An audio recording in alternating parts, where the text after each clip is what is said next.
Welcome to the Federal Reserve Bank of Philadelphia and to this conference organized by the Consumer Finance Institute. Unfortunately, I cannot welcome you to the Philly Fed, but I do welcome you from the Philly Fed.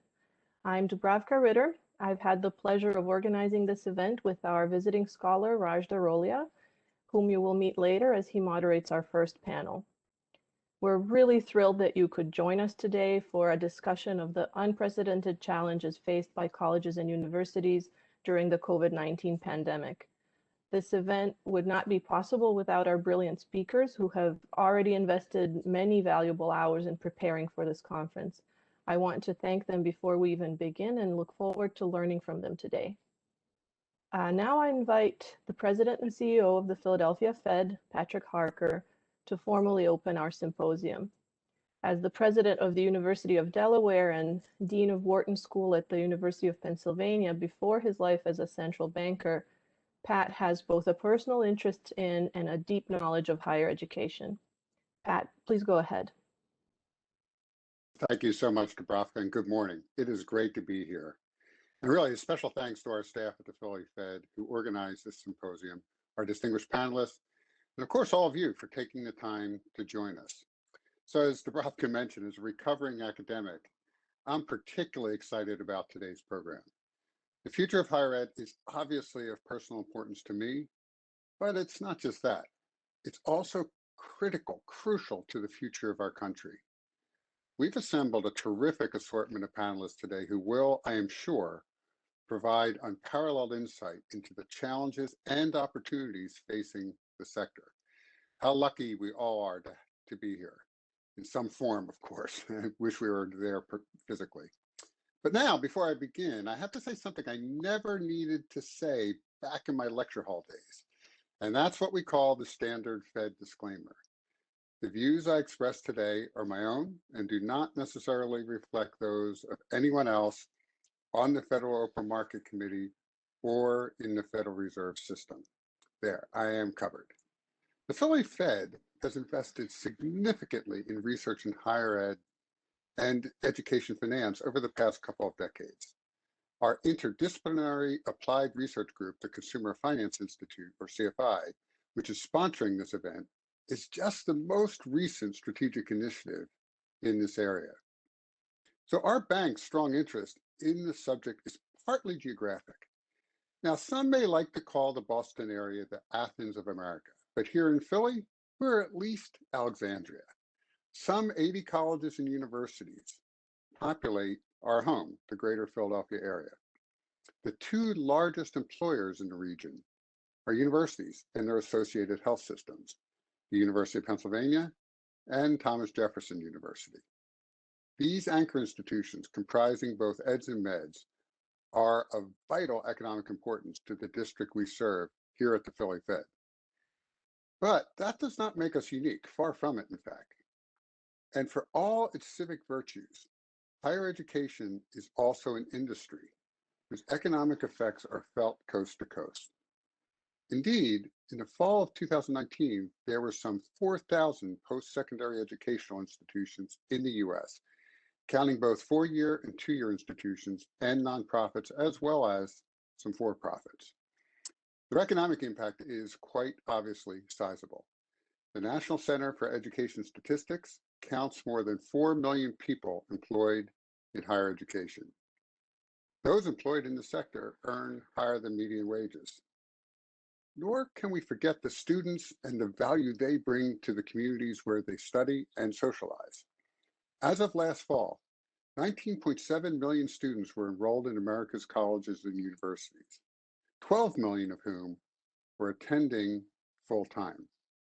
Right around now, as the academic year draws to a close, colleges and universities are getting ready to confer 1,988,000 bachelor's degrees, 983,000 associate's degrees, 833,000 master's degrees, and 187,000 doctorates. That is a whole lot of people entering the workforce, much better prepared than they were before. And then there are the millions of Americans whose livelihood depends indirectly on higher education. So think of the restaurants, the coffee shops, let's be honest, the grungy dive bars, that cluster near campuses, as well as the legions of suppliers of books, accommodations, transportation, furniture, utilities, technology services, and so much more, who depend on colleges and universities. There's a reason the notion of the college town evokes thriving small businesses and vibrant communities. Colleges and universities have a serious multiplier effect. So all of which is to say, the economic impact of the higher education sector is felt by far more than the already massive numbers of people who are employed or enrolled in it. The entire country is touched by it. Furthermore, for all its problems, many of which we'll delve into today, higher education in all its forms remains a critical rung on the ladder to the middle class in this country. A bachelor's degree is worth $2.8 million on average in career earnings, according to Georgetown University's Center on Education and the Workforce. Bachelor's degree holders earn 31% more than those with an associate's degree, and 84% more than those with just a high school diploma. Moreover, the so-called college premium has risen in recent decades. In 1999, bachelor degree holders earned just 75% more than those with just a high school diploma. The earnings gap between those with degrees and those without is only rising. And that is precisely why today's symposium on the financial viability of the higher education industry, this sector, is so important. The financial health and stability of these institutions is of the greatest import, not just to educators and students, but to all of us. So I can't wait to hear from our panels of state education leaders, researchers, and college and university presidents. I only wish we could be serving lunch. And I'll be back later in the day to speak more on today's topic, but also to open things up for some Q&A. So again, thank you so much for joining us, and a warm welcome on behalf of the Philly Fed.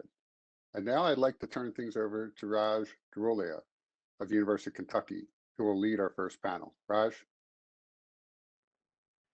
So welcome everyone, and thanks for joining us today. I'm Raj Garulia, professor at the University of Kentucky and a visiting scholar at the Federal Reserve Bank of Philadelphia. I'm thrilled to be moderator of this first session, which includes 3 prominent state leaders who face a number of challenges that are common across their states, but also operate in distinct environments and thus have unique perspectives on both difficulties and opportunities for states.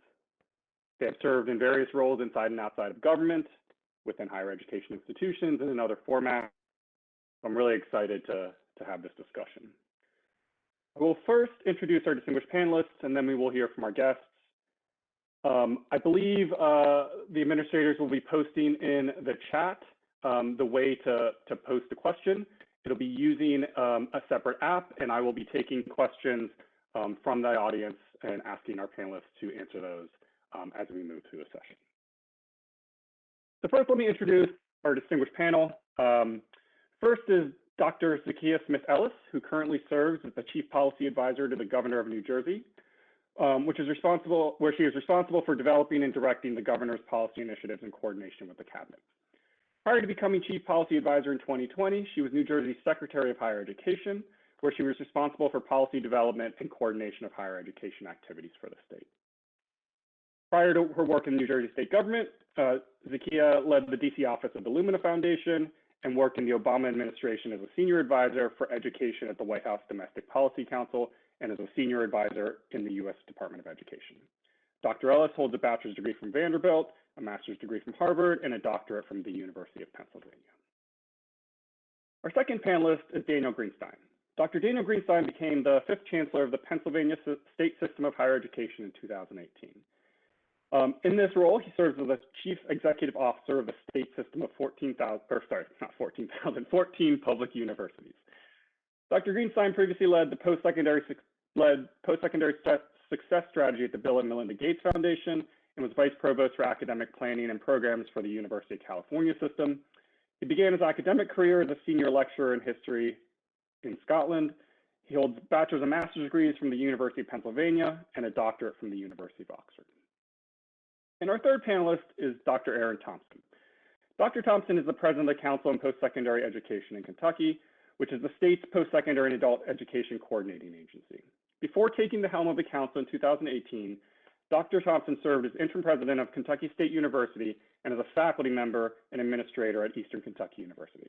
He is a first-generation college student from rural Kentucky, and in 2019 was inducted into the Kentucky Civil Rights Hall of Fame. Dr. Thompson received a bachelor's degree in political science from Eastern Kentucky University and a master's and doctoral degree from the best public university in the land, the University of Kentucky. Go Big Blue.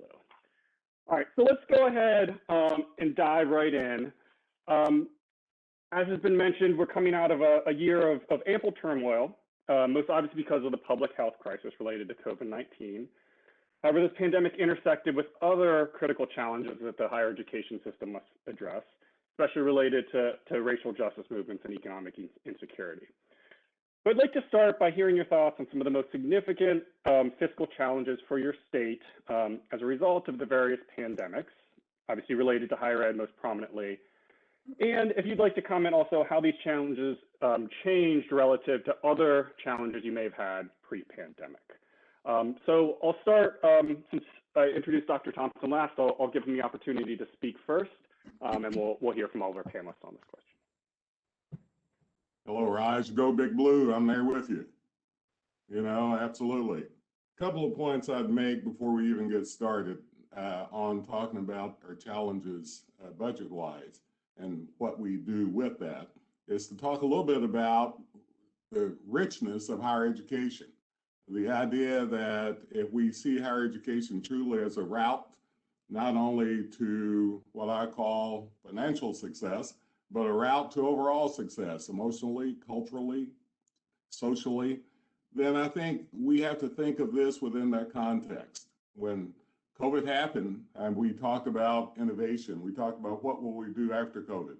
Well, bottom line, higher education was innovative during COVID, and in fact, primarily, we were the folk that put together what we now see as a way to get out of COVID.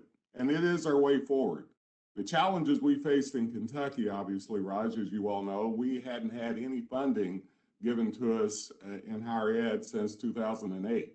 To put it in context, in 1999, the state supported our public universities and colleges around 70% of the general fund. Now they support around 29% of the general fund.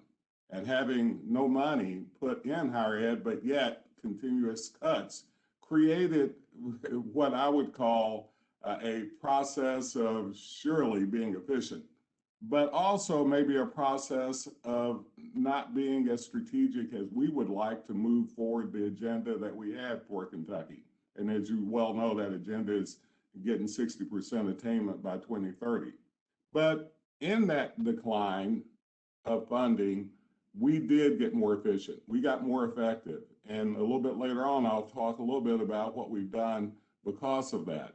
But what we also saw, though, is more of the cost put on the backs of parents and families and students themselves, especially adult learners. And we've seen an enrollment decline, which will create some of the issues that we have to address when we think about innovation. And not just in the fact that we have to have more students to get us where we need to go by 2030, but also the brain drain that we have to consider that what we make up. So the idea that we are an institution or a set of institutions that's dedicated to this outcome is an important part of this conversation that I hope we stay on track with, that we're dedicated to the overall goodness of our society. But I'm also happy to say this past year, the state did put 2% in our performance funding pool that we are currently distributing. So we've seen now turn, hopefully that turn will continue, but we have experienced, even though some up, what I call up in credentials and degrees attained, we are going to experience a downturn, I think, because of COVID, because of the years previous of not being funded. Thanks.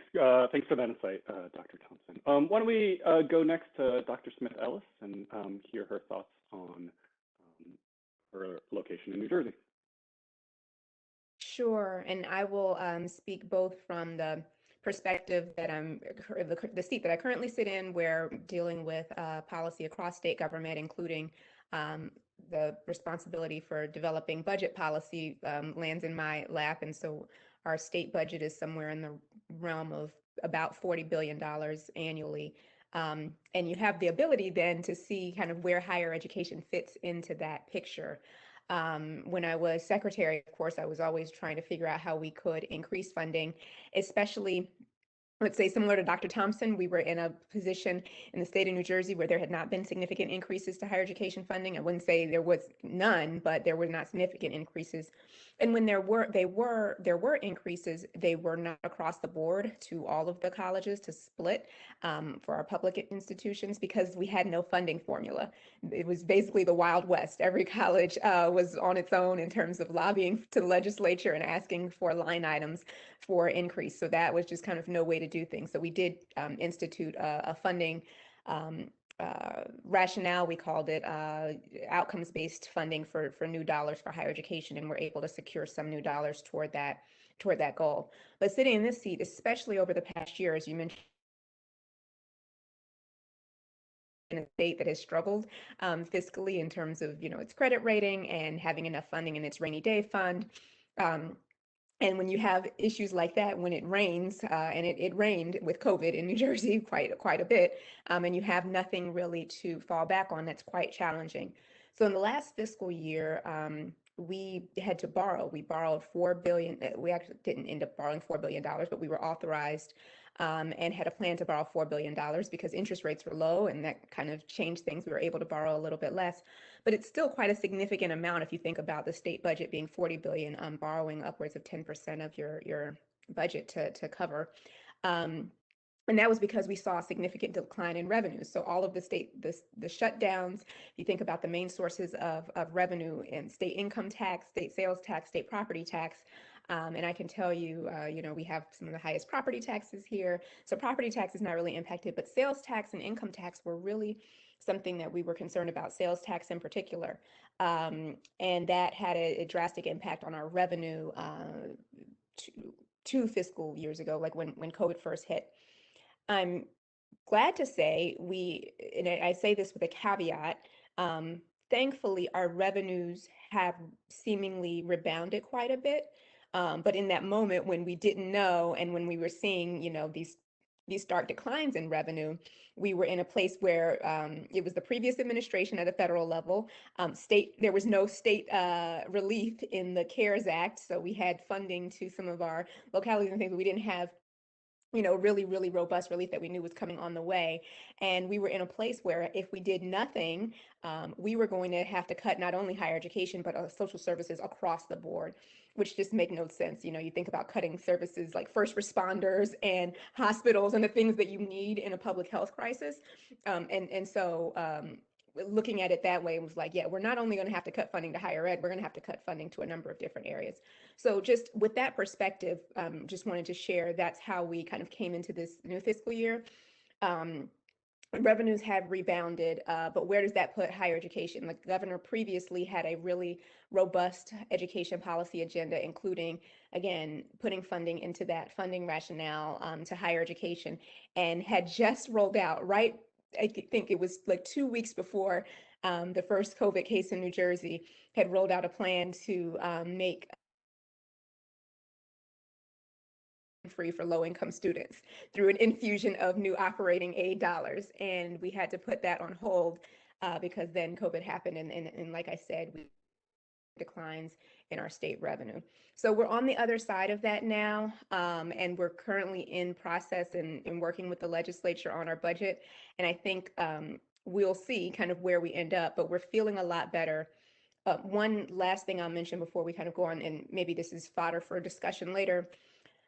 The reason our revenues were better than expected is also, and that is because the impact of this pandemic economically, and I would say from a health perspective, but economically, was not even.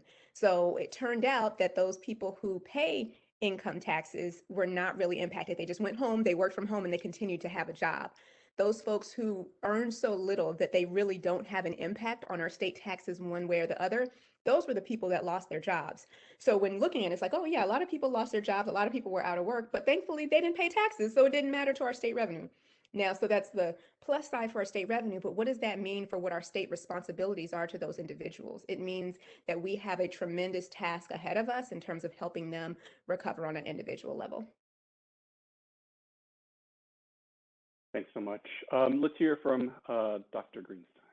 That's great. Thanks so much. Thanks for having me. Great to be with you all. So let me just talk a little bit about Pennsylvania before the pandemic and then the impacts of the pandemic. So before the pandemic, Pennsylvania, the state, was 48th in the nation in terms of its funding for higher education.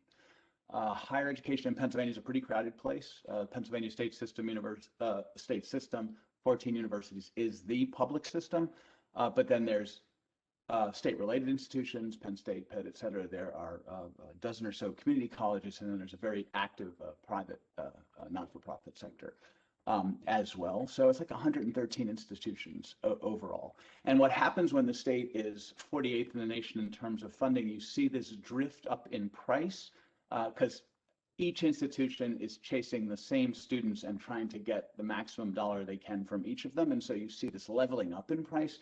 And of course, the impacts of that are horrific on the state in terms of long-term, trying to achieve long-term economic and social health. So being 48th in the nation in terms of its funding for public higher education means the net average price that a student pays for higher education in the state is amongst the highest in the country. The debt load is amongst the highest in the country. You're seeing people drop away from higher education at greater rates because the ROI, the return on investment, is undercut. Interesting work published today by the Gates Foundation. You know, you'd expect to see that the return on one's investment in higher education, as the price of higher education goes up, the value of the salaries earned at the other end goes down. But there are other impacts. 60% of the jobs in Pennsylvania today require people in them with some form of some form of higher education. 47% of people in the state, adults, have some form. So there's this huge gap, and the gap's getting wider, not smaller, because people are falling away from higher. So there's also enormous equity issues, because obviously higher education is the most reliable pathway into and beyond the middle class. And as those opportunities shrink, particularly for low-income students, students of color, rural students, students who've historically been underserved, the opportunity to address those social inequities also then begins to recede. So there's a lot of, and this was all going on before the pandemic. I think with respect to the Pennsylvania state system universities, state investment covered 25% of our overall general fund costs, and our students picked up the other 75%. So that's where we were. Serious challenges of affordability, impacting issues of, you know, our ability to serve our historic mission as an engine of social mobility and economic development. The pandemic just sort of threw higher education into an MRI, right? And so all the challenges that we knew we had, all of the pathologies that we knew we had, were just now shown in stark relief as a result of the pandemic. So, you know, what you see is the inequities in terms of access to and progress through higher education, inequities that are measured by race or income or region, you know, grow. The challenges that the universities face already, you know, to the point raised by our first speaker, the efficiencies that we had introduced became even more ruthlessly efficient. But, you know, you can only ride that cost-cutting curve down so far.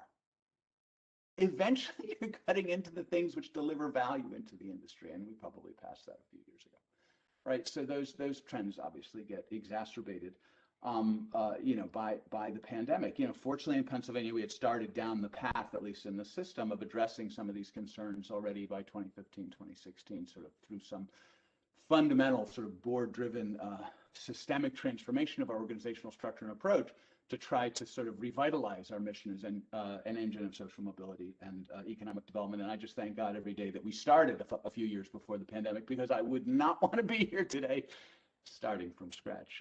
So, you know, I'm optimistic in a way because you know, that because it's no longer possible to not talk about the challenges that are confronting our higher education system as a whole, not just our public universities. And it's no longer possible to not talk about them in ways which question our ability to maintain as a state the economic and social life that we all hope to have for all of the people of this Commonwealth. I think that's a good thing. I think it generates vigorous debate about how we progress in our future, but I think it's no longer possible to hide under the rug the dirty little secrets of higher education, which is basically, it is an entity which is essential to the future of our society, and it is tremendously challenged in a variety of areas, which and arguably not sustainable in its current form. So I think that's a good thing. I think it will lead to a healthy and productive policy debate. I'm seeing evidence of that in the General Assembly and in the governor's office, and I think that's a good thing. Great, thanks so much for those answers to that question. As you can see, I think we have numerous things that we can dive into here. I just want to stop and just make sure the audience sees the chat. If you'd like to submit a question to the panelists, please click on the Slido link there, and you'll be able to ask questions. And for other audience members, you're able to actually upvote some of these questions to bring it to the top of the queue if you have a similar question. So please go ahead and do that so that your questions, we can ask them to the participants. So let me follow up on one of the things that was brought up, and I'm going to pose this question to Dr. Smith-Ellis to start, given her role as a policy advisor for all types of policies within the state. And it's about balancing priorities and funding across things that need to happen within the state. Obviously, COVID-19 really amplified the role of the public health system in a lot of our states. And so let me talk about how we think about higher education relative to some of these other priorities, and in times of crisis or in not, how you advocate for or discuss higher education initiatives. Yeah, certainly I can. And it's I will say when times are tough, it is very difficult. And I have more sympathy for, I would say, state leaders than I did in my previous role, especially when times are tough, because when we thought our budget, when we thought our revenues were down, or our revenues were down, they're now back up. So it wasn't just that we thought that they were down, but when they were down significantly, and we were talking like $6 billion in one fiscal year. So again, when you think of the percentage of our state funding, $6 billion, you can't find, there's certain things that you have to spend money on. So like the state pension, which, I won't get into, but previous governors who will remain unnamed, previous New Jersey governors did not invest in that in the way that they should, which makes our pension contributions right now really some of the highest in the nation, and higher than they really need to be. To say to all of our retirees across the state and state government, and not just retirees, but people who've worked in public sector, that we're just not going to fund you, not really an option, and it's long term not a good thing to do. Our other costs are our state healthcare costs, and those are the way New Jersey works. We actually cover the benefits of higher education, public, college employees as well. So when I say state healthcare costs or state pension costs, that's not like really separate from higher education. That affects, like if we didn't do that, that would be folks impacted that work at colleges and universities as well. Our healthcare costs, those are things that are really non-negotiable. So there's this kind of building blocks of the budget that are like, you have to do these things. And once you do those things, the quote unquote discretionary things that are like, I would say, competing with higher education are things like K-12 education. And in New Jersey, we have a funding formula that is not quite fully funded for our K-12 students as well. We have some of the most segregated, unfortunately, schools in the nation, and that's because of housing trends, as it is with other places. But when you think about where there's need and trying to make sure that the places that have need are funded, that's one of the things that obviously we prioritize. We have a really good K-12 education system. We also have things like childcare, and obviously right now, when folks working from home, everyone who maybe hadn't realized how important the role of those who care for your kids are. I think many people with kids now are like, oh yes, we need to bolster our childcare system and pay those folks more. But that's another kind of big building block of place, are the public welfare system in general. So here's where I'll just say, like, prisons and funding prisons isn't really about, when you think about what it is, it's not really about building more. But if you have friends, relatives, know anyone that has spent time in our criminal justice system in prisons, it's not like they're living the lives of luxury. And so some of that stuff is like just making sure that they're, especially during the pandemic, that we had the like health and safety protocols needed, that we had enough people if folks were calling out because they were sick, that we had enough guards. So there's things like that that are just really heart-wrenching other priorities that you're trying to deal with. And then when you put higher ed, sometimes it can look like, oh, well, they have the ability to raise tuition. They have the ability to fundraise. Nobody's writing private, checks from private philanthropy to our prison system. No one is giving our foster care system, independent money. Kids aren't paying, or you do pay tuition for childcare, but that's obviously a challenge as well. So it's not kind of an easy decision to say we'll definitely prioritize higher education over these things. And sometimes things that I think we do to try to highlight the need can sometimes backfire.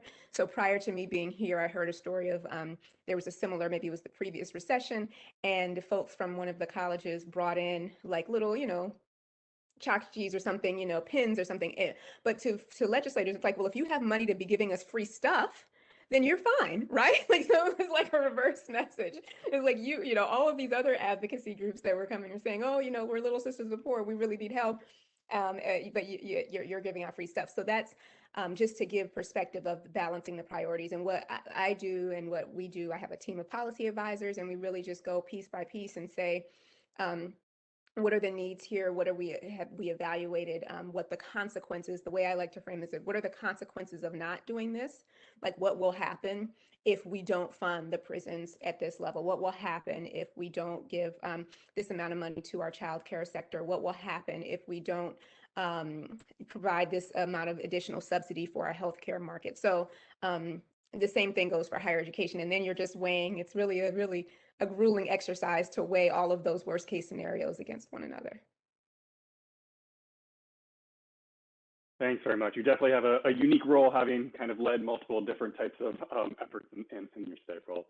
Dr. Thompson or Dr. Greenstein, would you like to weigh in? I know you're heads of higher education systems, but obviously you intersect with a lot of other systems within the state as well. And so how do you think about the role of higher education and balancing broader state welfare with your roles as higher education leads? Raj, I think that's an excellent question, and I appreciate where Zakiya is coming from, but I'm going to change it to a strength model, and this is my argument.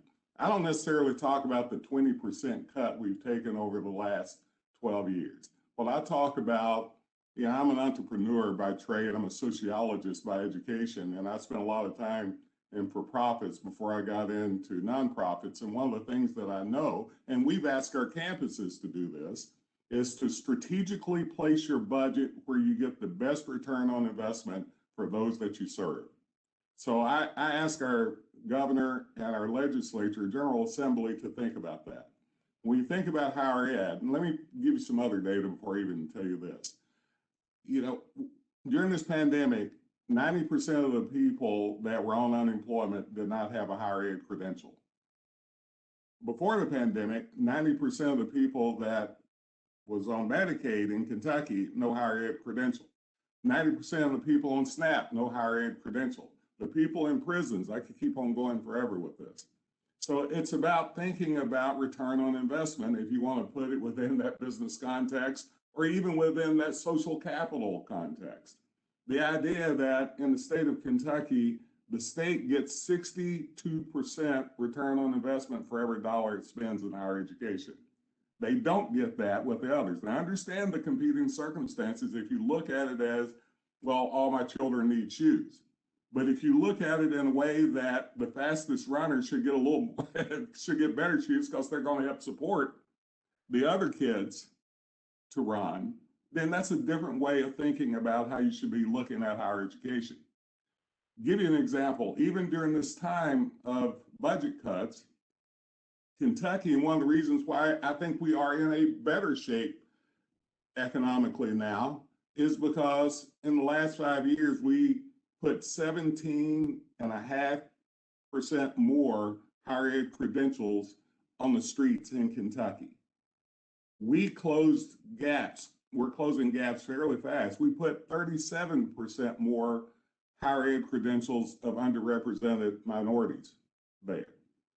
The idea that if you locate exactly your point of strategic action, whether you do it at the state level or whether we do it at the institutional level, then you're going to get a bigger return on your overall investment to actually support those other items that you need to support. We have loss leaders in for-profit institutions, especially retail, and we have quote unquote loss leaders, if you will, in higher ed. Well, you may have the same thing, but the idea that parents and families can spend more, you're going to have a negative return on investment. Let me give you another example. 50.5% of our students graduating from high school in Kentucky are going to college. Partially, many feel they can't afford to go to college. There's other reasons, whether it's a perception of affordability or actually they can't afford to go to college. There needs to be a way that we think holistically about creating an environment where education is of value. And my argument is we have to put value back in this value proposition and support it strategically to make sure that you get other kinds of value on the other end. You notice I've only talked economics here. I can talk health if you like. You know, we already know what I said earlier. I can talk mental health even if you like, which has been a big item that's popped up. We knew it before the pandemic. We surely know it now. But, you know, once again, I can get back to higher ed. You can talk more culturally attuned to the world around you, more civically engaged in a way that makes sense to build the society. I keep on going forever. So we need to change the paradigm from higher ed needs to get their shoes just like everybody else to where, to some degree, I argue, no, in some degree, to a large degree. And that doesn't mean I'm a poor kid from Appalachia. I know what it means to take care of people that need taken care of. But I would argue that supporting higher ed at a strategic investment level gets you what you need, even on the other end, to have money to really make sure that everybody else gets equitable treatment out of the state budget. I'll add one thing, just building on directly on Dr. Thompson's comments. I agree with everything he says, and would add to that having some kind of longer range goals with respect of what a state wants to achieve, whether they're framed in terms of economic development or equity, is enormously helpful because it allows one to then evaluate the impact or the outcomes from different kind of funding regimes. One of the things that's happening in our state, and I think it's a good thing, is the chambers of the General Assembly have gotten together. It was interrupted a bit by the pandemic, but it looks like it's coming back to life to establish a higher education funding commission. Obviously, the administration was involved, which was beginning to fundamentally think again about what our goals ought to be, and then how do we utilize public investment across a range of different sectors in a way that allows us to achieve those goals. A couple of examples from testimony that I either gave or listened to. You know, in education today, we tend to fund in silos. K-12 gets it, but community colleges, whatever. And yet students want to think about journeys and pathways.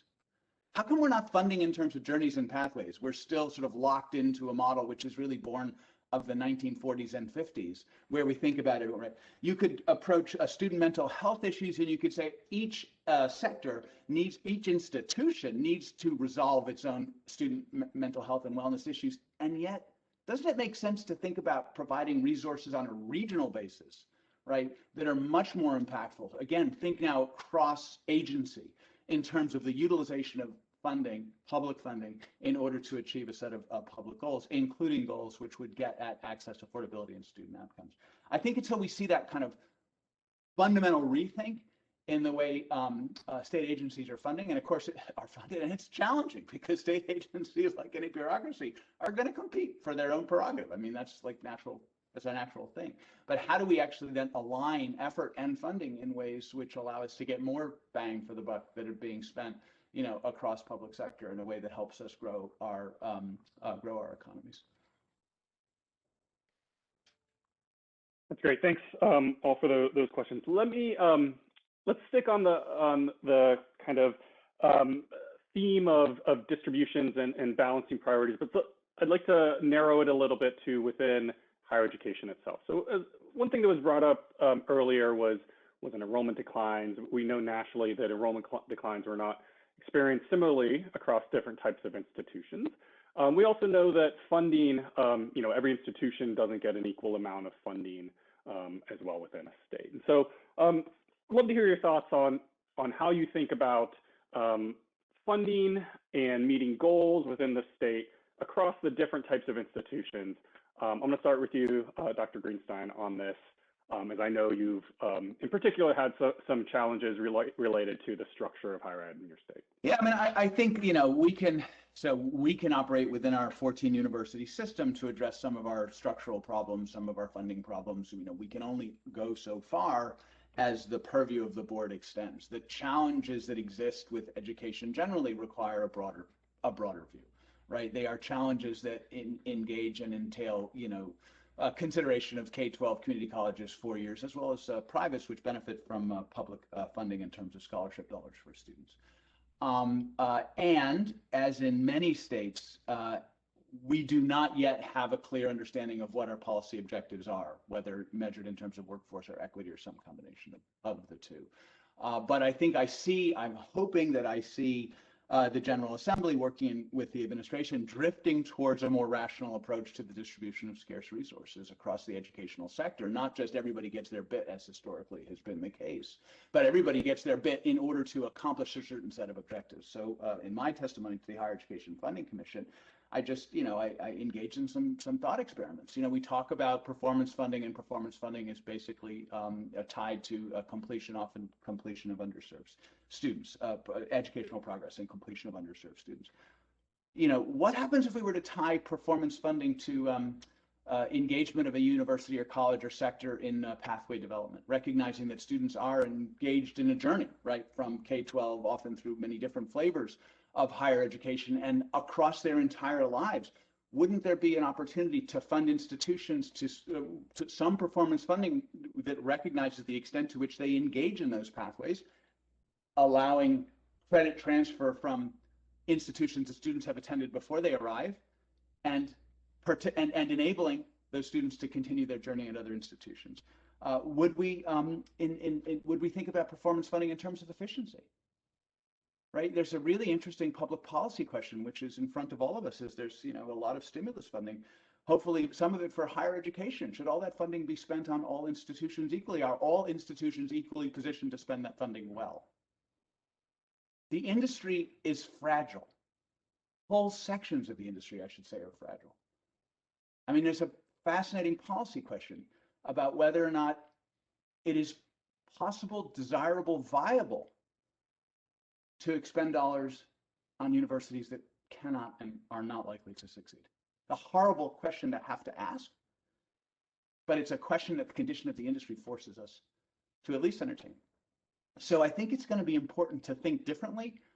A, declare policy objectives, and then B, align policy and funding in a way which advances those objectives. I don't, and because public funding is a winners and losers kind of game, I don't see this as being an easy kind of conversation. But I also don't see the standard funding protocols and the siloized approach to education in most states as achieving the kind of objectives that we're going to need to achieve, whether we advance the discussion through an equity lens, as I would tend to do, or through an economic development lens. Thanks. Dr. Thompson, do you want to take a shot at that question as well, thinking about the distribution of funding and the structure of higher education within your state? Absolutely. We have to consider mission first. If you look at an HBCU versus a small school in Eastern Kentucky, whether it's a community college or a four-year institution versus their flagship or versus their urban universities and colleges, we need to think about this within that context. Several years ago, 3 years ago, Kentucky put together a performance funding model, as you all know, that my office distributes. But it's a funding model that considers a variety of things, but all money runs through it. I mean, we have efficiency measures, we have outcome measures, we have progression measures, we have gap closing, as you all know, with low income and students of color, and we have STEM-related kickers that allow us to focus on those items. So I'm not saying it's a perfect model. This model, in fact, in the past, before we redid it this year in law, created a situation where several of our institutions could fall off that fiscal cliff if we're not careful, right? And so but we had a small school adjustment put in. So this law created a base for those. So per student dollar, many of the small schools and HBCUs really get more per student, because after a certain point, it takes X amount to educate. And there's certain inputs that are going to be needed in those wraparound services for some institutions, a little more than others. That doesn't mean that all students don't need to be engaged.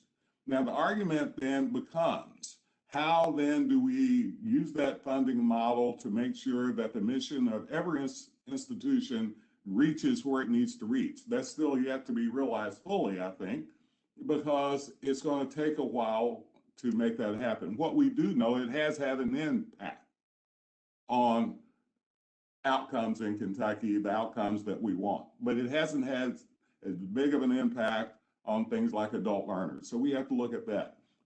I agree with Dan that you have to have a P20 way of thinking about the way we're building the outputs on the workforce and coming through college as that route, but we have to understand how to use things like dual credit. So we have other policies on the side that interact with that performance funding model, what I call the squeeze effect, just like our DEI policy that focuses on building culturally competent campuses where anybody wants to come, whereas you allow that to take place. Whether the way we did our minimum admissions policy. When I came into this position, I got rid of all developmental education with the wipe of a policy pen, and those sorts of things. So, but the point being is funding is only one piece of this conversation. How you triangulate other policies that you're interacting with in positions like we three have is also a piece of that. How do you interact those elements with that? How will our flagship at University of Kentucky serve the populations it purports to serve, but now at a performance level that's beyond what they've done before? How do we do this with Southeast Community College in the middle of Appalachia? The point that I think we need to be realizing, and I'll say this quickly, is that we have to fund the outputs that we want in our state. And we can't be shy about doing that. If gap closing is what we need to be doing, let's close the gaps. If it means that we're building a workforce with credentials, then those credentials certificates, they need to be high quality. If we're building a process of getting more baccalaureate degrees, what Georgetown study says we need down the road, then how do we make sure there's a seamless transfer process in place where students can get the lowest cost in getting those degrees? How do we focus on affordability when we do this? But we can't do this unless we convince everybody, the legislature, our parents, our public, our students, and even people from out of state, to believe that higher education is important enough to create a dynamic of funding and outputs of that funding that gets us where we need to go. Thanks, Erin. Dr. Smith-Ellis, do you have anything to add to this conversation here? Well, I would just say, if it relates to kind of how do you fund different colleges within the state, we kind of came up with a funding, like I said, rationale that was based on, as others have kind of similar pieces, the number of degrees awarded or credentials awarded, I should say, with a bonus for credentials awarded to students of color explicitly to have that equity focus, as well as the number of students that you serve that are low income, because we know it can be more difficult. So it was a simple formula to begin, and we'll have some nuance that needs to be added over time. I think there are challenges, and the main challenge, and folks in Kentucky are further along than we are in New Jersey on this front, but is thinking about the appropriate dollar per student in different types of institutions. And so the question becomes, do you need to spend more money on the students that are need more resources in order to succeed, or do you need to spend more money on, as some institutions would say, as a research institution, they have more kind of stuff, right? If it's STEM, it costs more to just deliver that kind of education. So it's not even about a priority, but just a kind of mathematical kind of what's a better where are the dollars needed most? And I would say I actually think this is a great question for the research community.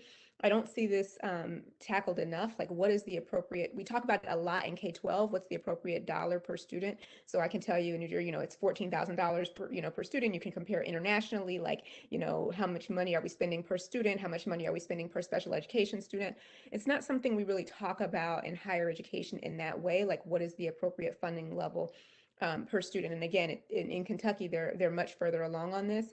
I mean, it's not an easy question to be sure, but if you're not even in that ballpark of like having the conversation, then it's really difficult. And I think that's so the work that we did in New Jersey is really just about how do you allocate the marginal dollar? Like if there's $10 more, $100 more that's going to higher education, we're going to split it up in this way, going to this many degrees awarded, this many students of color, this many Pell students, boom. That's how you allocate that dollar. It has nothing to do with like all of the previous dollars that have been awarded. And that's kind of where the challenge comes in. So I just throw that in there to add additional complications, but and hopefully to spark. I know there's a number of folks who are researchers at different colleges and universities that I saw on the attendee list to maybe spark some additional thought about what might be useful in the future. So I'd like to stay on this topic if we can about, we might call them hard to reach students or as mentioned a little bit ago, maybe students that might need different types of resources, whether that's direct financial expenditures or other types of supports. And we've talked a little bit already about efficiency, effectiveness. Obviously as resources decline, a big concern is about supporting students, offering high quality education. Would love your thoughts, Dr. Smith, to continue on, especially for students who have not been traditionally served by higher education well, whether we don't see showing up on our campuses at the rates that we would hope to. How do we reach this population? How do we encourage success? What thoughts do you have at your state? What are you guys doing to try to address these issues?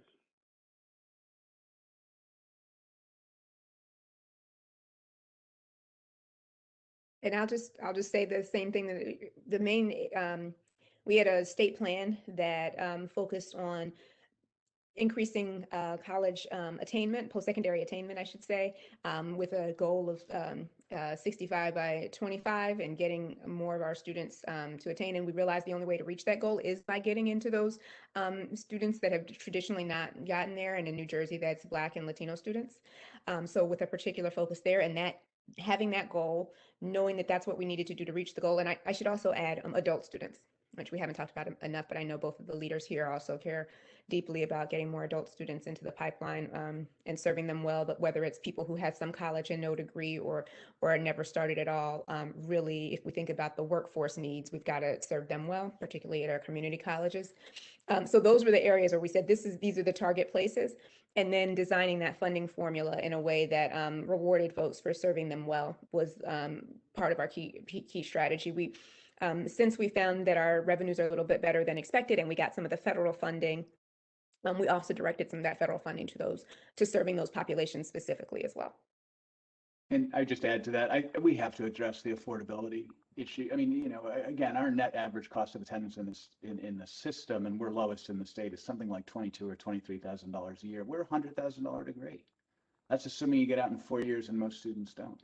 And when we're the most affordable option in the state.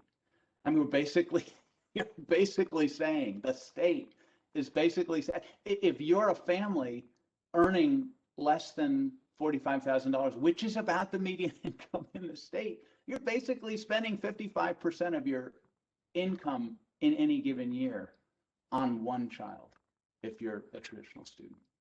So, the cost of education is disenfranchised. Now, if education is conceived from a policy perspective as a private good, individuals go, they earn money, they do better, they should pay. But all the data suggests that is true. It is a private, but it's also a public good. It contributes directly to the health, well-being, and economic competitiveness of the region. It just does. And so, to put the burden of higher education on the shoulders. So I think there is a fundamental policy choice that needs to be made eventually. that, and it is about the extent to which higher education is seen as a public good. And as that choice is made, it is going to have to begin to address the kind of funding issues that we're seeing. And just to give you one data point, again from Pennsylvania, the public university system was $6,500 a year cheaper than its nearest competitor in 2010. That's only 10 years ago. That gap is mostly eroded. So I think this is, and then obviously there's a good conversation both federally and at state levels about how to address this challenge. And my view, just so you know, is it's going to take fundamental transformation on the part of universities. We cannot continue to operate the way we had been operating in order to deliver an affordable, accessible education. And it's going to require fundamental investment on the state. Neither of those two, institutional transformation and reinvestment, both of those are critical. Neither on its own is enough to get the job done. How do we establish that kind of partnership, I think, is our challenge going forward. I don't disagree with anything our partners, my partners just said on this. I guess I want to add some other pieces. I mean, Kentucky or community colleges has a net value. In other words, you can really go and it's kind of free. But now we've set up, and I'm going to pull on some other policy issues after this statement, but our four-year campuses now have a last dollar in for people that fall in a certain income level. So all of our institutions have promised scholarships. We actually raised the last 3 years the lowest tuition in the last 30 years. Last year was a 0.7%. But our institutions also, we are putting more of that tuition dollar into need-based aid or completion aid than we are getting from state and federal government in that regard. So affordability, I think, can be there. People know about it. And this is the issue we have is communication. But the other piece I will tell you too, it's like when we're leaving $45 million a year of Pell Grant eligibility on the table because we can't get people to fill out the FAFSA. And then people tell me, well, Erin, you're a high FAFSA fill out state by comparison. I say, I'm also fifth from the bottom in poverty, and higher education is a direct relationship with that. So everything's relative. That means nothing to me in that regard. But we also have to look at other policies where I'm going beyond the financing. And those policies are, what are those barriers that keep students from really getting engaged to completion? And I'm a data guy, some of you know, big time data guy. And I look at data and I look at analytics. We found out that we wanted to go to a minimum test optional state, not because we don't believe in ACT, SAT, or that. What we knew is that there was somewhere along the way we had to use multiple options, and this was one of the options we could use. So if you accepted someone, though, with a 2.5%, 2.5 GPA or less, you had to, in fact, provide them with wraparound services in your contract with them when they came into the campus. And guess what happened? We got a lot more engagement with those students that needed it the most. We set up ways of looking at culturally competent pedagogy, curriculum, so people didn't feel like they were having an immigrant experience, even though they've been in America, their families, for 400 years. All of these things matter. Adult learners, we've got credit for prior learning policies, but guess what? We're not actually putting the inputs or the advertisements into it to make people even know how to use it.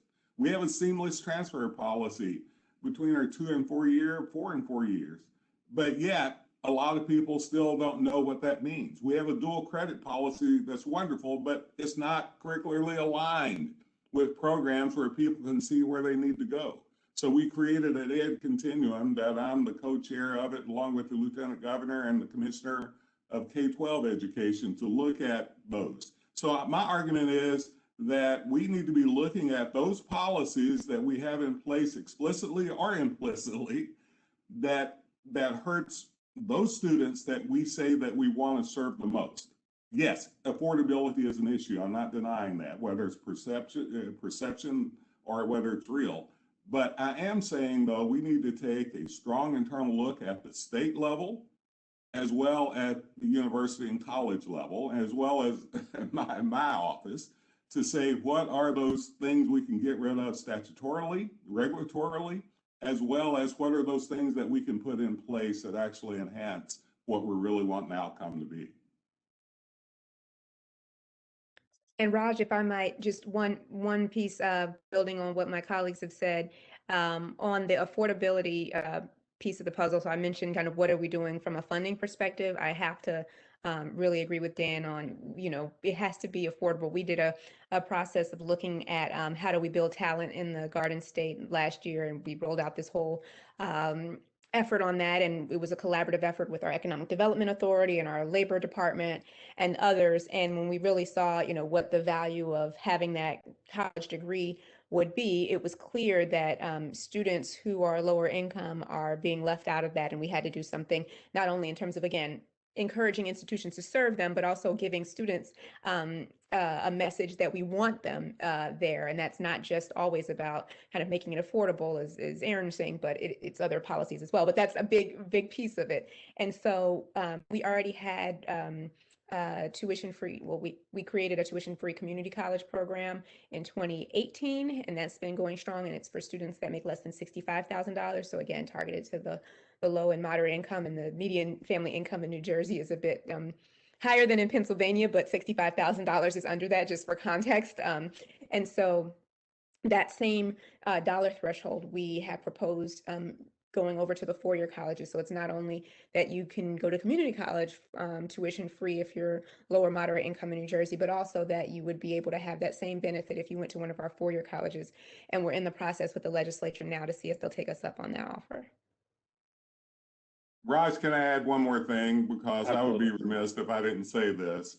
It is about affordability to me too. Let me be clear, very much so. And if you know what we've done in Kentucky, you see that's actually our number one thing. But it's also about figuring out how we can give faculty who haven't had a raise in 1,000 years. It's also about knowing that the way you get people through is good, engaged faculty and staff. How do we build that group and not lose it to other states that are paying more? But yeah, so affordability is one thing, but also making sure that we are hiring the right people. We are making sure they feel important to us by giving them some benefit. So all these things need to be managed in this process of budget conversation, in the process of financing education. And sometimes we don't talk about that, or we lose that, because faculty engagement with the student in and out of the classroom is the number one way we're going to get a student through college that feels like they got a quality experience and are successful in the workforce and in life. So a part of this conversation, I hope we just throw that in there as a way of thinking about as we move our institutions forward and as we move our state forward. Thanks, Dr. Thompson. I can certainly appreciate the comment about faculty engagement and their role in this whole process as well. So I'm going to turn now, we have about 25 minutes left. I'm going to take some questions that are posed on our Slido app and have our panelists answer that. Again, for the attendees, if you would like to ask a question or vote on which question you would like asked and answered, please sign into the Slido link, which is in the chat. And I will leave a little time at the end for each of our panelists to also give one lesson learned coming out of the pandemic as well. So I'll leave a little time at the end for that as well. So the first question I'm going to ask is right now our most popular question among the attendees, and the question is from an anonymous asker. How is it the competitiveness among universities for students doesn't drive prices lower? Is there a structural or funding reason for that? So I'll just open it up if anybody would like to pose an answer to that question. So Raj, I think I may have introduced the issue, so at least I'll give you my perspective on it. So what happens is when you remove the public option, right, the non-public sector begins to compete for those students. So in the non-public sector, in the private sector, they're beginning to drop their price, but they can only drop their price so high. So what you're seeing is this drift up, right? So it's pulling the price paid upwards because you can only accept so many students that are being discounted at a 70+% rate, right? So there's a market incentive to get the maximum dollar out of every student that student can pay. So that forces that forces price up to well beyond the point that sort of low and even low middle and middle income students can afford. I mean, it's really, that's what drives the, that is what accelerates the affordability challenge that I think we're facing. I would address it a little bit differently, I guess. First of all, we need to understand, we need to talk about transparency. There's a net price, there's a sticker price. I don't know why we post a sticker price and say, well, no, we're going to give you at least a 40 to 70% discount once you get here. So in fact, the question is a great question from the purity of the question. Competition has driven institutions to be lower to the student in net price. It has, but they don't know about it. And that's the problem. You know, what has happened fairly often too is that I can give you a degree fairly cheaply. Is it a quality degree? So we should never, ever leave out quality in this quantitative conversation, because it is about whether or not someone has the ability to go out and do what they need to do. Fully agree with Dan. This education is a public good. At every level, we can show you that. There's some private benefits from it. Obviously, all of us have benefited from education privately. But the point being is that we also have to, yes, keep affordability in mind and have lower costs, but we also have to have higher inputs from the state. And we also need to be transparent in the way to let people know what your costs really are. You know, and we need to do this at a deep level. We also need in K-12 understand financing, how students can finance their college to make it even lower. So there's a lot of inputs to that one question. Believe me, I don't ever shirk a question, which is, I've been accused of answering at levels that I shouldn't answer. But the point being is that this is also about how we overall look at, explain, and advertise cost and benefit. So all of this has to be considered in that question that's asked. And I'll just pile on the transparency front. Folks that know me know that that was like the singular focus of my career for many years, is trying to help students understand. What I realized in the evolution of myself is that it's not so much about helping students understand as it is changing the way we communicate about price. And so that's why I've been such a big proponent of this, tuition-free. Like, our tuition-free programs are made possible because we offer scholarships, because we have a robust financial aid program, and because we're piling on the Pell Grant. We didn't change the tuition amount necessarily. We are, using those building blocks. But if the message to students is, please fill out the FAFSA and you will probably get a significant discount on what our sticker price is, but you're not telling them exactly what, that's not going to resonate. So what we have found is, if you just need to say, you make less than $65,000, your family makes less than $65,000, you do not pay tuition or fees, period. Now, we know there are other costs. There's books, there's supplies, there's living costs. Those are real things. But for tuition and fees, the bill that you need to actually enroll in the college or university, if your family makes less than this, you got to fill out the FAFSA, because we have to, build all those things. But we will make sure that through this combination of other stuff, you don't need to be the one kind of keeping the ledger. We'll keep the ledger, and we'll make sure that your net price is zero. And so that's been a really transformative, I think, way to think about it for us. Great, thanks. So this next question is about student debt. It's something we haven't really talked about much yet today. So can you talk about how student debt kind of hinders innovation and other issues for students, and how to best get out of a cycle of student debt with tuition levels rising? Well, I'm happy to take that on. First of all, student debt, the way it's explained, it's not. We've given it a bad name for no reason. We've given the process of students getting in debt. That's where the issue lies. First of all, in Kentucky, average $28,000 over a 4-year baccalaureate degree. That in itself, if you get that baccalaureate degree, the return on investment is huge. That's a small investment. That's really less than a car. So we need to understand, let's not throw all things into this conversation. Now, if a student goes in debt and they don't get a certificate or a degree, and that happens often, then that's where the issue lies when it comes to student debt.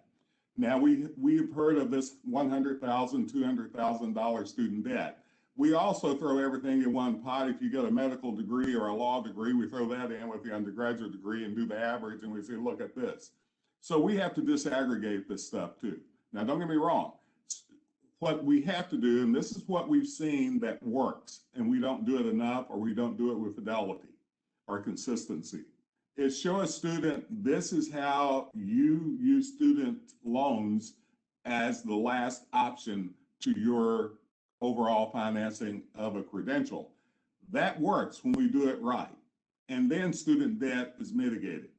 And a student will know exactly how he or she can get to the finish line by being able to maneuver their financing to get there. I'm a kid from Eastern Kentucky. I don't mind having skin in the game. I appreciate I think we should use education as a public good. But a little skin in the game isn't bad. And to make the argument that all student debt is bad is a bad argument. Student debt that goes unrequited, that you don't get a degree or a certificate with, is terrible. Student debt, when people overborrow and cannot get a job to pay it off, is equally as bad. So it's also about projections, trajectory to where they want to go, and what it will cost to get there and what they get in return once they get there. So all of these elements need to be considered in this one big flat question that I get asked all the time. Well, you're making students borrow more money. Well, no, that's not exactly, believe me, in higher education, we don't want students to borrow more money than they need to borrow. But as the head of higher ed for Kentucky, I'm saying that if a student borrows just the right amount to get the outcome they need to be successful in life, then that student shouldn't have a whole lot of problem paying that off as a return on investment. But if we don't do that, that's where the real issues lie.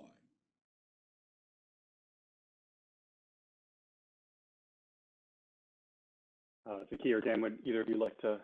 Yeah, I mean, I think just specifically to the question, you can't reduce debt and raise tuition. That's a basic math problem. I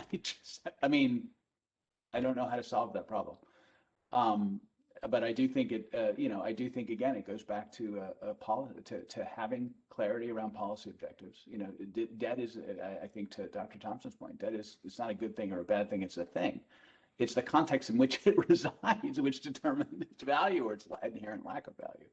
And that, I think, is something that is absent. I misstated the median Pennsylvania household income is $60,000 or $63,000. But the point remains: you still got the folks in that there or below that median are paying half of their family's earnings for a single child. And I mean, that's average. That's net average. That's net average cost. That includes all of the federal and other aid. And at the end of the day, this is a policy question. Is that okay? And given the contraction in the number of people who are achieving the credential, which will allow them to contribute to the economy, forget the equity issue. I mean, I don't want to forget the equity issue, but just take it from an economic development lens. To keep the lights on in the economy, we've got to change the equation. So I don't know, is keeping the lights on a good thing or a bad thing? And it's the challenge, I think, from a political perspective, is that horizon is a multi-year horizon. Right? The impacts aren't felt immediately. Well, actually, roll back the tape. The impacts are felt immediately. There are industries and employers in this state and elsewhere who are starving for qualified employees.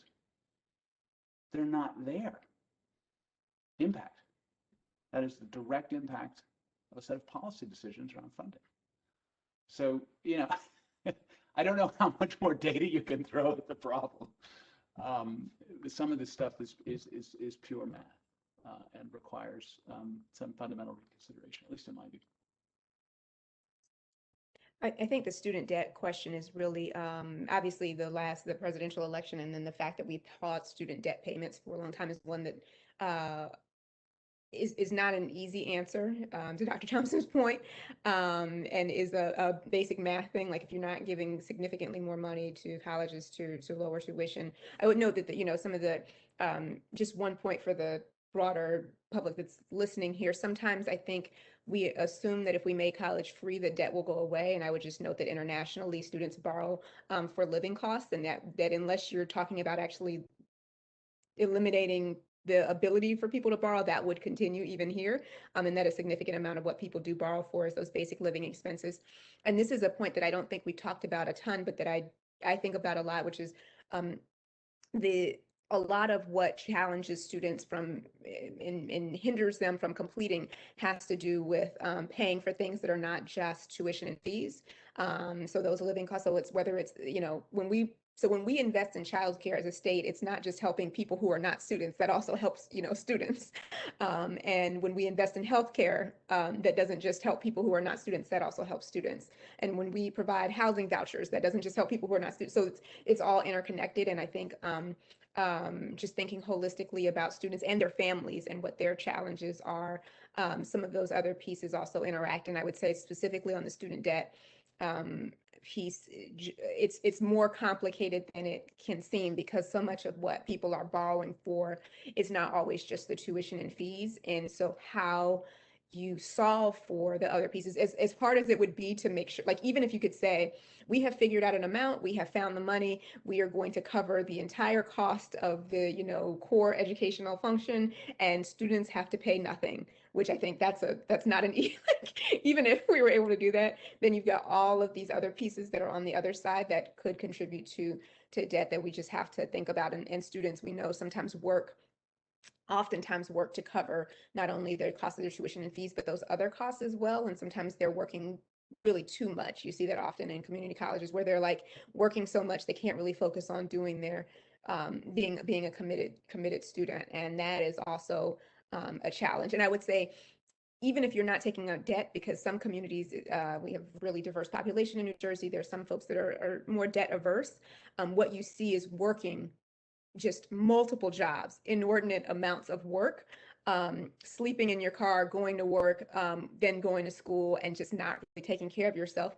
That is not healthy. And even if that student graduates with no debt, I would say if you graduate with no debt, but you really didn't get a chance to absorb the academic experience of why you were going to college, that's not a good outcome either. And so how you account for the fact that sometimes people are working to cover the cost is something that we just need to think about when we pose the debt question. And the last thing I'll say about debt is just, Dr. Thompson mentioned this at the outset, but I think it cannot be said, especially in rooms like this enough, that the experience that probably the vast majority of people on this webinar, as it were, symposium, have had with student debt is not the average experience of the typical student who struggles to repay their loans. The typical experience is I maybe borrowed $10,000, $15,000, $7,000. I was working a low-wage job. I was making $10 an hour. I did not complete my degree, probably because I was trying to work and do this. I borrowed some. I thought I could get ahead by borrowing. And now I have not completed the degree. I still have the low-wage job, and now I just have a debt payment. And that debt payment, which may be $150, $200 a month, which many people may think, oh, that's nothing, I pay that in my cable bills or in lattes, is a really, really, really significant thing to that individual. And that's where I think we need to focus on the challenge of student loan debt. Thanks. I'm going to try to squeeze in a few more questions here. So one has to do with something that has been mentioned a few times, and it's about students with some college but no degree. And I'll kind of pose the question, and I'll let you answer in whichever way you want. One is about what supports can we give to help those who finished with some college but no degree either re-enroll in complete degrees. The other part of this, which is an interest of mine, is that what do you think about the role of non-degree credentials, certificates, micro-credentials, other types of alternatives to degrees that we traditionally offer? So I'll put it that not everybody has to answer if you'd like to skip. Well, I'll take as much of that as I can. Let me start with your latter piece. Well, no, let me start with the former piece because I'll forget it. What we did in Kentucky, we built completer degrees. We said if you have X amount of hours, come back, we'll mesh them all together and get you a credential or a degree. And that has worked beautifully, so just not enough. But I'm going to go beyond that. I think there are which I think is an interesting question when we think about why a student drops out in the first place. I mean, we see a lot of students, as an example, and we know it falls in financial, personal, and academic. Those are the three areas. But we see a lot of students drop out, and I saw this when I was president of Kentucky State University. Students were dropping out because they owed $900 and couldn't pay it. You know, I went through and wiped the debt clean for everybody under $1,000. I'd saved 400 students that semester just by doing that.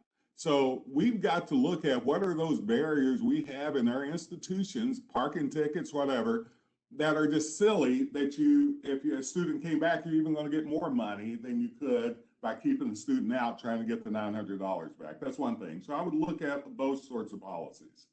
But I would also look at how can we do a better feeder with our employers. Many of these students are employed. They're in low-wage jobs in many cases, as Zakia said. How do we work with employers to get those folk back to get skilled up? And that's, without going in great detail because we don't have time today, in Kentucky, we're doing that a lot now, and it's working. The other item on your question, I like micro-credentials if they are of quality. But there are micro-credentials that are actually sanctioned that I think are probably not of quality. So your question poses a quality question to me more than it does a bureaucratic question.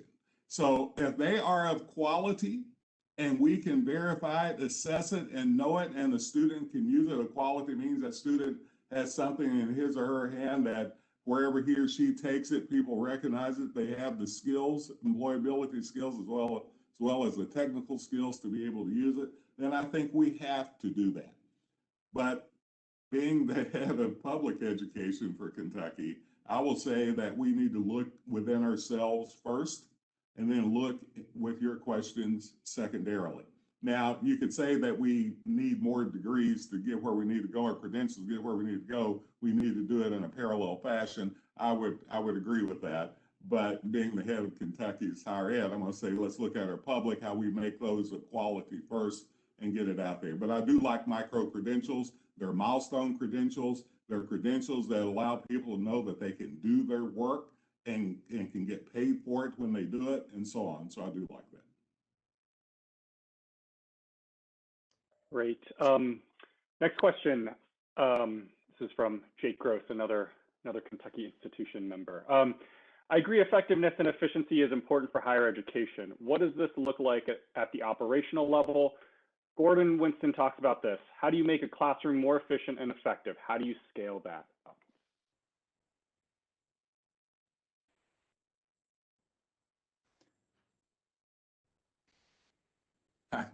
I'm sorry, I'll go back to my college days as a full professor. You know, the best way to do it is to be a guide on the side and not a sage on the stage.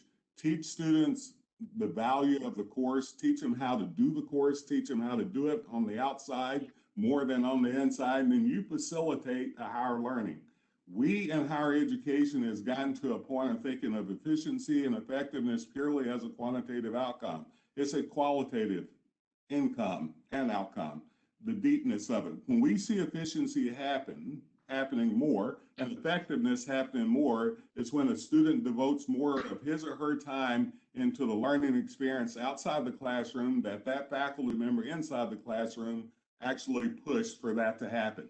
That's when we see also the quantitative outcomes that we see that are valuable in the workplace. So I think we've lost really the overall definition of when we talk about efficiency and effectiveness as we think of it purely as whatever that output is. But to me, it's also about how a student and a faculty member, him and her, or her and him, or her and her, get together and focus on the outcome that student particularly wants, and do it in a way to understand where that student's coming from with his or her background, and instead of actually looking at it from a teaching prospect. In other words, we need to change it to a learner's system versus a teaching system.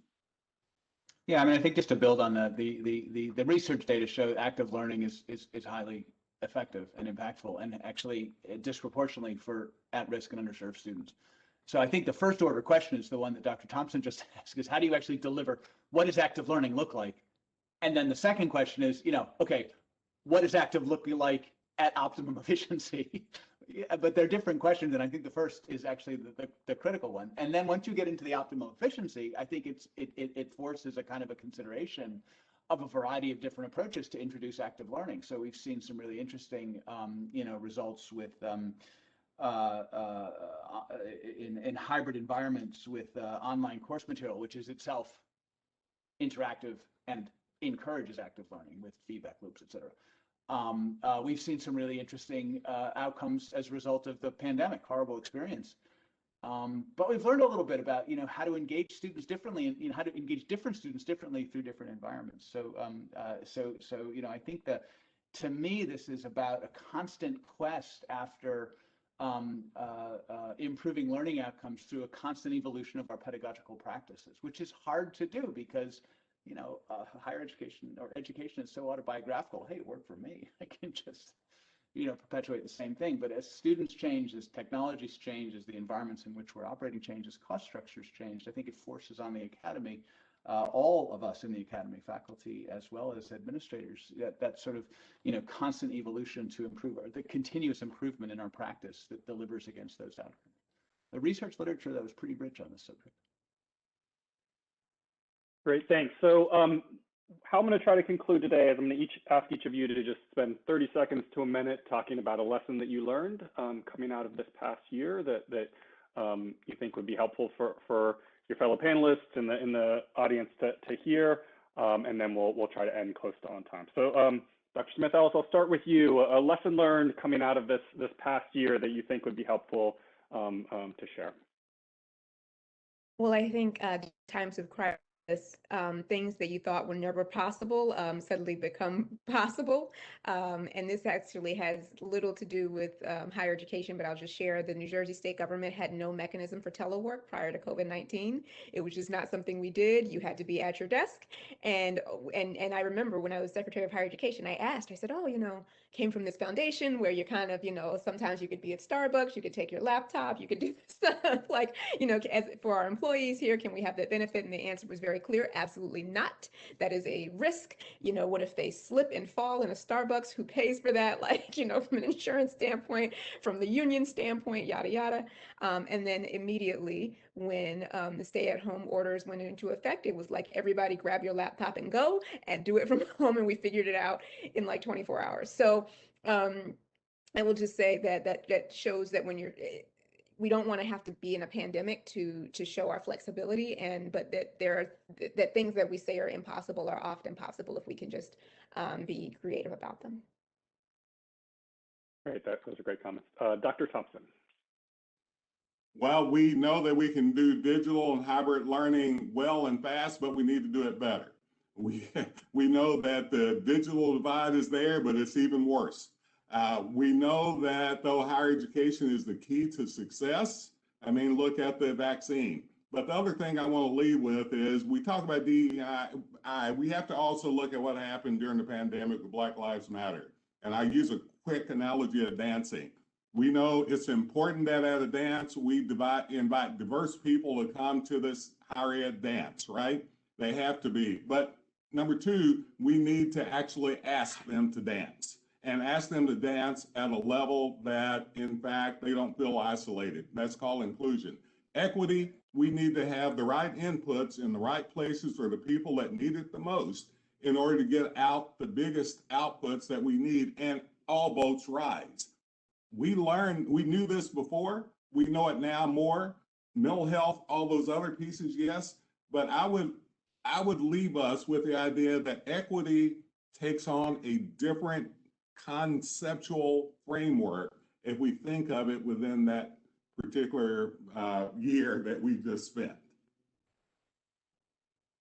Great, thanks, Dr. Thompson. Dr. Greenstein, you'll get the last one. I just build directly on, I think what Zakiya was saying, we can do anything if we really turn our attention to it. But it's so true. And, or including our shared governance practices. They can keep up at lightning speed.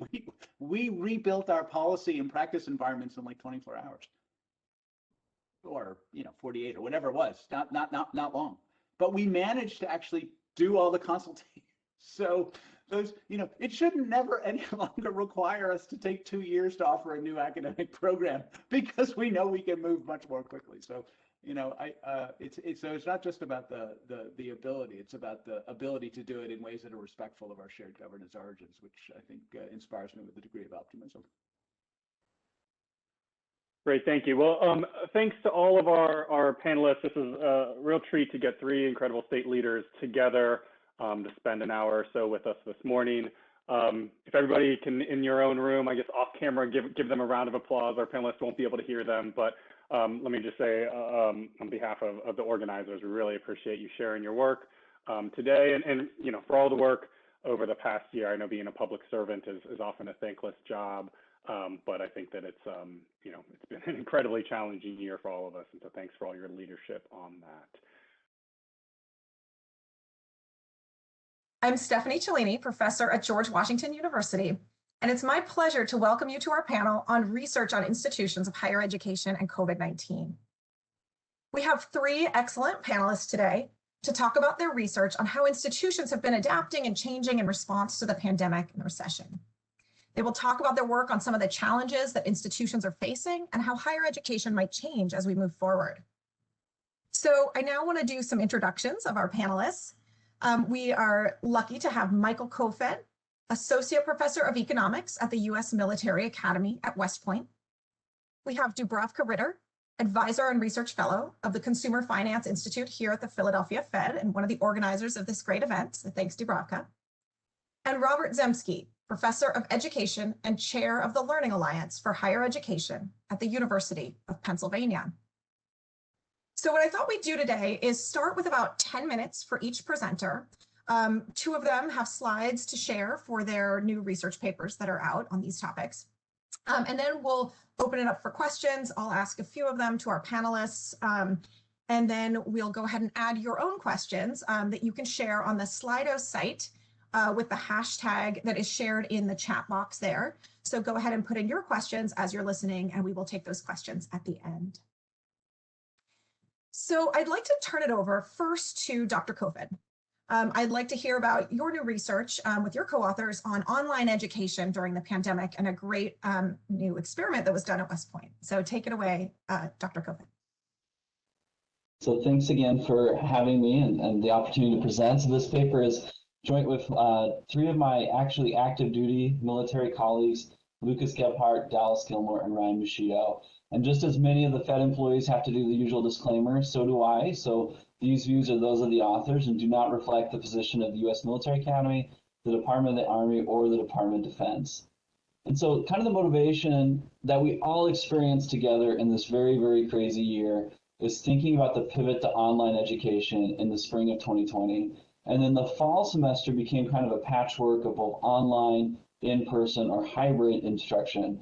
And so one of the big questions that people have asked, particularly in both higher ed and K-12, is can we measure the learning differences between the online versus the face-to-face teaching that went on, and even more importantly too, which students bear the burden of the different modalities. And so as someone who has become the assistant vice principal of the co-fed homeschool this last year as schools have been closed, I can at least relate to this cartoon that I found.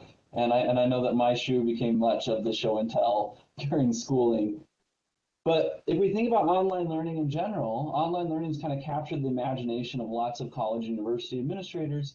And you can see this in this book by the late Clayton Christensen, who claimed that online instruction has the potential to disrupt higher education by serving students in markets where brick and mortar higher ed might not be available or might not be practical. And so you see a few institutions that have tried to serve this niche, one like Western Governors University or Southern New Hampshire, Brigham Young University Pathways, and the for-profit colleges claim that they're going to serve the bottom end of the market where the next best alternative for these students is perhaps no higher education.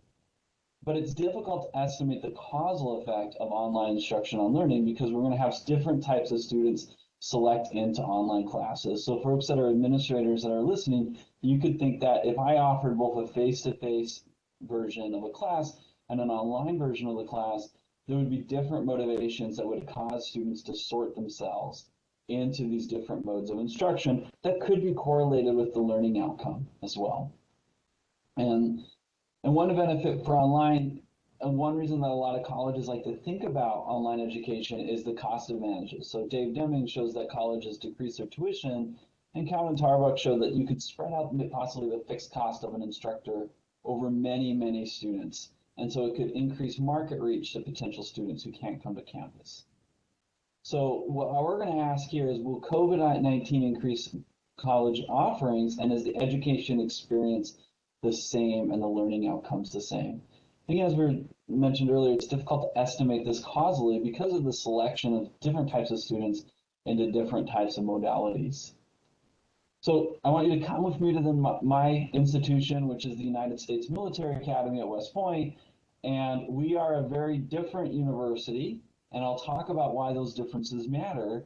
But one of the unique parts about it is that military academies are great for applied micro people because we randomly assign our students to almost everything. So lots of papers that have come both from West Point and our sister institutions, the Naval Academy and the Air Force Academy, because everything that you could think of on a college campus is randomly assigned. So roommates, peer networks, when you take your classes, who your instructor is, who's in your classrooms, are all outside the student's control and are assigned to the student. And so COVID-19 was no exception to this, and so we had the opportunity, since students are randomly assigned to the instructor and to the class section and the class hour, we got permission from our provost's office to randomly assign the students to either an online or to a face-to-face class. And the coursework is uniform across across the sections. The students did the exact same assignments, and they even took their tests in the exact same way so that we could then isolate the difference between online and in-person outcomes. So again, West Point randomizes class schedules by day and hour, and what we're going to do is we're going to do this within what we call SS 201, Social Sciences 201, or Principles of Economics. And from the generosity of my colleagues, we had 12 instructors, and all of them agreed to teach half their teaching load online and half their teaching load face-to-face, so that we could then net out any kind of instructor quality as well. So we section up the classes for each hour with both remote and face-to-face. Remote and face-to-face was available in every hour, so you could also control for the time of day effects or how many classes a student had before they did ours. And then our registrar's office was kind enough to randomly assign the students into each section as they would in any other normal semester at West Point. And these class sections look identical, with the only difference being teaching modality. And so one thing that's a little bit of a caveat is online sections were at 18 students apiece, while the in-person student classes had 12 for social distancing. So this is just a quick table, and hopefully the only math I'll show you, but what we're trying to show here is that the final grade, we have standardized this final grade so that you can see that just from the pure summary statistics, the online is less than the face-to-face, and this is going to translate to be about a half of a plus-minus grade for the average student. But then when you look across the demographics of our courses, you can see that they are identical, and that our random assignment appears to have worked in this case. So here are our final results, and I've broken the results out for you by the type of graded event or by the assignment that we had the students do. The first point estimate here is the final grade. It is a reduction of 0.2 standard deviations, which is huge in the Econ of Ed literature, and is about, like I said, a plus minus or half of a plus minus. What I think is interesting here is when we look at these daily homeworks, which is the third one, the negative 0.211, these homeworks were, students had to turn them in every night, and they were graded for completion, not for accuracy. So this shows also that the online students completed their assignments at a lower rate, and that translated into lower test scores, a little bit of an increase throughout the semester, but for every exam we saw a large negative result. And again, all of our students are taking their exams the same way, so there's no differential way for them to perhaps cheat or use some aid that is not available to the other type of student. So again, our standard deviation here in our grades is about 7 percentage points of a final grade. And so 0.215 is going to be about 1.5 percentage points, or the half of a plus minus. And the largest are for midterms and these daily homeworks that were graded for completion and not accuracy. Now, a lot of people then ask, well, how did this affect students differently? So what we've plotted here is a cumulative distribution function. So it's going to get bigger, faster, earlier if the mass of that distribution is lower. And so what we find then is that the gap gets larger as you move down the academic ability here. And at no way on the academic ability scale does online ever do better than in-person classes. But rather the gap widens for our lower half of the academic ability distribution.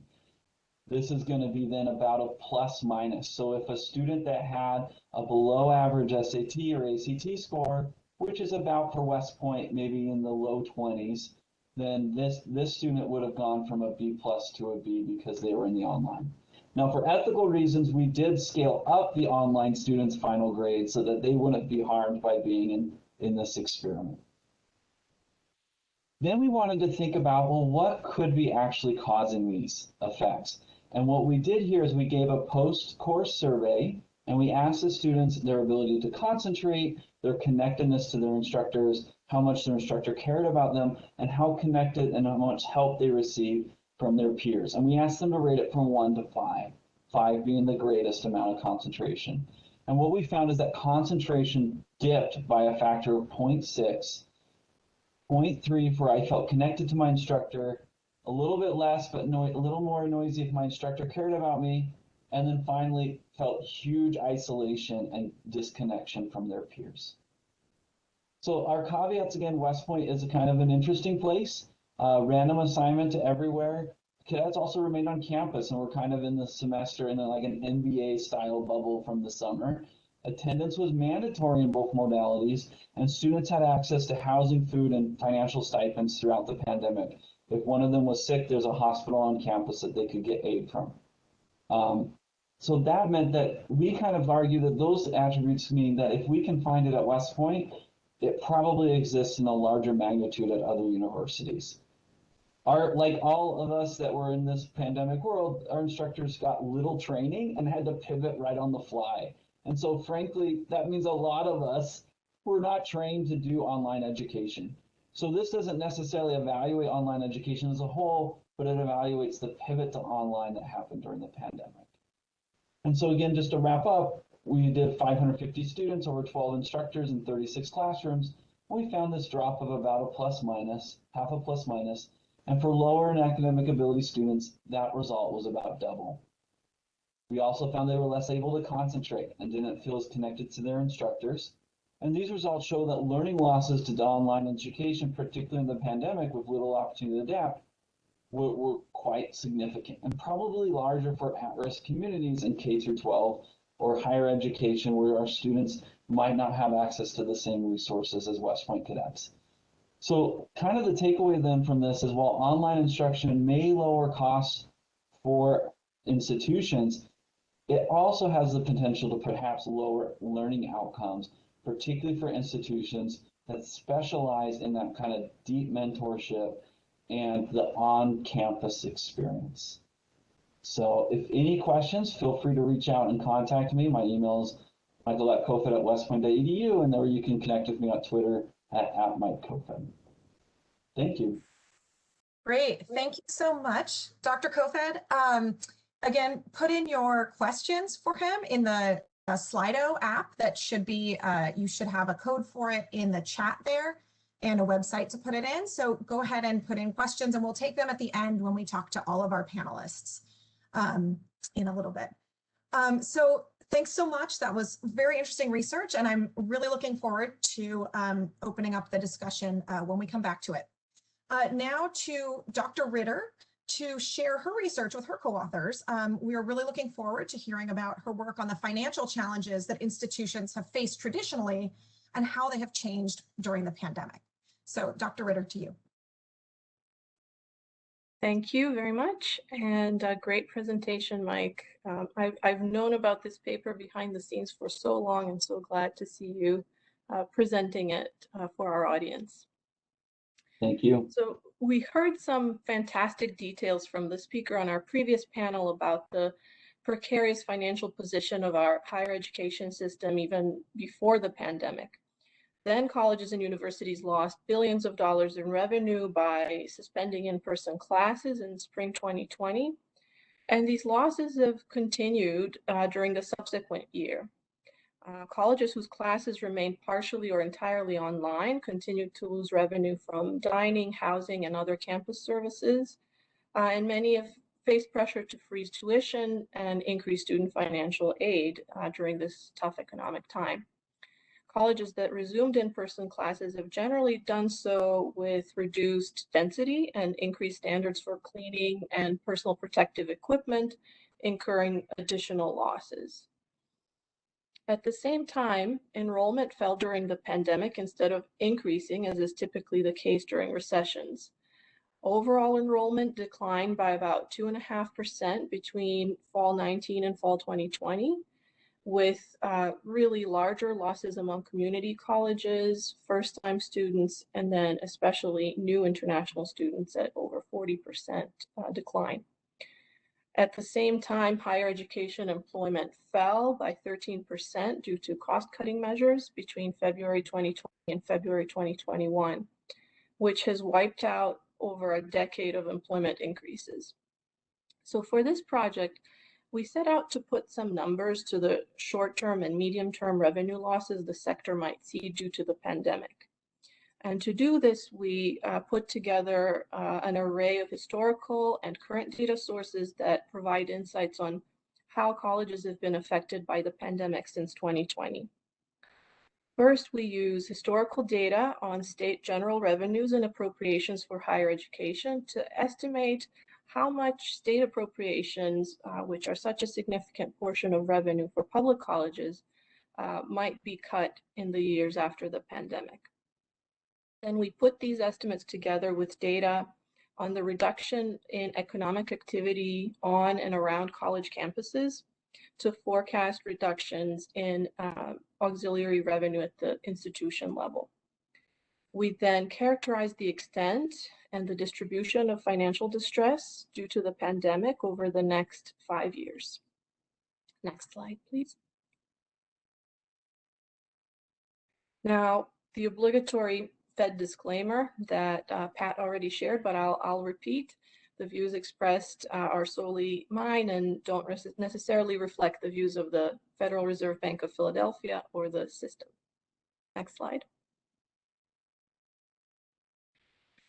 So we start with projecting shortfalls in state appropriations to public colleges and universities.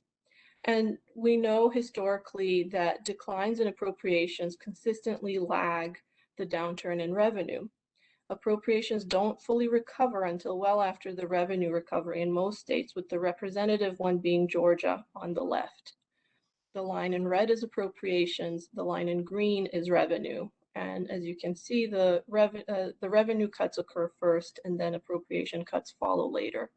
And they generally take a little while to recover. And now I have to pick on my home state just a little bit, because in Pennsylvania, appropriations during the Great Recessions were cut more than revenue, and they never really recovered. Now these dollar amounts here are in current dollars, so they have increased nominally, but they really haven't recovered as much in terms of real value.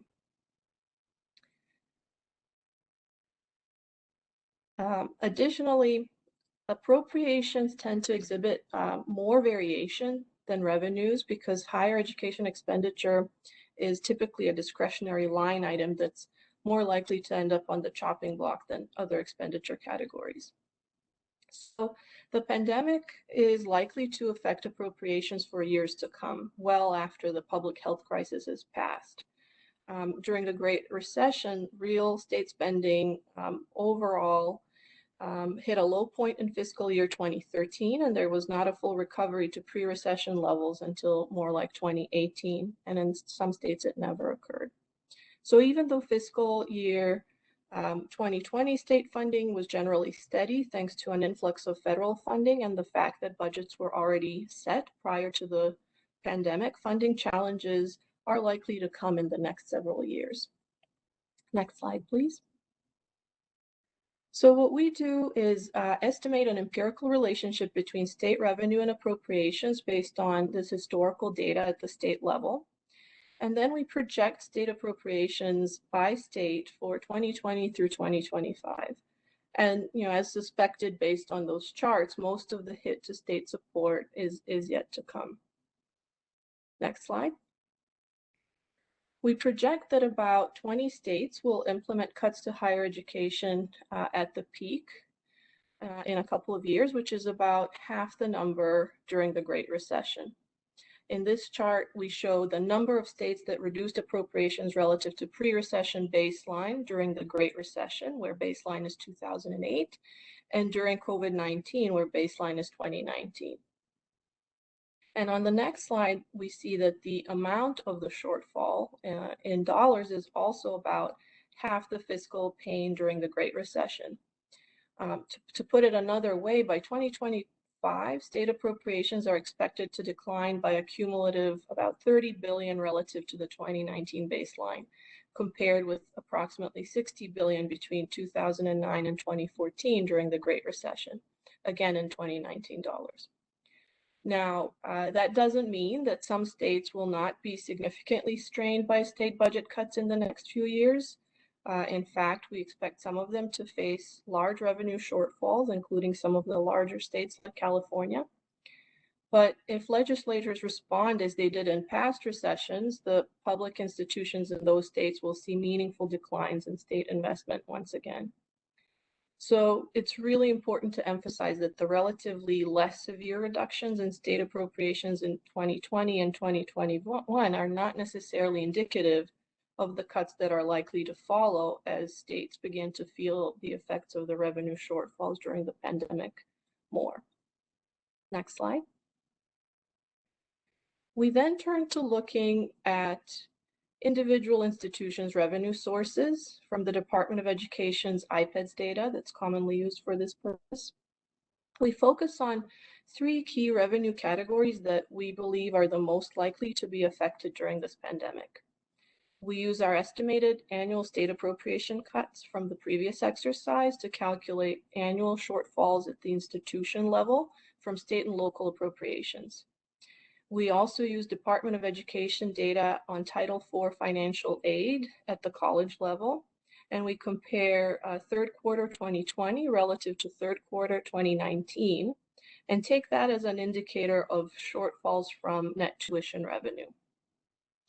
We consider three different scenarios which vary in how long the enrollment drop observed in 2020 lingers.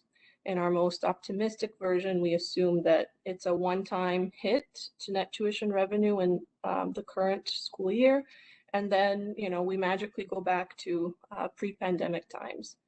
The realistic scenario is really that there will be a bit of a cohort effect to net tuition revenue, that all of the students that didn't enroll in 2020 aren't just going to magically show back up and recover the tuition revenue. We also use anonymized data on mobile phone pings in the campus area collected by a company called SafeGraph to proxy for presence or mobility on the campus area. We also use anonymized consumer spending data in the institution's county and state from a company called Womply to approximate potential shortfalls to auxiliary revenue.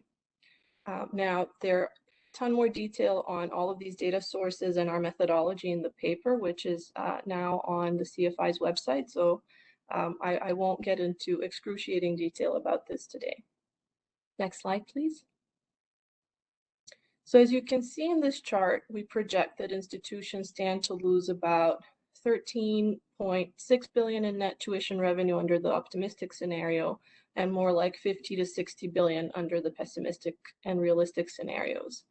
Combined with losses of about $20 billion from state and local appropriations and $40 billion from auxiliary revenue, the higher education sector is potentially facing total 6-year losses of between 70 and 115 billion, which is a really sobering sum.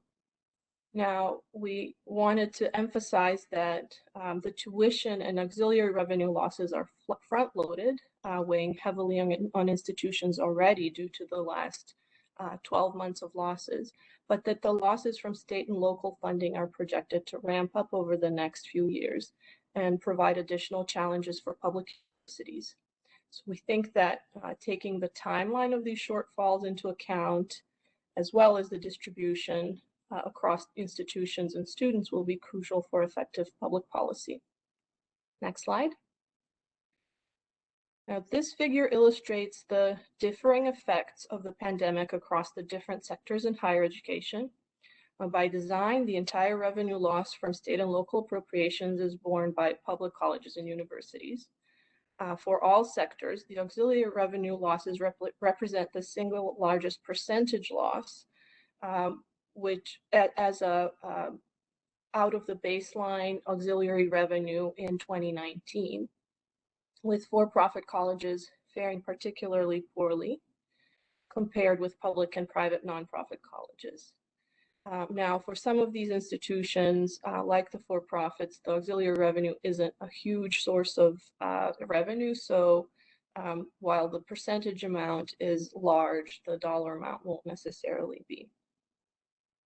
Net tuition revenue losses tend to affect all types of institutions similarly, though private and particularly private for-profit institutions do about the worst. So I should note that the dollar amounts of these projected net tuition revenue losses are really a lower bound as we define the categories of tuition revenue that can suffer losses very conservatively. Next slide. Finally, we look at the degree of cumulative 6-year revenue losses from the 3 categories under the realistic scenario as a share of total 2019 revenue. So this next figure compares institutions that are projected to fare, reasonably well. So either gains or under 25% cumulative revenue losses in green, with institutions that are projected to fare particularly poorly. So more than 50% of 2019 revenue as a loss over 6 years. Those are represented in red. Most public and private nonprofit institutions are projected to experience moderate to significant financial distress. So about 80 to 90% of institutions have some losses, but perhaps not crippling losses under the realistic scenario as a lower bound again, with relatively few institutions experiencing no losses at all. Hardly anybody is unscathed in this pandemic. And relatively few experience really severe losses in just across the 3 revenue categories. On the other hand, the for-profit market has a bit of a bifurcated distribution. Most institutions experience either no revenue loss or severe loss, depending on where they're located. Now, larger institutions are more likely to experience moderate losses, with smaller institutions more likely to see losses greater than half of 2019 revenue. So the institutions that were struggling before the recession also are particularly badly hit by the recession. We find that HBCUs will also bear a disproportionate burden, with nearly half of all institutions projected to have 25% or more of 2019 revenue as a 6-year revenue loss. And most of these institutions will bear those losses in the short term because they come from net tuition revenue and auxiliary revenue. On the other hand, rural institutions are faring relatively well, partly because they continue to operate close to business as usual. On the other hand, the necessity for many HBCUs was to remain primarily online for the 2020-2021 academic year due to the severe effects of the pandemic in their local areas. So next panel, we'll hear more from university leaders on their individual institutions' particular situation, but I hope that the numbers from this paper will help sound the alarm for the really challenging financial situation that the sector overall faces in the next few years. Back to you, Steph. Been really interesting and informative. And again, please do put your questions for Dr. Ritter in the Slido chat that you should see a link in your chat box. I look forward to talking more about these great research projects coming up. But I'd like to turn to Dr. Zemsky for the next 10 minutes or so and hear his thoughts. We'd really like your thoughts, Dr. Zemsky, on college's financial viability and the market for higher education more generally. In particular, I know you've done work on the kind of factors you consider to be indicators of financial distress. So we'd love your kind of thoughts on that and what we should be looking for and kind of overlaps you see with the previous presentation. To you. Okay, am I live? You hear me? Okay. We hear you. Got it. So it's going to be a different presentation because my research is different, because the questions are different. But I guess I have to make clear in the beginning, the major research was really about the market. And we had a 12-year study of market shifts. And we published it literally in November 2019. And then the phone started ringing and first saying, well, can we tell us about my institution? And we said we could. And we have a methodology, and Hopkins nicely published the methodology in the book so they could do it. But almost immediately, the second question is, well, isn't COVID-19 going to upset everything? And the answer we knew by March was no. So I have some basic syllogisms, really, if you will. The first thing is that if you want to understand what COVID-19 is doing, start with what the market was doing anyway. And there were very sharp trends in that market, could be summarized by the following.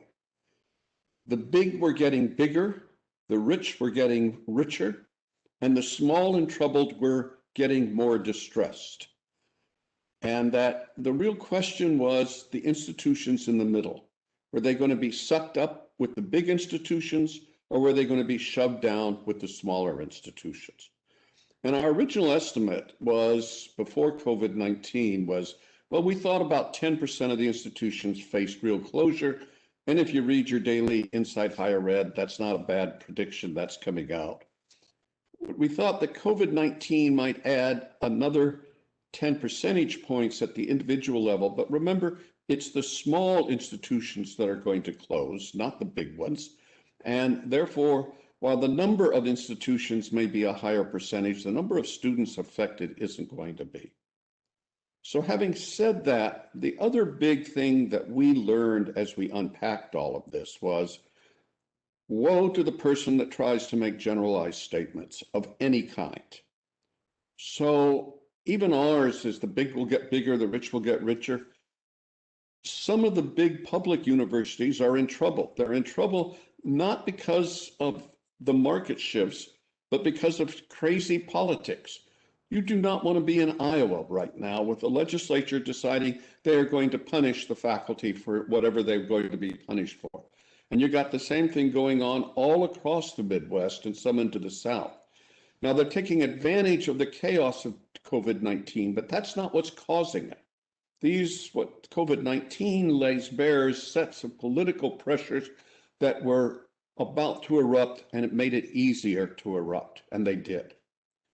The second thing is that, and Dan, I really feel for Dan. I don't know, Dan, if you're still on watching this or not. He is the poster child of all hell has to pay. Now, Penn State's doing fine. Don't get confused with Penn State and PASSHE. PASSHE is Dan's thing. And it's interesting because when you look at PASSHE, there were 14 PASSHE institutions. As he said in his presentation, the good news is we were struggling with the reality of tomorrow before pandemic came along, and the pandemic makes us struggle more and makes us more real, and that's right. But he's trying to merge and consolidate. He's got a union that says, no way, Jose, if you will, and it just sticks there.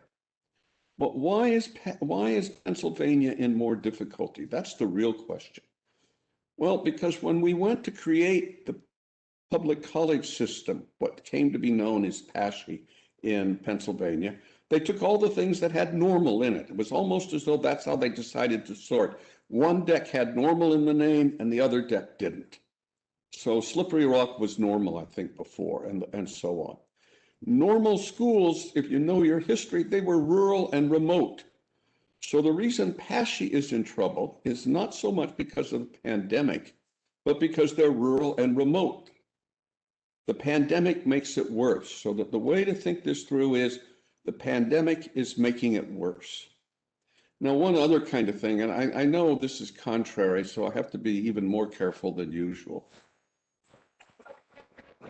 Well, my dog doesn't want me to talk about this, but I'll do the best I can.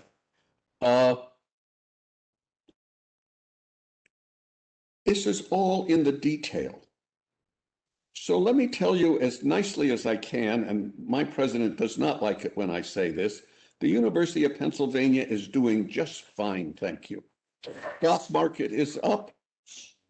Our applications are up. We're now at 45,000 applications. We only have to offer 3,000 letters of admission to get 2,300 students. This is not going to affect us at all, except that the market is flowing up. So without doing a lot, we're in better shape. Now, the other thing, and our West Point colleague makes this clear, Penn, and I teach at Penn, we did it all remotely, or whatever you call it. I call it, remotely for a year. I learned all kinds of things. I will never teach the same in the future the way I taught in the past because of the experience of Zoom. But we had the resources to do it. We had the support to do it. So the rich institutions actually took advantage of the pandemic. And you have to think about that. They actually are better off competitively and actually because they have those experiences under their belts. The other thing to think about is what happens next? Where do we go now? Well, what we learned when we look carefully, if you're very lucky and you're a small remote college, you actually made a profit out of the pandemic. Nobody talks about that. Certainly the presidents of those institutions don't talk about it. We've been looking at about 6 of them that we work with regularly. And how did they make a profit? Well, they made a profit because where they were, they continued most of their operations. They minimized remoteness. Because they were minimizing remoteness, they were not getting killed on auxiliary and dorm and food service revenue. And they came back quickly. And whatever they lost, my one president says, the only thing I lost was my event revenue, and my federal support is double what my event revenue used to be. So you have to think when you're going through this, there was a lot of money pumped into the system, but it didn't go uniformly. So you better watch carefully. So the byword here, and then I'll get off of this. Don't make general statements. They're not going to be true as general statements. Talk about classes of institutions, even groups of institutions, sometimes just institutions. The pandemic, what it did was accelerate what was going on. It made the pimples worse, if you will. That's a terrible metaphor, but that's what it did. But it didn't cause them. And be careful that you don't attribute to the pandemic the whole distress of the system that everybody was talking about this morning. Those things, all of them emphasized those things were there before the pandemic came, and they're sure there now. And that's enough from me. All right, thank you. Well, I would like to follow up with all 3 of you on a number of questions that you raised and interesting ideas. And actually, maybe Dr. Zemsky, I'll start with you since you mentioned the stimulus and federal funding. So I know Dubrovka, Dr. Ritter mentioned it as well. Could you tell me more about the kind of implications of the federal stimulus money. I think one of our previous panelists in the previous session talked about whether it should have been more targeted. So again, just kind of the role of right, well, in college finance. what I know about it is limited to what I learned from the presidents I work with. Okay, so be clear about that. What it became clear to me, and I talk to maybe 10 to 15 at a time. I have a network I go to regularly. The more skilled you were at the federal question, the more you were able to use the federal money effectively. Most people won't know this, but one of the big aha moments out of the last was that higher ed universities and colleges began discovering that agriculture was really a bank they could go to. So you get an institution that learned about that. That means they had skill in federal regulation and federal lobbying or federal application. They knew how to get the money out. Now the key became the rules. So it was targeted, it was badly targeted, it was vaguely targeted, but the better the institution's infrastructure was, the more freedom it had from the rules the feds were trying to apply. I know that's not helpful in some ways, but essentially the lesson there is just don't salute. Read the regs and see what they let you do. And if you're good at that game, you'll do better than if you're not. Yeah, thank you. Great. I guess I'll turn back to our other panelists. Dr. Kofed, I would like to hear a little bit more about online learning and virtual learning and the experience of West Point. And really thinking through, do we think that online learning can be that kind of savior of higher education moving forward in terms of, reducing financial distress? So maybe there's high fixed costs, but then once these online classes are kind of ready to go, can this reduce costs for institutions? Do you have thoughts about that? Yeah, no, I do think it can reduce costs for institutions. I think then what becomes your comparative advantage in the marketplace, right? So much like the University of Pennsylvania, maybe I'll get myself in trouble by saying West Point is just going to be fine, right? Like we're funded by the DoD, we turn away thousands of students, and students want to come to West Point for the education and the military training. And so online education for us may or may not be part of that future, because we have a market segment of people who want to be on campus and want to have that, albeit interesting, campus experience. But while we're different, we're not much more different than maybe like a Williams College or a Vassar College, whose comparative advantage is that campus experience. Where I think it will be interesting is maybe on other segments of the demand curve for higher education.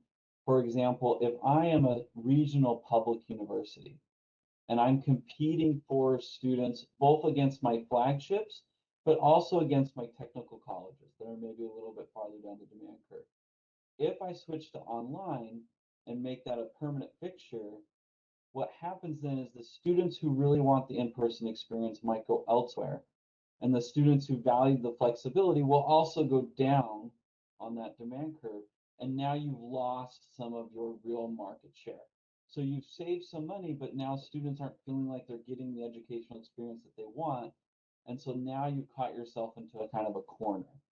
And so like Dr. Zemsky pointed out, when it comes to both the online, but also kind of the stimulus money here, it's interesting to see that the schools that probably needed that CARES money the most, with the highest Pell Grant students, were the ones that had the least FAFSA completion. And now they're switching to online and they're saying, why am I paying for this experience when I could pay either a little bit more and get the full buffet of options, or I can just go to maybe a for-profit or a technical school, because if it's going to be online, I might as well do that instead. And so that's where the top end of the distribution, I don't think will stay with online, but I don't think they are going to be hurt anyways. But I worry about that kind of public regional community college part.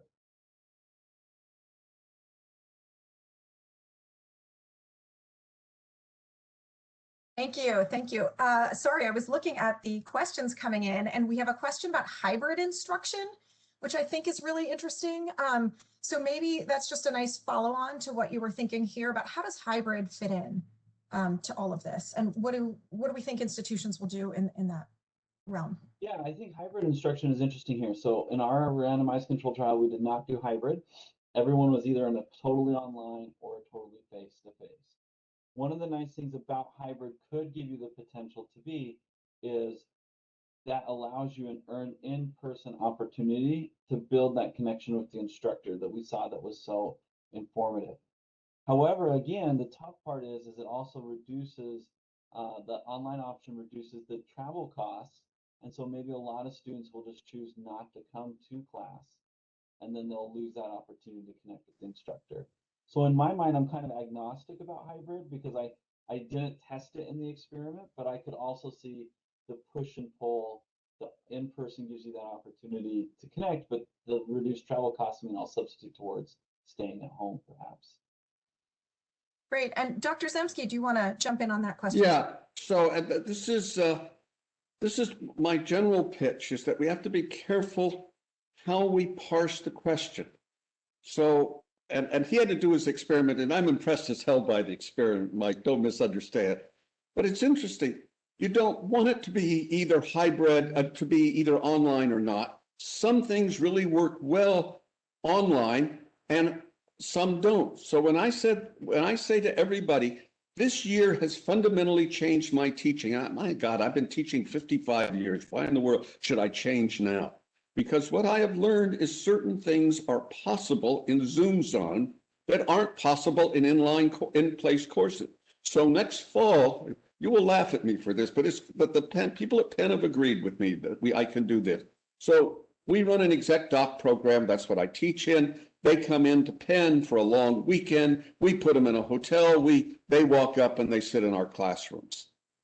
But what I learned this last year was I need to have an awful lot of people interviewed so that I bring, and this last year I brought them in by Zoom. It was easy. Next year, I'm going to bring them in by Zoom too. So believe it or not, these students will be at Penn in their hotel rooms Zooming my interviews, because that's a better experience than anything else that I can put together. So the plea is, don't make a general solution, make a particular solution. And I thought that his data gave you some clues as to what works, what doesn't work. Don't go, this isn't like a railroad where you're either on the switch or you're not. Run parallel tracks. It will do wonders for your teaching. That's my message to everybody for what it's worth. Thank you. I'd like to turn to Dr. Ritter for a question. You mentioned that there's these potential impacts, particularly for HBCUs. And I don't know if you've looked at other, maybe predominantly Black institutions. And it seems like some of these institutions might be very hard hit. And this could have impacts for equity and access. So just wondering if you've thought a little bit about that and thinking about the types of institutions that you expect to suffer and the implications on that front. Yeah, we sort of just scratched the surface of the types of comparisons we can make going forward. We plan to dive even deeper into sort of the distribution of pain, as we call it, from these different revenue sources and by different type of institutions. We did look at HBCUs, and you saw the top line results, but I think the main point is that both the declines in Title IV disbursements and in mobility on campus and in consumer spending around campus are all on the order of double for HBCUs relative to even other private nonprofit institutions. So that is driving the disparity in revenue losses, and it will only add to the challenges that come from the more severe effects of the virus on the families of Black students, which will require precisely these colleges, student services, and emergency aid to step it up and support families. Now, the American Rescue Plan is going to do a bit for that, but we're looking at on the order of $100 billion in losses for the sector over the next 5 years, and we might get at most 40 billion through this plan, and a lot of that isn't even going to go to institutions but directly to students. So it just really isn't enough. And in fact, you just mentioned the American Rescue Plan, and I see we have a question about that. Does your analysis factor that in there? No, we do factor in federal funding that came out last year, so CARES Act funding and whatnot. We add it to the revenue that states got, or rather to the appropriations that went to colleges in 2020 and 2021, but we take it out of the analysis that we do trying to establish a relationship between appropriations and revenue, because what we're really interested in is the state's ability to fund higher education. And for all we know, CARES Act is a one-time thing, so I wouldn't want to assume either that or the American Rescue Plan going forward. So our numbers are sort of the need, and then if American Rescue Plan takes care of some of that, that's great, but there definitely is remaining need. Thank you. Now I'd like to turn to a question that I'll open to any of you that we haven't touched on too much, but really thinking about the pandemic's impact on the higher education workforce and thinking about layoffs on campuses in particular. What are the kind of longer term, what do you see in the longer term going that direction? Are we going to be rehiring for auxiliary enterprises? Will that be different across different institutions? What types of institutions and what types of staff changes are we expecting? Anyone want to take that?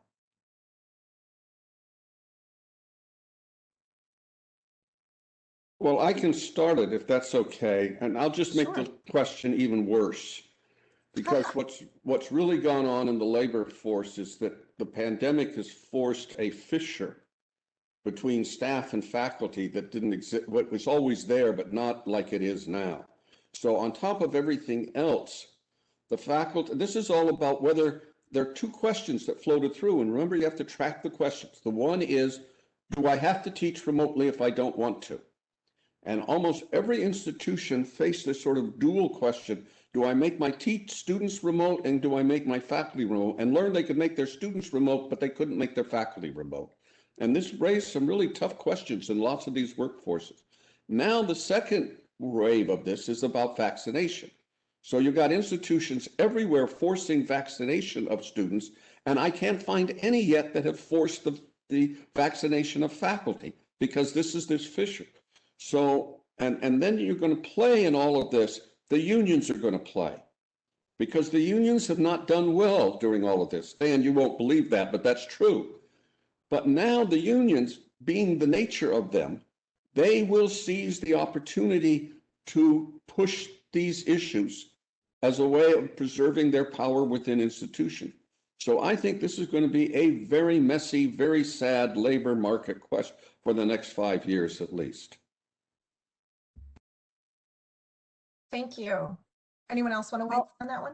Yeah, I'll add that I, can't see how this pandemic will not accelerate some of the substitution away from tenure track faculty to non-tenure track faculty. And, that's been a trend that we've seen in the past 10 years or so. And I would expect it to get worse, at least before it gets better, hopefully one day. But there are, some data sets that can be used to glean some early signals from job postings and to try and identify what's happening in higher education specifically. And I'm hoping that somebody out there has the time to dive into that. I don't know if I have the time to guide in. Can we have some argument among ourselves a little bit? Is that all right? Sure. So I agree in general with you, except there is an alternative path, and I've begun to find institutions thinking about it. What you need to know is the ratio of tenure track faculty to non-tenure track faculty. Now, remember, Erin in our first session this morning complained about faculty need a raise.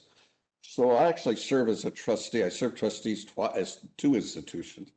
And this is an issue that's come up. And I point out, this is easy to solve. Reduce the non-tenure track faculty and increase the teaching loads of the tenure track faculty and give them the raise they desperately need. Now, I'm not sure that's going to happen. I'm pretty sure it's not going to happen, actually. But it would be interesting if we actually thought that way. And, but there are ways of trade-offs, particularly between tenure track faculty and non-tenure track faculty. And then there are trade-off questions about how you run the curricula. And remember that non-tenure track faculty go where they're told. The tenure track faculty go only where we want to. So here you're talking about, you listen to Dan and all of these people saying, well, this is going to be different. But you got a faculty workforce that says, your sense of different is different than mine. I'm just fine, thank you. So imagine now that this could be a very messy decade of labor relations. And that's in addition to the question about where's the replacement labor going to come from? I think also to add to that, like Dr. Zemsky said before, like different types of schools need different types of solutions. So if I'm a Research One university, then I don't really see how I substitute towards adjunct faculty necessarily, because I've encouraged a lot of my older faculty to retire as a cost-saving thing when we thought that the world was going to fall apart back in March. And so that's going to create some openings, but that's gonna one, either substitute towards more junior faculty, or you might be losing some of your shared governance at the top on this. Now, if I'm a community college or a regional public, then I have a decision to make, because if my market advantage is to provide deep mentorship to my students, I don't see how I can replicate that with adjunct faculty.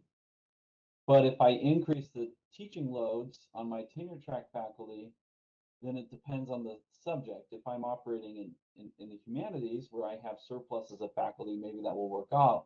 But if I'm operating in STEM or economics where there might be faculty shortage, then I might have some negative selection going on in the type of faculty I attract, and using teaching overloads as a way to cost save.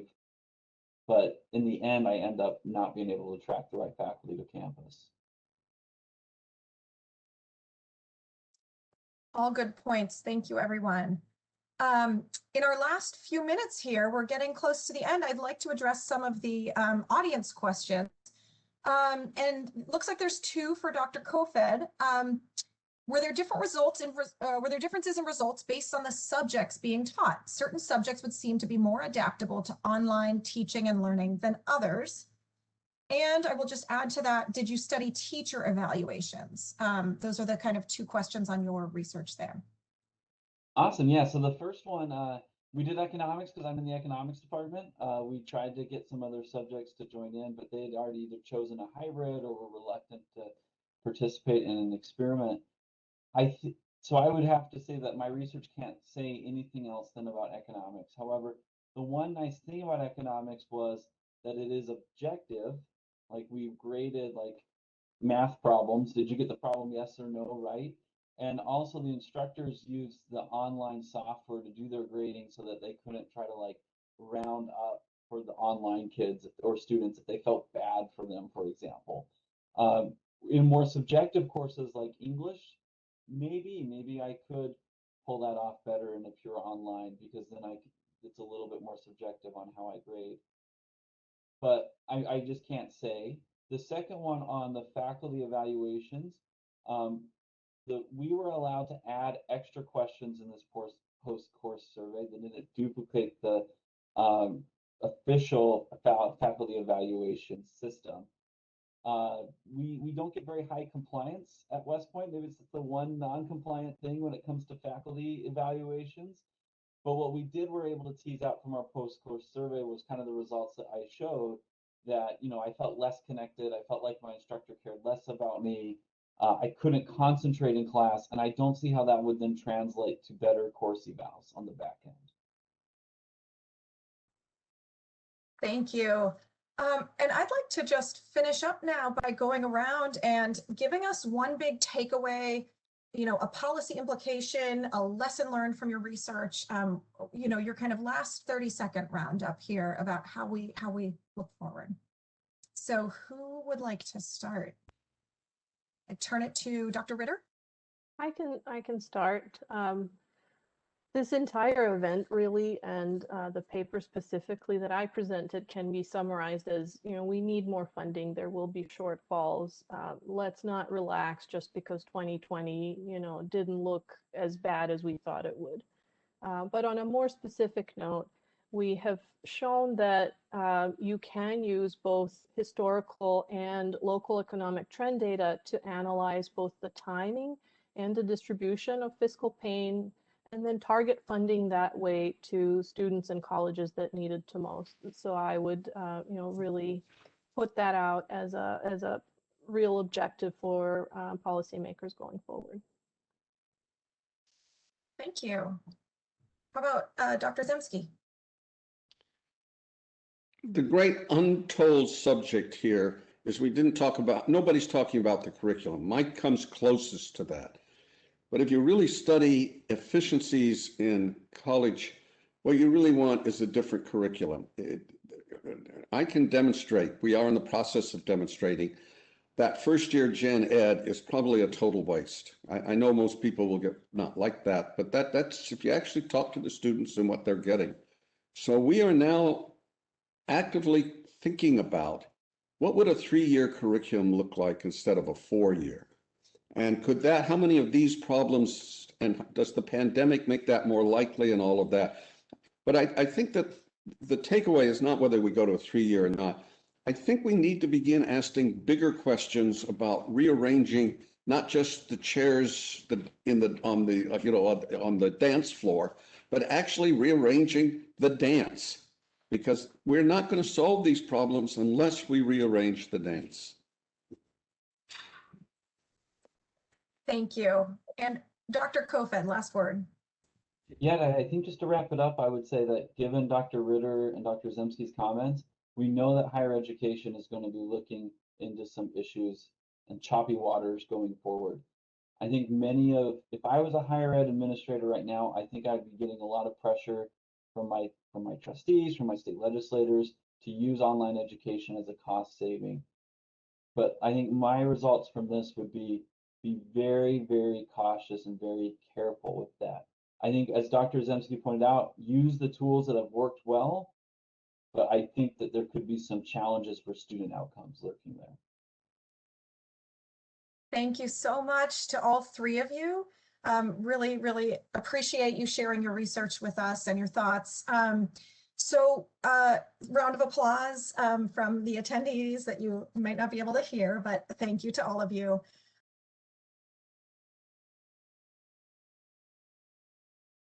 For this next panel, we are very fortunate to be joined by special guests who are all leaders of prominent colleges and universities, and we look forward to learning about their institution's experiences during this unprecedented time.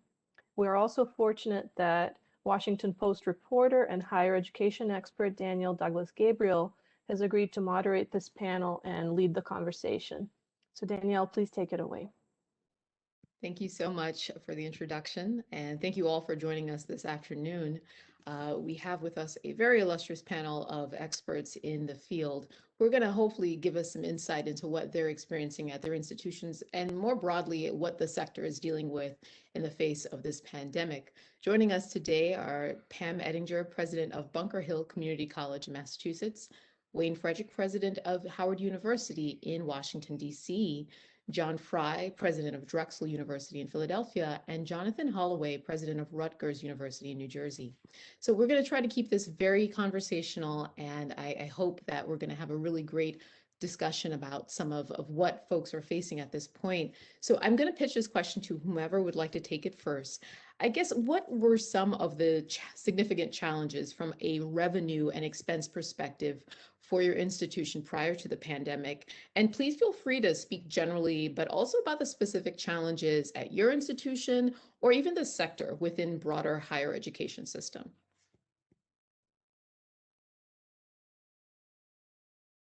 I'll jump in. thank you all for having me, and I'm looking forward to this conversation. I'm new to Rutgers starting July 1st, so I'm not going to speak with years of experience about Rutgers, but we are a very large state university, basically 100,000 person community, with a $1.5 billion endowment, which is nice, but not nearly big enough in terms of just protecting us for the long term. So we really rely on revenue sources from student tuition, room and board. And things were fine with Rutgers, but fine in terms of paper thin. I mean, that there wasn't much room for error. Certainly no room for a global pandemic. And once we were looking at losses approaching, this is right when I started, for this current fiscal year, $250 million because of the complete collapse of revenue on that front. Now we've done a lot of remediating work, and I'm sure we'll get to the point in the conversation with the importance of federal and state intervention to prop up large segments of higher ed. But we are still incredibly dependent on tuition, room and board, and to an uncomfortable extent, actually. And it really speaks to the fragility that we've seen COVID expose in all kinds of aspects of our daily lives, not just in higher education specifically.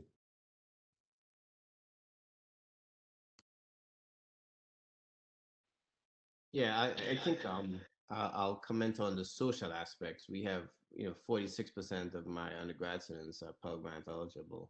And so looking at food insecurity, housing insecurity, so we kept a pantry open throughout the pandemic that had significant utilization. And we actually had to bring some people back on campus for their safety and well-being.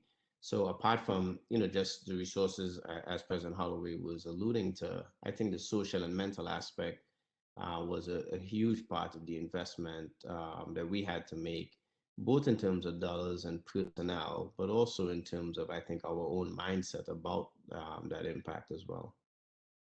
Yeah. So to follow up on what Wayne has said, and also what Jonathan has said, community colleges are in an interesting place, right? We're at the intersection of where our four-year brothers and sisters are, and we're also embedded in the community. So we have been on the funding side because public higher ed, and particularly community college, have been sort of continuously being defunded over the years.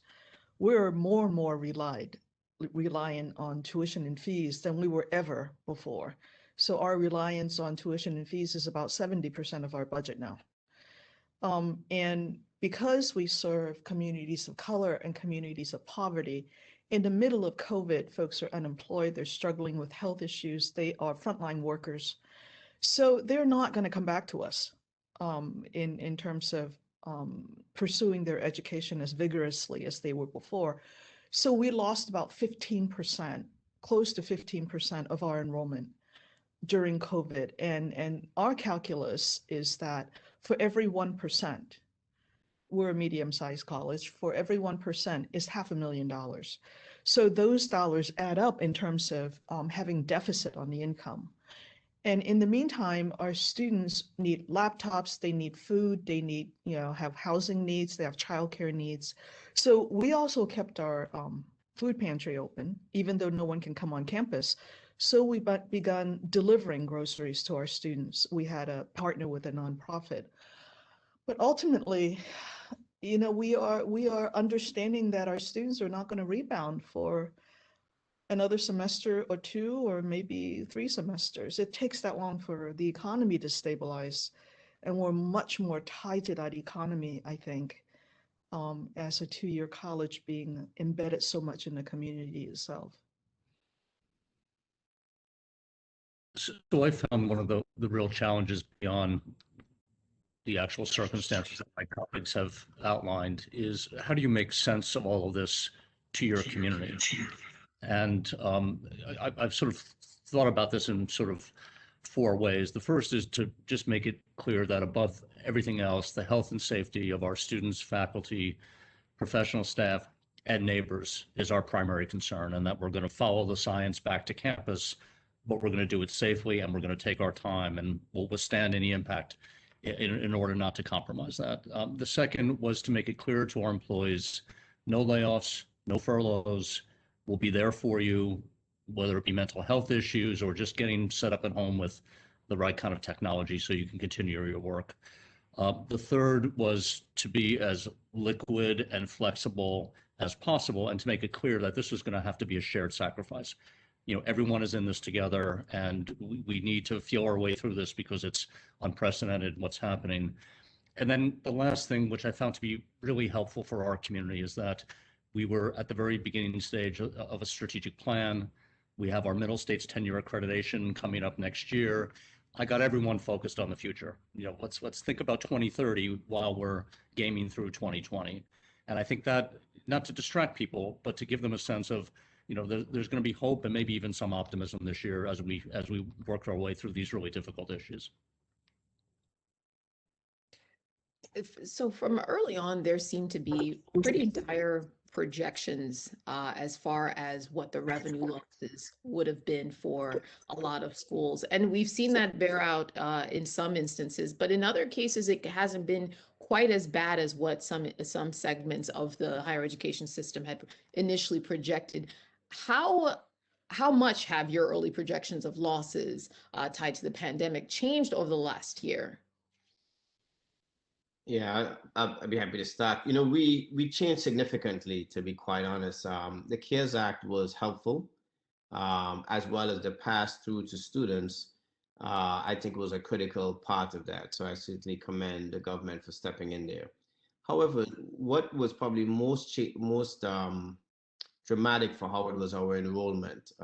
While I think the entire sector was down about 3.4%, we actually had a 17% increase in enrollment.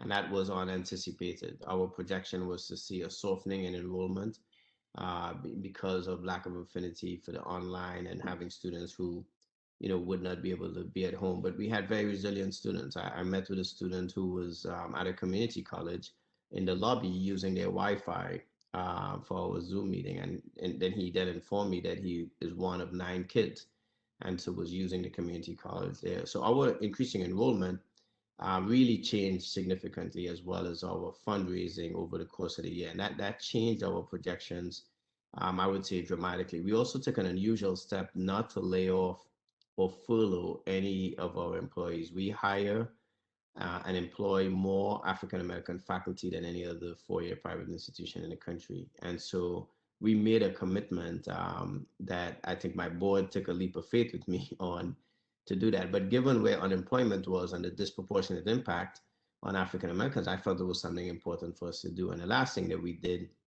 that changed dramatically was we moved $80 million of our endowment into our pension plan, because I did not want our retirees to worry, or people who were considering to retire. So that made the plan fully funded. And because the market has performed well, we've actually replaced that 80 million in our endowment. So we did a few things that I would say were unconventional, but we certainly were buoyed by, I think, some different factors compared to probably the rest of the sector. So we go ahead. I'm sorry. No, please, Pam. I was going to say I'm horribly envious of the fact that Wayne can move that much money into his pension plan.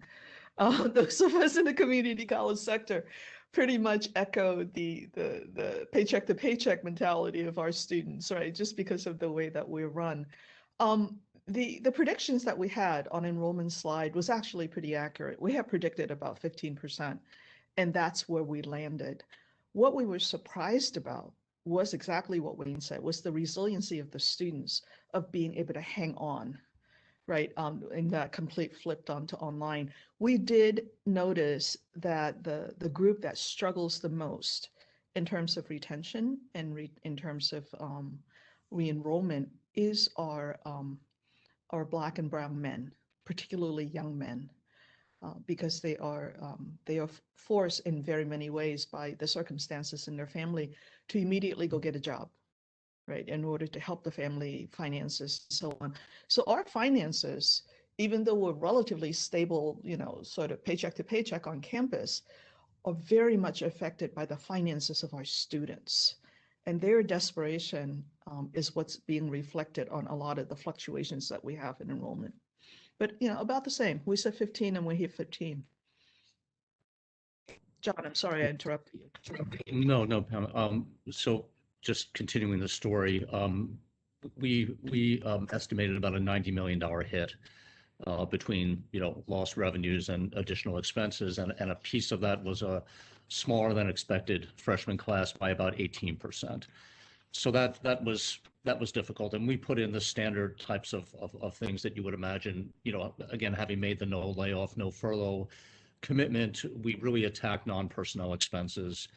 We suspended retirement matches for the year. We did salary reductions in significant ways, 20% for me, 10% for my direct reports, 5% for their direct reports, because we wanted to show, that, sacrifice has to start at the top. We did a hiring freeze. We eliminated vacant positions. We delayed capital projects. We started a winter entry program for students we felt may have been sort of scared off initially. Maybe they would think about coming to us in January. A whole bunch of other things like that to yield maybe some additional students. And the CARES Act funding, as Wayne indicated, was very helpful. And so we got to a balanced budget. And I think we've outperformed the balanced budget this year so far significantly because of the fact that people just stopped spending what they didn't need to spend. And it's amazing when you see the resilience of the community, but also the sense of sacrifice. It was great.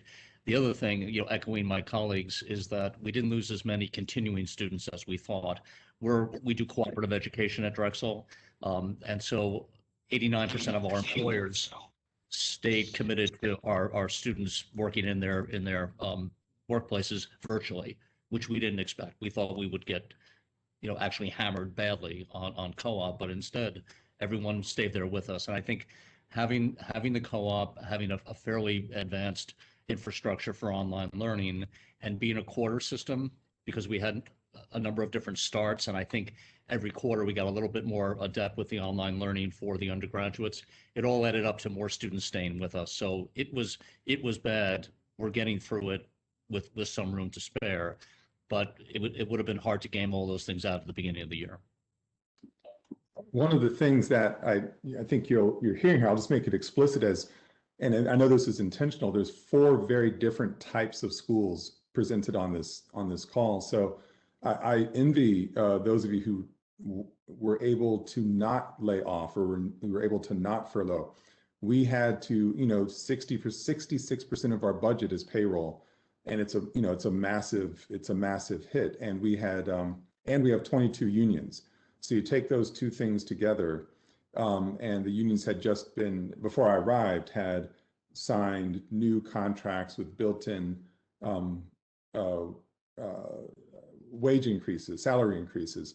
So a lot of that had to be scrapped, which means this was a year of renegotiation right out of the gate, and a lot of anxiety for everybody, and a lot of stress, a lot of feeling of broken promises while trying to navigate this incredible shortfall. And if we did not reach furlough with the 22 unions, furlough agreement of different types, we could not have closed the budget gap. Actually, that alone was $60 million that had to be found if we couldn't have proceeded with the furlough.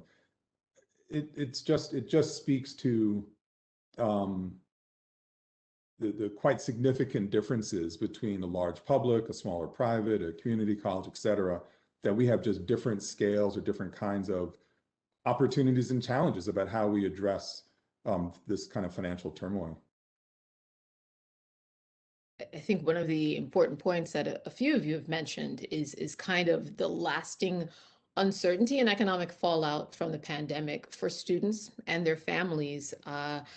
How do you anticipate your institutions will deal with these challenges over the next 5 years? This isn't a one-off situation we're facing here. It is something that for some families will impact them for at least the next few years, and could certainly impact your enrollment, admissions, your ability to continue on with projects. So I wonder how you're thinking about this at this stage.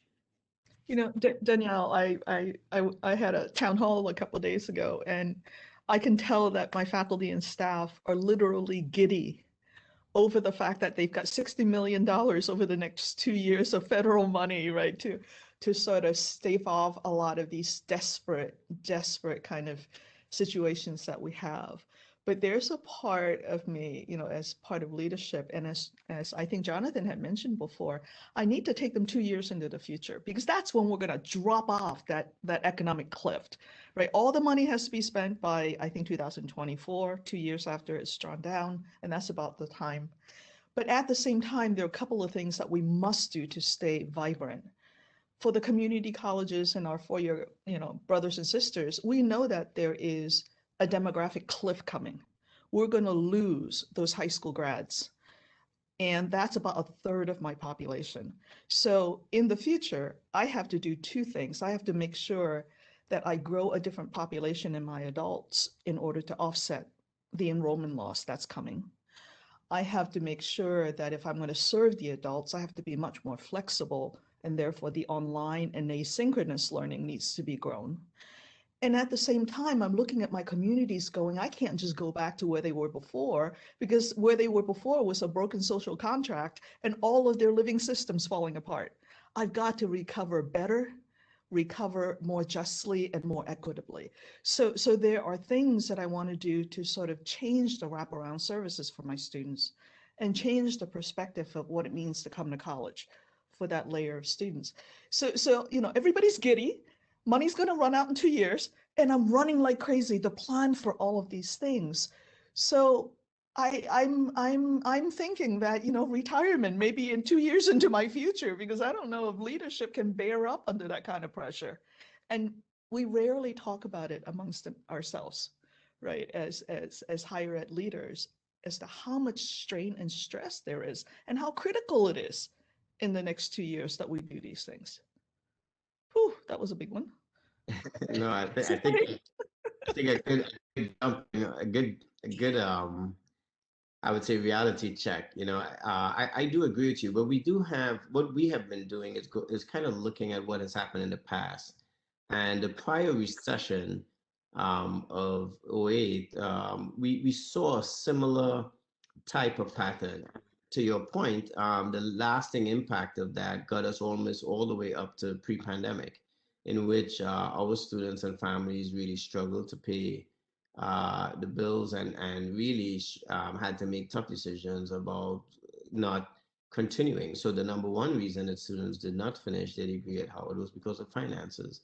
And it also took a drop during that period of time as well. So we've been thinking about that and trying to plan for that in particular. And I think you make a good point about, you know, looking in that 2 to 6 year window, you know, where the economy may be and what may be important. I think that brings up another important point, especially for students of color, that there's a lot of talk about certification, getting them out into the workforce. The one fear that I have is that as we push that in this environment, we may also lessen the focus on getting them advanced degrees. And that could actually widen some disparities that exist already if we're not careful. In 1978, I believe you had more African-American males apply to medical school than in 2015.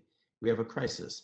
And if that worsens, we could look up one day and not have a male Black physician be a unicorn. And we have to be cautious of that as well. So I think we do have, as Jonathan was pointing out, we do have different institutions here that are playing a role, but we need to make sure that as we continue, we keep our eye on some of those statistics, and we keep building programs and opportunities, you know, to let those students get there. It's not going to be easy, I agree, but it probably requires even more of our focus and energy now than ever before.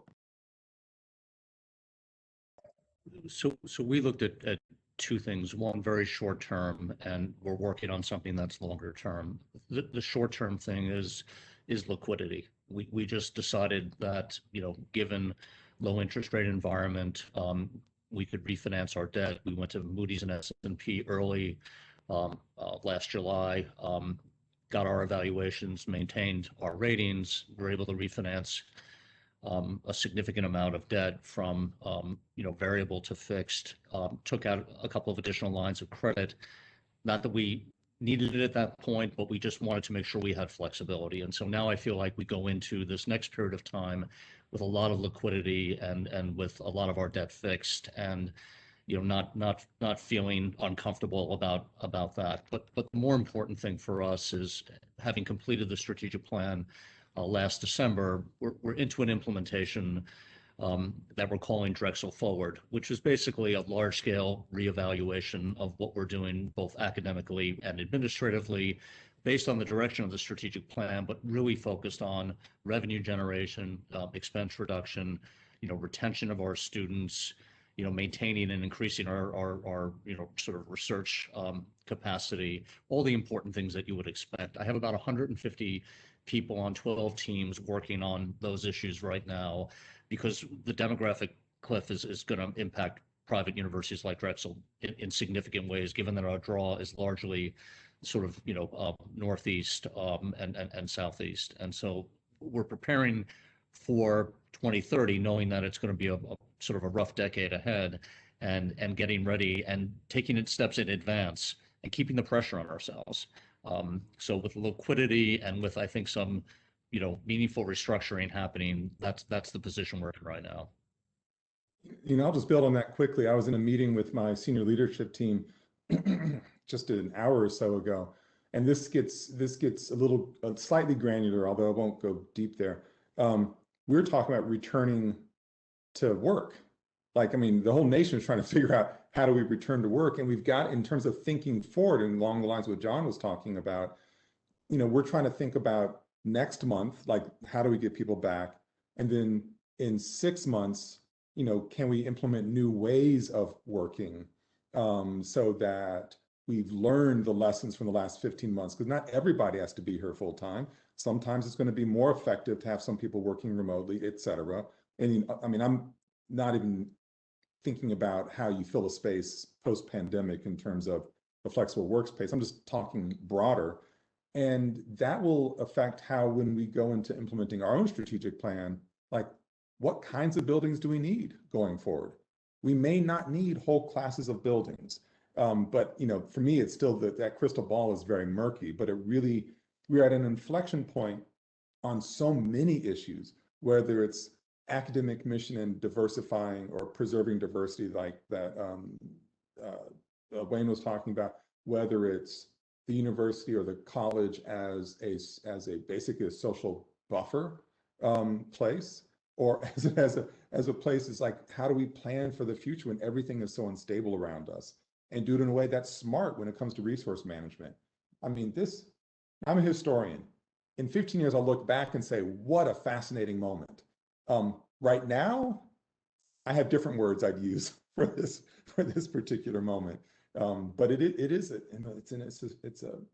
an astonishing challenge at this moment in time.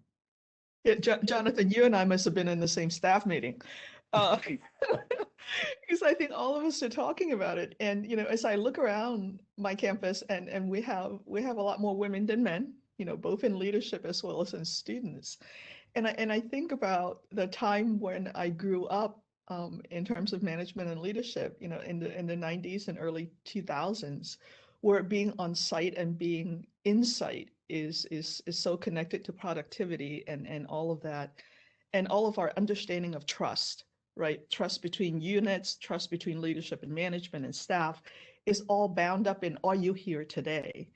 And the younger group of folks have been saying to me, no, that's not how the world works right now. Look at the corporate sector. And I think in some ways, COVID has forced us to change our understanding of both our social contract with our communities and our trust and contract with our workers. I have been scrambling to try to find a humane, family-friendly, women-friendly set of policies for flexible workplace. It doesn't exist. All the flexibility that we've been giving women and families about when they come to work, when they don't, is sort of all under the table kind of stuff. If I'm kind to you, then you can bring your baby into the office for an hour because you can't find childcare. It is not like, well, here are the values of our institution, and here's how we accommodate, right, your talent because we trust you. I think this is going to be beyond a financial discussion. It's going to be about how do we negotiate our humanity and our understanding of the next generation workplace. I mean, both space and, as a reflection of our values. And I think we're everywhere right now. We don't really have those good policy discussions. I want to stay on this issue, mainly because, one, because I have kids, but no, also just really thinking about how the pandemic has changed your perception of the role your university or college has to play in the community. And I imagine some of that has changed in some respects because, as many of you mentioned before, you kept food banks open. You recognize that you are not just the place for education, you are also for some students the place where they get a meal or the place where they are housed. So I wonder how has this unprecedented event, at least within our generation, within our few generations, changed your perspective of what role you should be playing within your respective communities? I'm gonna jump ahead on this because we are a community college and our role is embedded in our name, right? For the longest time, the segmentation of four-year colleges away from K-12 and so on has defined community colleges. We were sort of a two-year version of a four-year university. But over the last decade, we have really changed. And the one word that I would offer you, Danielle, is the idea of a hub. We are the new public square. This is where folks come to find social services, come to find food security and basic needs to be filled. This is where they come to study when they don't have Wi-Fi at home, right? This is where the resources are. So when we close down the campus for COVID, a whole infrastructure of where people come to gather to work and to see one another fell apart. And that's when we knew that the hub is where we should be. We will say everybody come, business and industry come, social services come, nonprofits come because this is where the students are, this is where the community is, come and serve them here. And we will hold you as a physical space. So, I mean, I'm really envisioning that to be the new social center in the way that community colleges serve the nation. There's 1,200 of us, and we're pretty much spread out in that way. So there, I offer you the hub. Pam, I love that. And I maybe to build on that, I would offer extension on top of that, because I do see us having a significant mission of extension, even though we're not a land grant, we're a private university, but urban extension is sort of built into our mission. We're in the middle of a federal promise zone, one of the first 5 that President Obama designated back in 2014. We have stewardship responsibility for 7 public schools, K through 8 in this area. We just actually opened during the pandemic, the 8th, which was a sort of a 10-year journey. And Pam, the way you just described hub, that's what our PAL Science Leadership Academy Middle School has become. It is a hub for the community. And so I think in thinking about our community, we are including all these neighborhoods around us that we serve. And the frustration has been some of the things that we normally do with our neighbors, we couldn't do because of, sort of lockdowns. And so we're coming out of that quickly.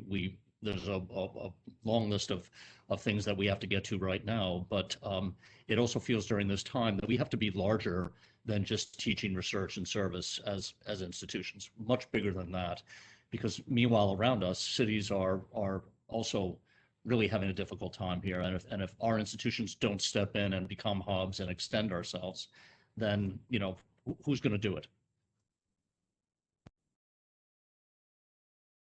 Yeah, Howard obviously has a med school and a hospital. And as a result, I think one of the things that we saw was that we became a trusted messenger in the community. So vaccine hesitancy, really increasing the number of people that were vaccinated, having our students interact with the community. And I think those things are very, very important. We set up testing centers in Ward 7 and 8. I still have an image of a 103-year-old woman, Black woman, getting vaccinated by one of our nursing students. And that right there, having the community feel the full cycle of the generational movement, as it were, I think was important. There are lots of things I think our universities do in terms of being in the community, but I think at the end of the day, the amplification of the humanity, I think is what we see ourselves as doing more. So we really have been putting people out in the community, especially during the pandemic, more so. We have our nutritional science students shopping with folks at grocery stores in Ward 7 and 8 where there's a food desert, but also going to the corner stores where they recognize that we have to meet people where they are. We have a mobile health unit that's going to go out into those communities as well. So I think the role that we play, to your point, Danielle, is even more amplified. But I do think as a country, there's a greater recognition that amplifying each other's humanity is important. And our higher ed institutions do that both on a personal level by transforming lives, but also ultimately we send people out into the world to transform the communities for better good. And I think that that's a better appreciation for what higher ed can do, has done, and will do going forward. You know, that last point, the appreciation of higher ed, it's been I guess I'll use the word unsettling to me over the last handful of years to see the ways in which higher ed as a phenomenon has become a very easy punching bag for all different types of people about whether it's expense, what it's actually for, so on and so forth. And I found so often, and the reason I mentioned it earlier, higher ed is usually reduced to one thing, like the most expensive university in the country, that class. And that's the source of all these problems. And the source is, the problem is real, it's multivariant and it's very complicated, but the pandemic has had this leveling effect upon so much of us because, our communities, it's exposed to the ways in which, higher ed is not just about delivering a lecture from a professor to a student. It's about all these things that my colleagues have just been talking about. It's a buffer zone, it's a food pantry, it's a healthcare provider, it's a source of education at multiple levels, multiple generational levels. It's a policy machine. It's an economic, we all are economic drivers. And one of the real challenges I think we collectively have as presidents is how do we tell our story about what we are? Because it really does depend on the situation. That the things that Howard has to be locally overlap a lot with what Rutgers has to be locally, but also get very different very quickly. And people who aren't in our offices they aren't in a place to understand that. And the economic fragility of so much of higher ed, which we all live with, people don't understand. And I think we're going to have to reach a point in time where there's going to be a gut check in this nation, because if we lose our community colleges, which are the most economically fragile in the ecosystem, we're in trouble in this country. We're flat out in trouble. Now, that's not my space as an expert, but I know and I saw Pam nodding her head. That's a fact on the ground. And there'll be contraction in our industry. There's no doubt about it. But at some point, the risk will be too high, and that for the sake of, and this may sound hyperbolic to people, for our national integrity and security and for our future, there has got to be a reinvestment in higher education. It can't just be on the backs of people being charged ever rising tuition. It can't be.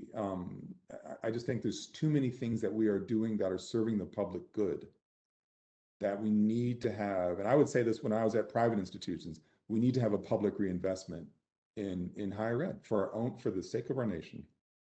So Jonathan, I'm going to throw the ball back at you too. Yes, community colleges are important because we have about half of all the undergrads.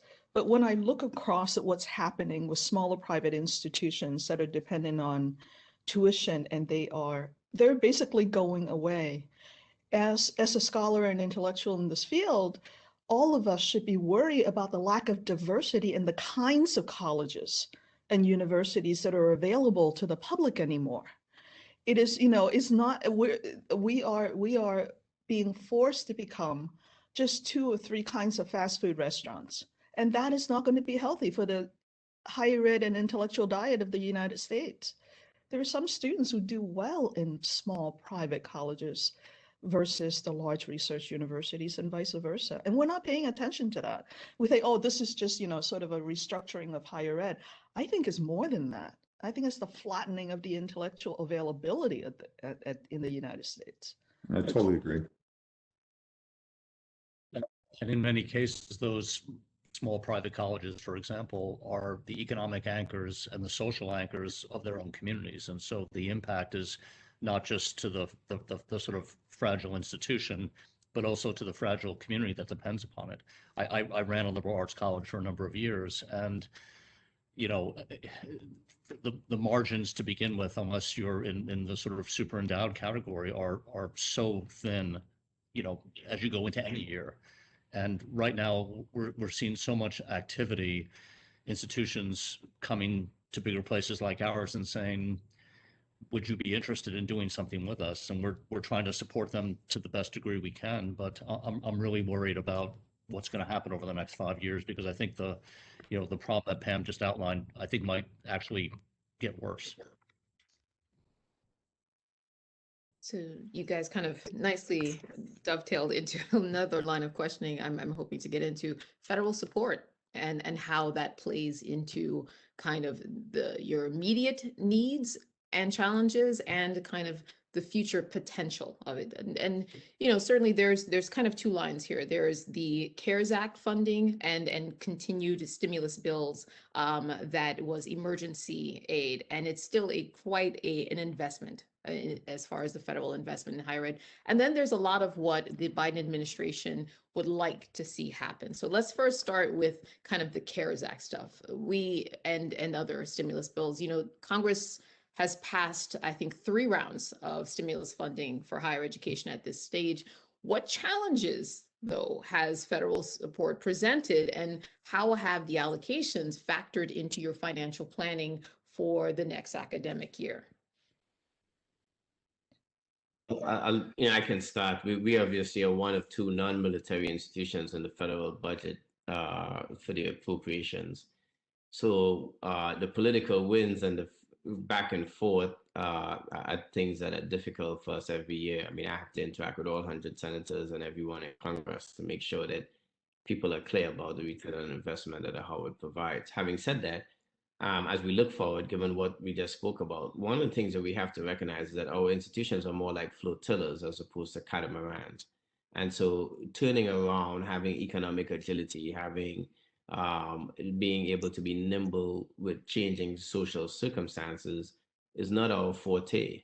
And that's why sometimes resources are helpful, but they can't be in just a short term. So one of the things I would love to see that I have not heard enough of is conversations around the infrastructure bill.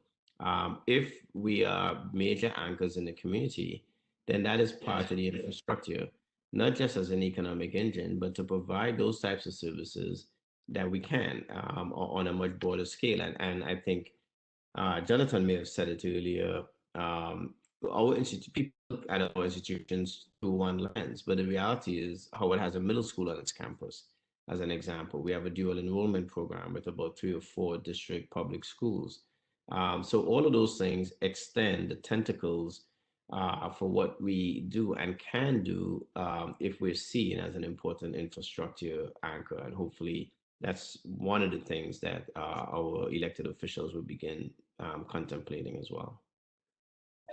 Yeah, if I could build on that. So we just raised and spent $45 million to build this new school. And like I said, there are 7 others out there that have significant capital needs. And so that would be a great thing, because I think that would bolster the quality of life and education for almost 5,000 students in West Philadelphia. So I definitely agree with what Wayne is talking about. We also have done a significant amount of economic development work in and around our part of Philadelphia, which is right next to 30th Street Station. So, rail infrastructure, all of that really makes areas like Philadelphia, Washington, New Brunswick, Boston much more appealing. And I think we're hoping that we're going to see significant investments there. To the question, I felt this year, and we're grateful for the CARES Act money, but there was a lot of burden that was passed on to our institutions to distribute the funds to students. That was not an uncomplicated exercise in terms of developing websites, Q&A, and often the guidance from the Department of Education really wasn't that clear. Half a dozen different changes throughout the course of at least the initial round. The second round is a little bit better, but I hope we can also do better in just clarifying what the rules are going to be and making sure institutions are really sort of set up to be part of the distribution network. One thing that, and Pam, did I jump the queue? I'm sorry. Well, one thing that John said just now that was very helpful, or I agree with strongly, is the directions from the federal government when it comes to spending. And look, I'm not a critic. I appreciate it. And Rutgers is I think the second largest beneficiary of federal largesse at the first round of care spending. We appreciate every single dollar, and we understand that the government's under pressure just to get money out the door, which is great. But it's really been helpful to have new sets of rules and guidelines with next tranches of money, so that in higher ed we can start moving to a bit more proactive space, because one of the themes that we've all been talking about is planning. I mean, presidents plan, and our hands we are handcuffed in ways that I think made sense in the first iteration, just emergency, flat out emergency. But now being able to be more strategic about how we plan the allocation of certain parts of this money going forward really helps in terms of are we able even to figure out how to provide more social services or educational services or whatever in 6 months, because without that flexibility, we don't know if we can do that, because the numbers are still soft in many different aspects of our revenue streams, for example.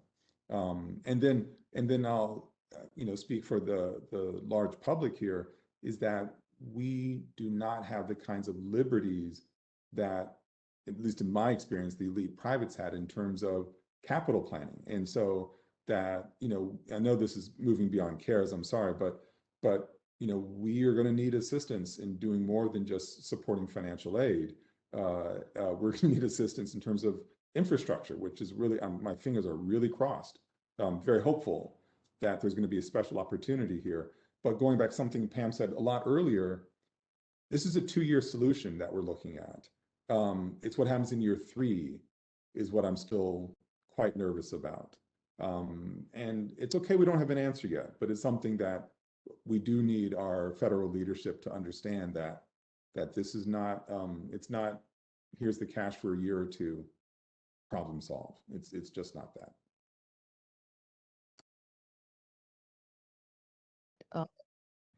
It is, I am grateful, first of all, for the money that we've gotten from CARE, and the last part 3, CARES 3. I know it's got some other name, but I'm just doing CARES 1, 2, and 3 because I can't figure them all out anymore.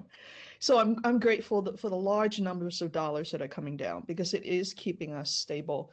But here's one thing that I'm truly grateful for in the CARES Act, is the change in eligibility between CARES 1 and CARES 3. Now my undocumented students, my DACA students, and my international students, because ours are not the wealthy international students, they struggle in their homeland, others struggling here. They now are able to take advantage of those CARES money. And that's a large portion of some of our community colleges. So that's one. The other is that there are 2 things that I'm keeping my eye on that are going to be game changers for community colleges in the urban and in the rural areas. One is the availability of broadband.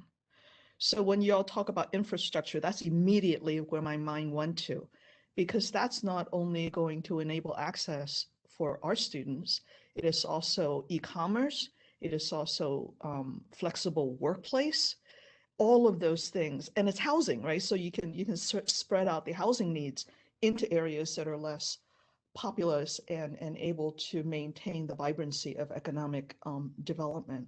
So broadband, I'm very hopeful finally the word is heard. And the last thing is, it's got mixed receptions in some spaces, perhaps in this space, which is free first 2 years of college, really free community college.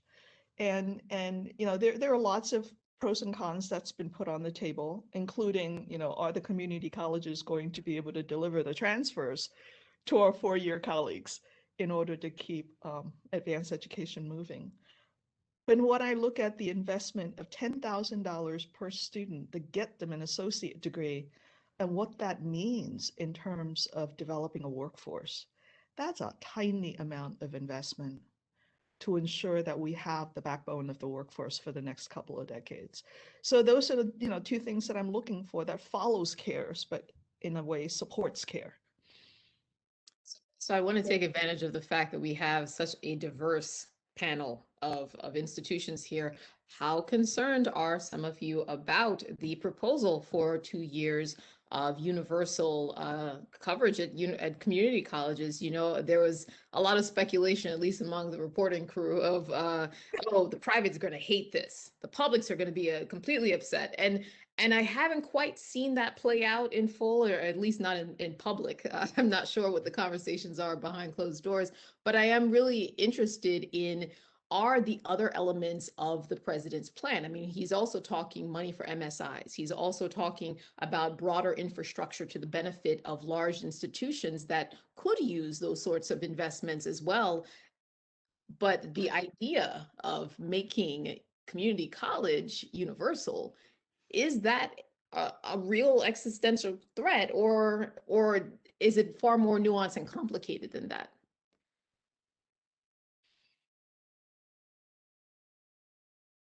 I mean, I feel kind of, it's kind of self-serving on my end, so I'm not saying anything until I hear from the three of you. I'm thrilled about the idea. In fact, I was on a call earlier this morning with the president of the Community College of Philadelphia, and we're involved in some really interesting STEM-based work to support underrepresented minorities. And I'm thinking about what that would mean for him, and then how we could further articulate and what it could mean for us. And so I know it's a complicated issue, but on the face of it, I hope we continue to pursue this, because I think it'll help everyone. And even though it may seem like a threat, I think we have to look beyond that and think about the social good it'll create. I agree with very much a lot of what you said there. There are many different types of schools, as I've been saying multiple times, but different entry points. Like, people going to community colleges don't all need to go off to nor do all want to go off to 4-year colleges. Depends on what they're pursuing as far as the next step in their life, right? So it is more nuanced and more complicated than just, here's a check for 2 years, problem done. No, it's more complicated than that, but this is an incredibly, I think, a smart investment. And that 4-year institutions will be able to adjust accordingly. And I think that's okay. I mean, believe me, I think we would all do better if we had more people in this country educated at least through an associate's degree, if not through a BA or BS or then beyond. We'd be in a much better place. Not that everybody needs to go to college. I don't think that's the case either. My concern about these plans is that, while very well intentioned, I don't doubt that at all, is I worry about elements of them that might become unfunded mandates. I worry about something that happens when there's a presidential transition, or when the House flips or the Senate flips or something like that. And I worry about, and I don't have an answer, so this is not really helpful, but I worry about, oh, okay, we set up expectations, something gets implemented in about 2 years, let's say, and then it only lasts for another 4 years and then it's gone. And okay, that's 4 years is better than none, but it's just something that we have to be mindful of. There are so many great ideas that come through our federal offices, regardless of party, that just they die because they lack funding. And boy, the risk factor of a great idea but without funding in higher ed, because I'm biased, that's what I care about most. That's something I worry about. Yeah, I'm obviously supportive as well. But one thing that does concern me, though, again, is I want to make sure we don't set this up in a way that we direct it at a certain group of people and we get them into one mindset. I think if you're going to fund something like this, you should also fund associates to PhD, associates to MD, associates to JD. And so we have been out with articulation agreements where we're trying to build those programs because I think community college is a really incredible treadmill. And the students who come to us as transfer students actually, as most private institutions, have a higher graduation rate than the students who start as freshmen. And that's because they've almost had that treadmill. They've gone through the resilience and perseverance. And I just want to make sure that we use that opportunity and we think about getting them to, an opportunity. There are significant percentages of them who will attend community colleges who have the capacity and capability to diversify many fields that right now require significant diversification. All right. So 65% of the jobs, 75% of the jobs, I keep misquoting, right now and beyond into the next decade in the New England area, and I suspect it will be across the United States, will need some form of post-secondary education, right? So to me, this is more workforce investment than anything else. That the more, if you, making universal K-12 has not broken our society. Has not broken the higher ed system. So adding 2 more years onto it is not going to have that kind of, destructive effect that everybody is thinking about. I think Jonathan's right. I think we will all adjust. And the aspiration of folks getting their BA, getting their master's, getting their PhD and JD would escalate, right, along with the ability to afford the next level of education without taking up so much debt. I think one of the hardest piece in terms of implementation of this is sustainability of funding, but it's also dependent on the 50 states. Each state has a different way of funding their community colleges. And if you do free community college at this moment, some states will actually, it will actually cost some of the states more in the cost sharing than others, depending on where you are. So I think that kind of lack of, I wouldn't say lack of clarity, but the complexity of having to deal with so many models and not being able to, let's say, impose a model like Medicare, right, where it's one model across many, many, many states, is going to be an implementation, I wouldn't say roadblock, but at least lots of little bumps until we get there. I don't hear a lot of people saying you're going to, take away my, you're going to take away my workload. It's just going to be, my workload is going to be different. If my population in the community colleges goes up 1/3, that means my transfer rates will go up 1/3, if not more. And there'll be more people in the higher ed pipeline is what is going to happen. At least that's what I'm hoping. So I'm going to ask one last question and then we're going to turn it over to audience questions. I see them coming in and I don't want you guys to think I'm neglecting you, but I think a lot of what we've already discussed kind of answers this questions, but I would like to ask you guys, what lessons have you learned from this experience that will continue to inform the way you serve your students or run your school? Yeah, I think many lessons. I would say first is the interconnectedness of all of this and all of us. I think is one aspect of it. We spoke about being anchors in the community, but the reality is that there's so much that you have to depend on, whether it's the local government, state government, federal government, and maintaining those relationships as well as the individual relationships. And then the second part is, especially when you're serving underrepresented students, I think the gravity and the fragility of their circumstance can sometimes be underappreciated. It's not just a matter of getting them into college and getting their college education funded, but it's about what they eat on a daily basis. It's about the other 8 siblings they may have in a household. It's about the broadband. So it's a really complicated job. And so I think making sure that we have the pipeline for future leaders well prepared to deal with the complexity of it is something that at Howard we've been investing in. We have a higher education leadership program, a PhD program in our School of Education.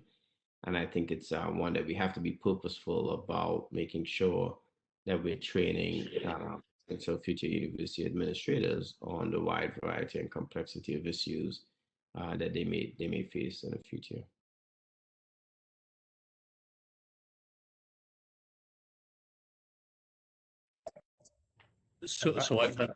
I'm sorry, go ahead, Jonathan. No, I'll be actually very short.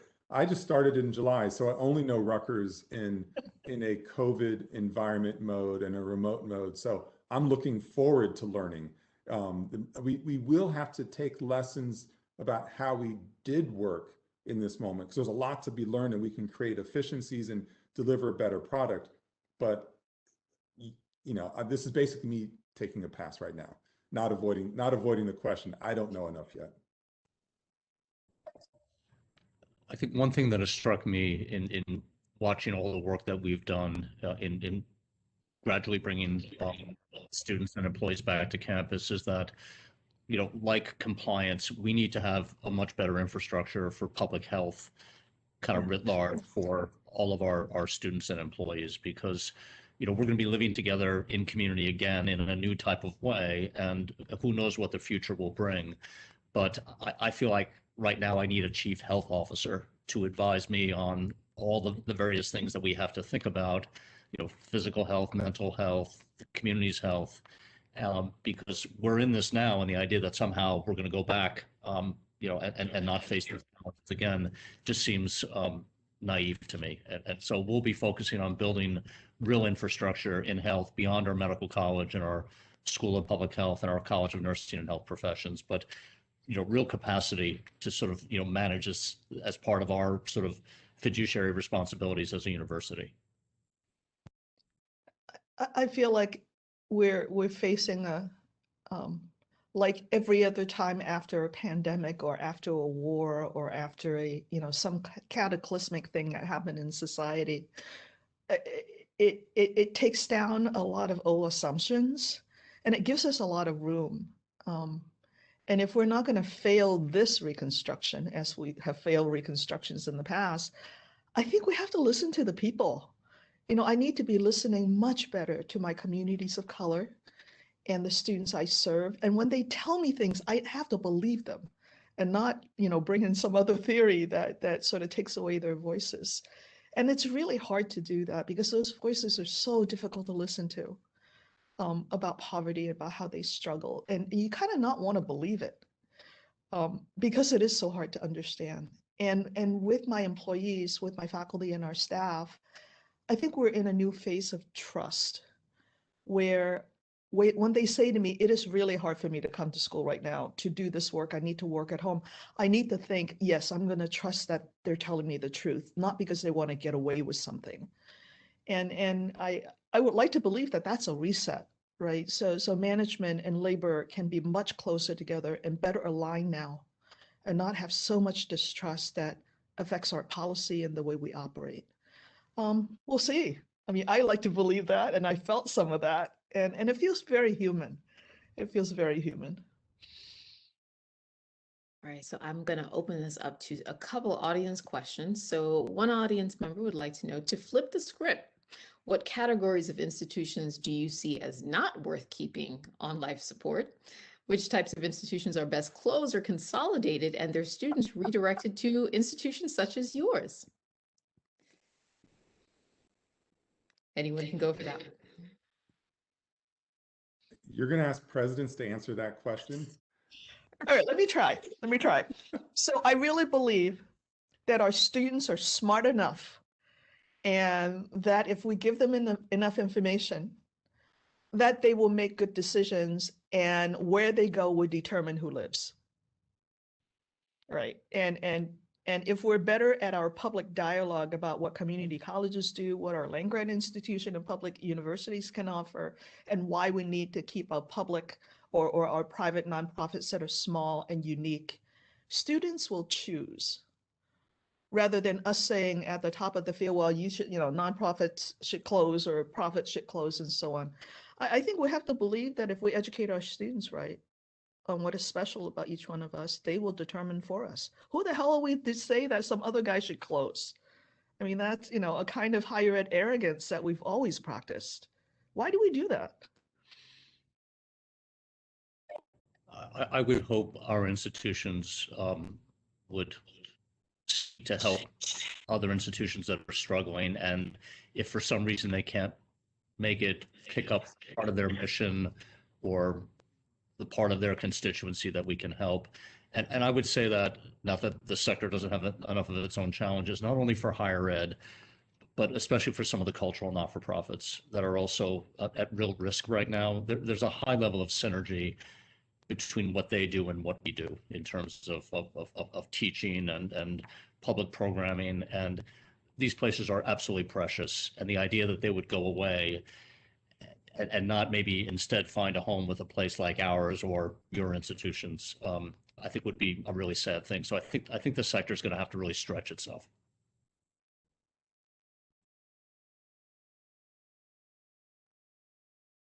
So actually, just to kind of build upon what you're saying, John, I wonder, what do you all think about the idea of whether there'll be more consolidation within the higher education system? You'd mentioned earlier, John, of schools coming to you saying, let's partner and such. Do you think that that is the beginning of a lasting trend as external pressures as well as just kind of demographic realities start to set in? There will be more of those opportunities.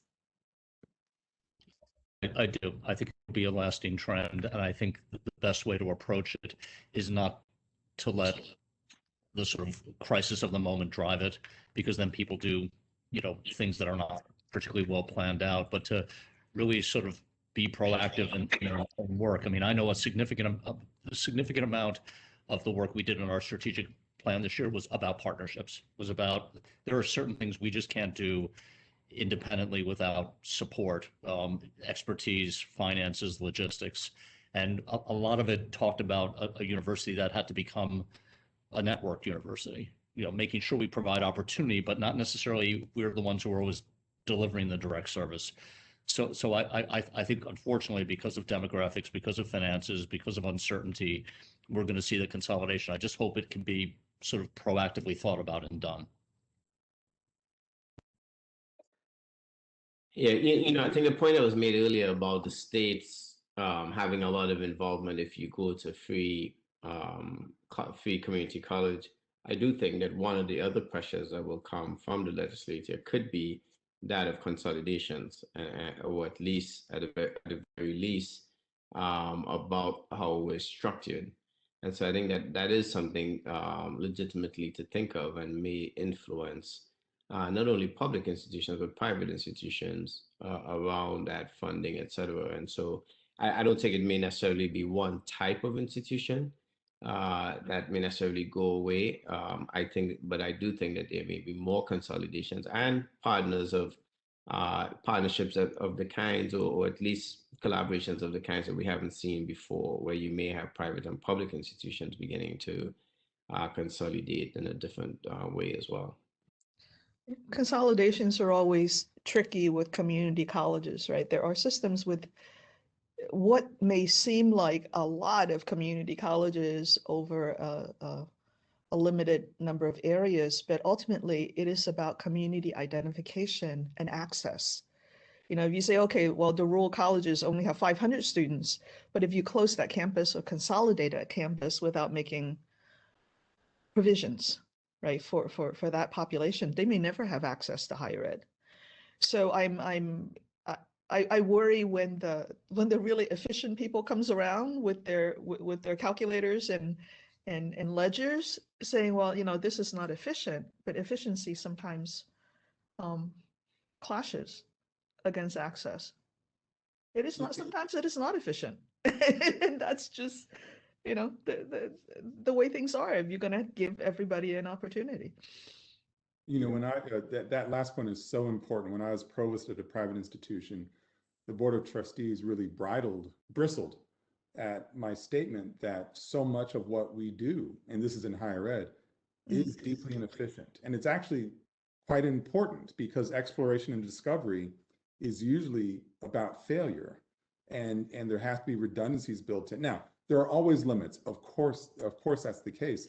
But you know, I think providing a properly rich and nuanced higher education experience is, one, it's expensive. Doesn't have to be super expensive, but it's expensive, and it's quite inefficient. But I can tell you what, if we don't do it right, the risk of not educating far outstrips the risk of inefficiencies. I mean, it's not even a question. It's just, you know, how you measure it is a much trickier proposition. So for me, it's about a value statement. I will say, shifting gears, one of the challenges to consolidation, which I do think is coming for a whole variety of reasons, but one of the real challenges is psychological, is that as institutions, we all have participated in come to us because we deliver something better than that other place. You know, it's just, we are trained to be competitive. And it is hard for me to imagine another way, because I've been raised in a system. I mean, it's my own failure of imagination. And, but there's also real issues about, I will just say, in the state of New Jersey, Rutgers is a massive institution. And so I have to tread very carefully in spaces so I don't seem like a bull in a china shop, you know, so that we can respect lots of other ways of delivering higher ed. So there's lots of nuance to it, and it will definitely not be a one size fits all. It will really depend at state level guidance for privates and for publics, I think. Let's take another audience question. I think we have time for maybe one or two more. How do you respond to critics who say that college is not essential and or that the curriculum of many higher ed institutions is disconnected from the workplace? Yeah, I think obviously it's one of those constant criticisms about us that I also think is a falsehood. One of the things that we've been working at Howard on is workforce development. So we started, for instance, Howard West with Google. One, to make sure the students were well trained. The argument that Black kids don't learn to code early enough, we wanted to debunk that idea. And more of our students participate in that and are co-taught by Google engineers and Howard faculty are landing those jobs. So I think our agility and ability to deliver on that is there. The second part of that, though, is an interesting part, and that is, can students just simply learn a few skills and have those skills be applied in the job market? Absolutely. But what we provide, I think, as higher education institutions is much more than that. There's a social environment that occurs, and students learn about others. They learn about the humanity of others and why. I also think at the place, for instance, like Howard, there's a self-actualization that occurs over that period of time. All of those things are not just simply technical skills, but it's the holistic development that makes them that much more effective in the workplace, to be quite honest. And so I think that's a conversation that I feel at times needs to be re-engineered as it would to make sure we do that. I'm a surgeon. A lot of what I do every day is about people's mortality, to be quite honest, as a cancer surgeon. So while I use my skill set in the operating room still, the day of seeing patients and their families and discussing tough news with them has probably very little to do with my medical degree or anything that I had learned in medical school, and much more to do with 80% of the time I spent outside of the classroom in undergrad, interacting and socializing with others. And I think that still continues to be one of the secret sources of our higher education, and also the benefit of what the workforce gets from our graduates. Right. And, you know, the statement that you made is emblematic of a lot of the sort of transactional understanding of what education is. right? It's kind of like Amazon delivers, right? You order something, you get it delivered to your door, you plug it in and it works. That's not how education works. It is the idea that if you have a degree, then you're automatically able to find a job with sort of no connections in between leaving college and landing a job where you can excel well. There's a whole set of experiences that Wayne just explained that you have to sort of plug in order to make a good student into a good worker. So the participation of industry more recently in helping us develop the competencies that we need to put into our curriculum and giving us internship sites and sort of hand-holding that student for that transition has made a huge amount of difference. And yet, for some reason, that narrative of flipping one to the other immediately never seems to go away. I don't know why. It just takes a long time for that to go away. And the other thing that I worry about is the sort of bifurcated idea that if you're a technician, you can never be a humanist. And the liberal arts are completely separate from the STEM field or the health field. That kind of flat labeling of competencies, and it's really a demeaning of the human potential and the human spirit. I really, really rebel against it. Who the heck wants to hire a worker that you can't sit down and talk about a good book with? I mean, it creates an underclass of workers in the way that we've done for so long in the United States. And I refuse to do it, because when they say that, they usually mean students of color. They usually mean students of color. And I refuse to contribute to that kind of division anymore. It is horrible.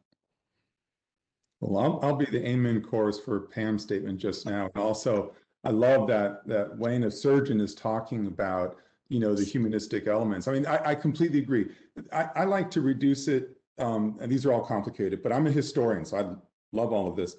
But we know the importance of artificial intelligence. We know that this is a huge issue that has to be tackled, managed, whatever. I don't just want engineers working on an artificial intelligence lab at my university.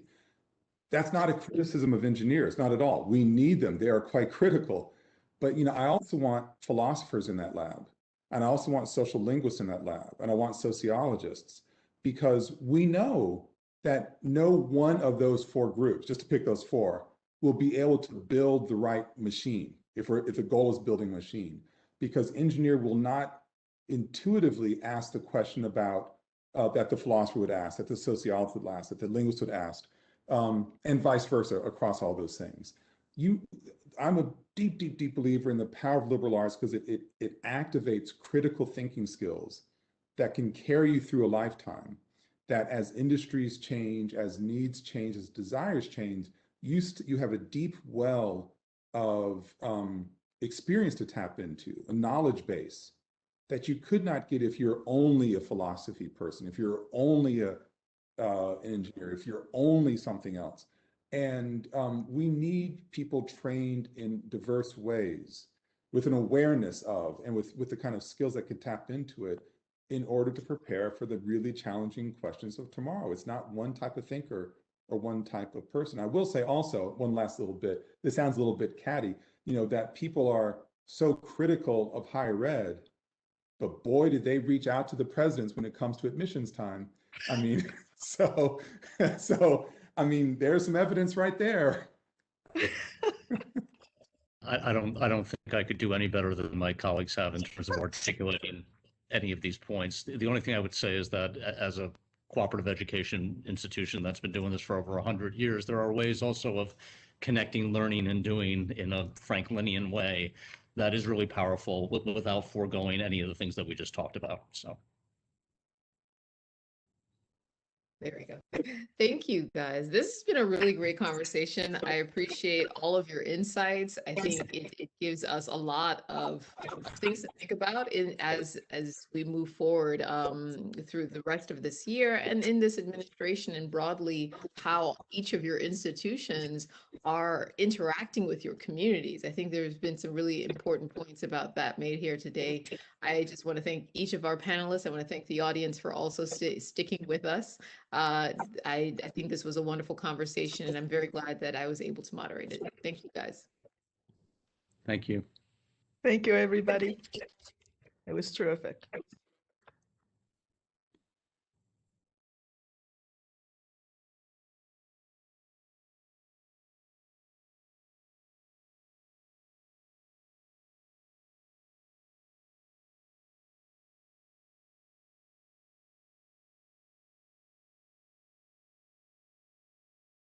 Okay, hopefully everyone can hear me.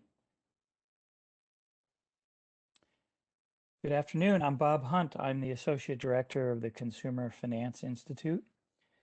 I'm thrilled that you could all join us today for a rich discussion of the unprecedented challenges that our colleges and universities have faced through the COVID-19 pandemic and certainly beyond. We're fortunate to be learning from higher education leaders and researchers with deep knowledge of the sector, and I enjoyed hearing their thoughts immensely. The Consumer Finance Institute is an interdisciplinary research group that was launched in 2017.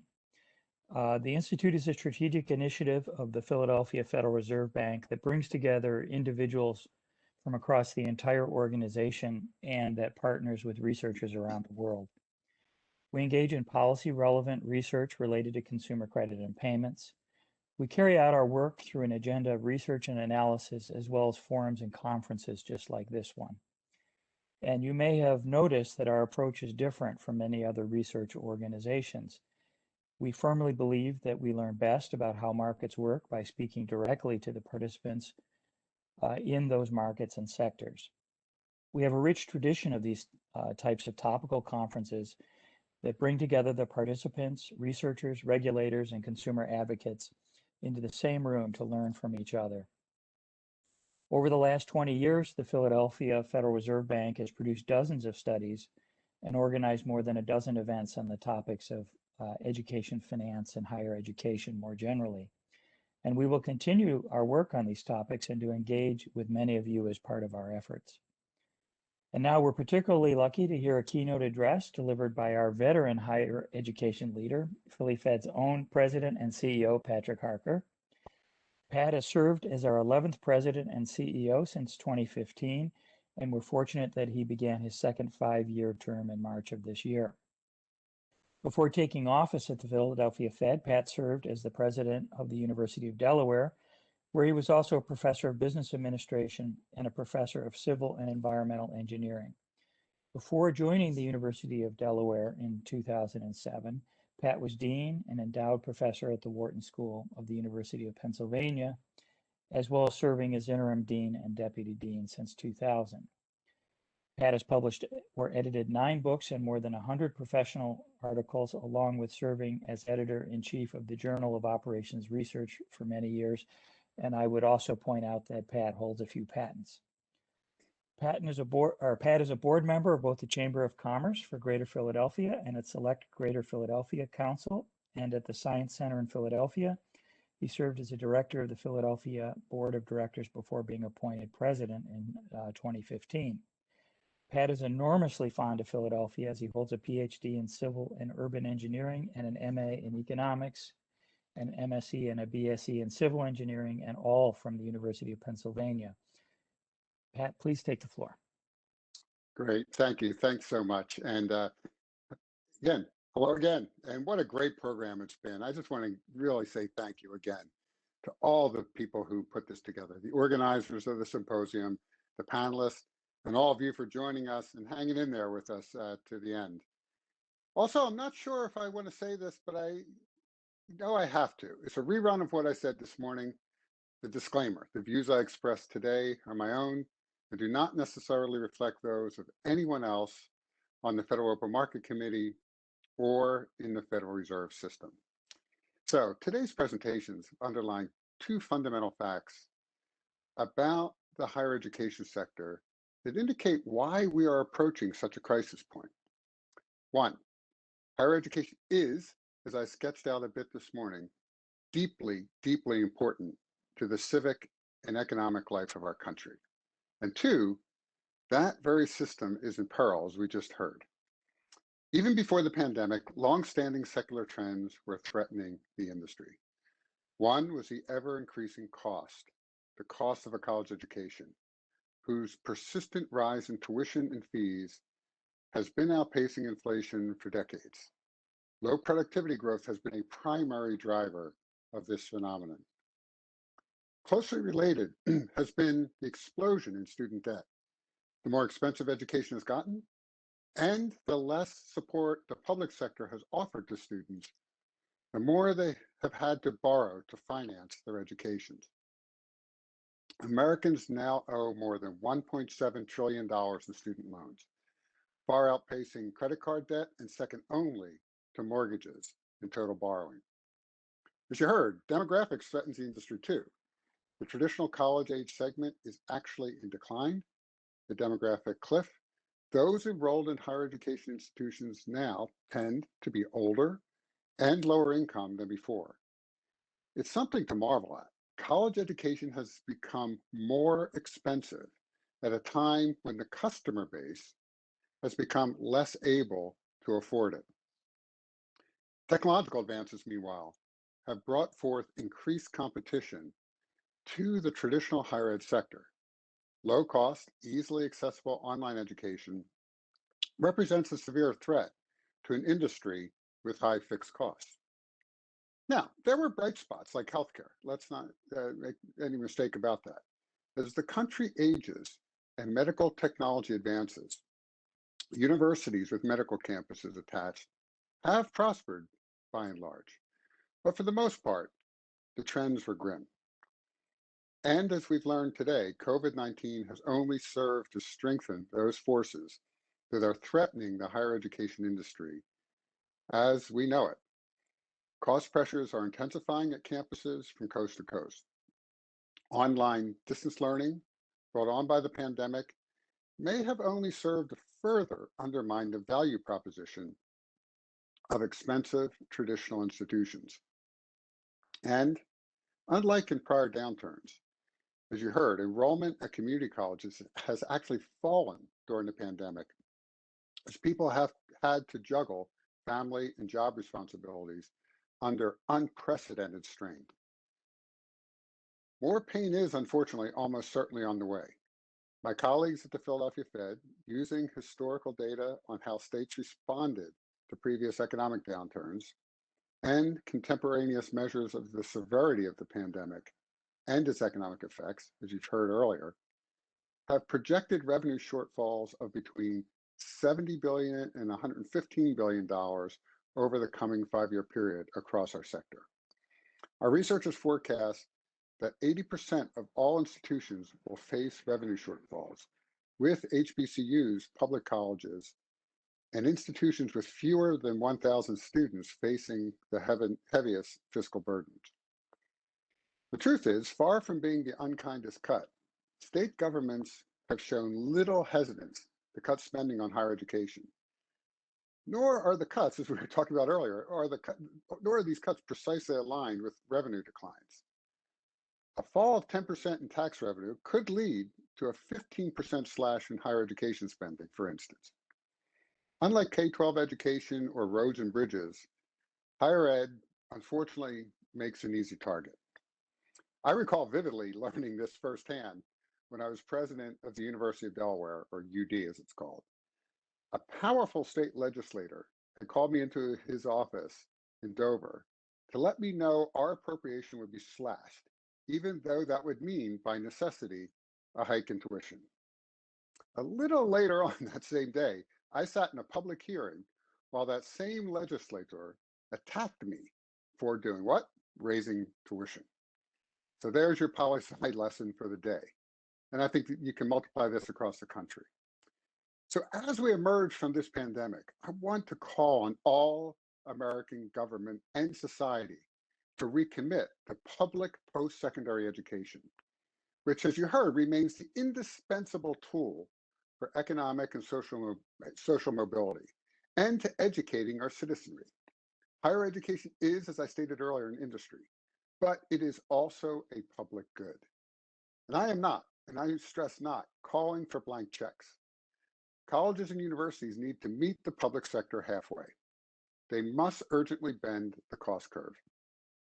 For society to recommit to them, it is incumbent on them to change.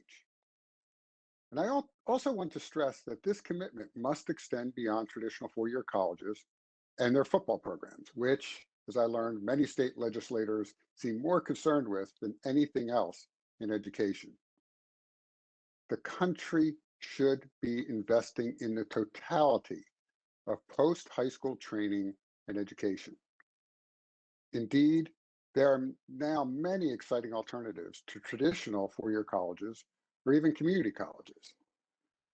Coming from a former university president, this probably sounds like Ronald McDonald admonishing you to lay off the French fries. But the truth is that many Americans don't need a traditional four-year college degree, or at least not right away, to enjoy a prosperous life. What they need are the skills that will propel them into middle-class jobs. For my dad, my uncles, and my brother, that was pipe fitting. That was the family business. And for many, that's still a great option. For others, it will be something else. Many skills today are gained through a variety of short-term programs that do not lead to degrees, but can provide marketable new skills. These courses can be as short as 2 months, and workers, many of whom are in their mid-career and looking to retool, stand to benefit. Now, the quality of these programs can vary widely, however. According to a recent Georgetown University study, these can make a meaningful difference in the enrollees' careers. Certificates in engineering technologies can lead to high earnings, as do those in fields like information technology and legal studies. Indeed, the study found some certificates can yield earnings that rival those of bachelor's degrees in other fields. My electrician happens to live in my neighborhood. He owns his own business, and he makes a great living without a four-year college degree. Short-term credentials can be gained in many venues, from traditional community colleges to private academies like computer coding boot camps. The training can be done both online and, of course, at brick-and-mortar institutions. Of course, even as we look for creative ways to employ short-term programs as an alternative to traditional degrees, we must ensure equal opportunity to all types of degree and non-degree programs.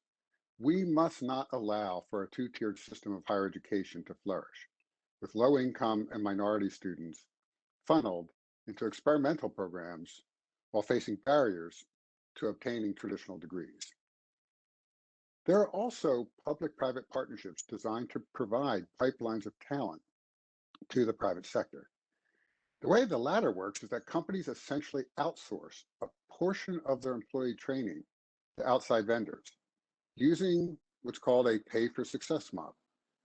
That means the company reimburses the entity that paid for the training in the first place, say the local publicly funded job board, if the new hire hits certain benchmarks, like staying on the job for 6 months. It can be an effective way to entice corporations to hire from populations they may find too risky or for which they lack sufficient familiarity, particularly those in underserved communities. The workers will benefit, of course, but so will the companies who will have access to an untapped pool of talent. Now, for many others, a four-year degree is still going to be the best option. But these institutions, I believe, require a substantial, some may say radical overhaul. Begin by asking, what value proposition do universities offer? Fundamentally, they are offering something quite profound. Rather than a certain set of skills or a discrete body of facts, universities and colleges instead are pitching the promise of critical skills to learn how to learn for a lifetime. A few years ago, I authored a paper examining the systems universities use to deliver this education. On most campuses I recounted, classes are scheduled 3 days a week for an hour each day, or twice a week for an hour and a half each time, or once a week in 3-hour blocks. Room assignments are then optimized to fit these scheduled slots, and classes are scheduled to meet student demand.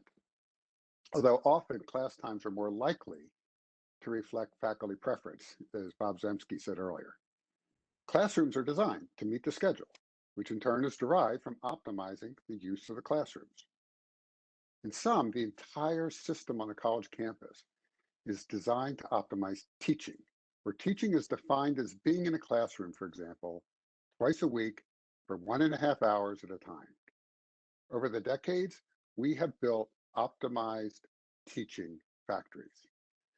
But what if, I asked in this paper, rather than design teaching factories, universities instead focused on creating a learning-centric institution. Institutions that are efficient and by definition affordable. This could mean replacing vestigial general education requirements, which are too often in place to protect privileged fiefdoms in various academic departments. Replace those with intelligently designed Common Core programs like those in place at some of our country's most prestigious universities and colleges. It could mean the selective and intelligent use of technology to achieve economies of scale, as Arizona State, Georgia Tech, and others are doing, with what I think are quite impressive results. But universities must keep in mind that online education is a means. It's a means, not an end in and of itself. As we were just talking about, it could mean mergers and acquisitions. Here in Philadelphia, St. Joseph's University is planning to merge with the University of Sciences, a move that will promote efficiency and also bolster the school's presence in health sciences, a major growth industry in our region and our country. It could mean rethinking the structure of university faculty and contemplating, rather than simply loading up on teachers' assistants, the use of full-time non-tenured faculty to reduce labor costs, not adjuncts, full-time non-tenured faculty. The healthcare industry is an interesting example of this. It has successfully reduced costs using nurse practitioners in place of physicians for many routine tasks. It has also embraced telemedicine, particularly during the pandemic. It could and should mean, above all, and much more that I haven't even contemplated, because time is of the essence and pressures are really real, there's much more we can do. And I think it's just going to get worse. Now, there are also great opportunities to more closely integrate four-year and community colleges, as we were talking about in the previous session, in ways that promote efficiency and better serve students. Everybody in higher education knows that far, far too many students, through no fault of their own, enter demanding institutions without adequate preparation. Many of these students have unfortunately attended high schools that left them ill-prepared for college-level work, or have had life challenges that have left them unprepared for the demands of a selective college or university. That can be disastrous because once a student falls behind academically, it's very, very difficult to catch up. Now, at the University of Delaware, the Associate in Arts program not only provides a pipeline of students into the university, but also makes sure they're poised to succeed once they get there. The way the Associate in Arts program works is this. UD courses are taught by UD faculty in small classes in Delaware Tech buildings throughout the state. Delaware Tech is the state's public community college. Students receive an associate's degree in university studies by earning credits in the core courses that are required of all undergraduates, then transition to UD's main campus to earn their bachelor's degree.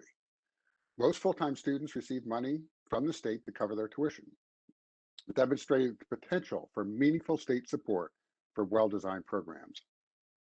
The program is high touch with small class sizes and lots of interaction between faculty and students.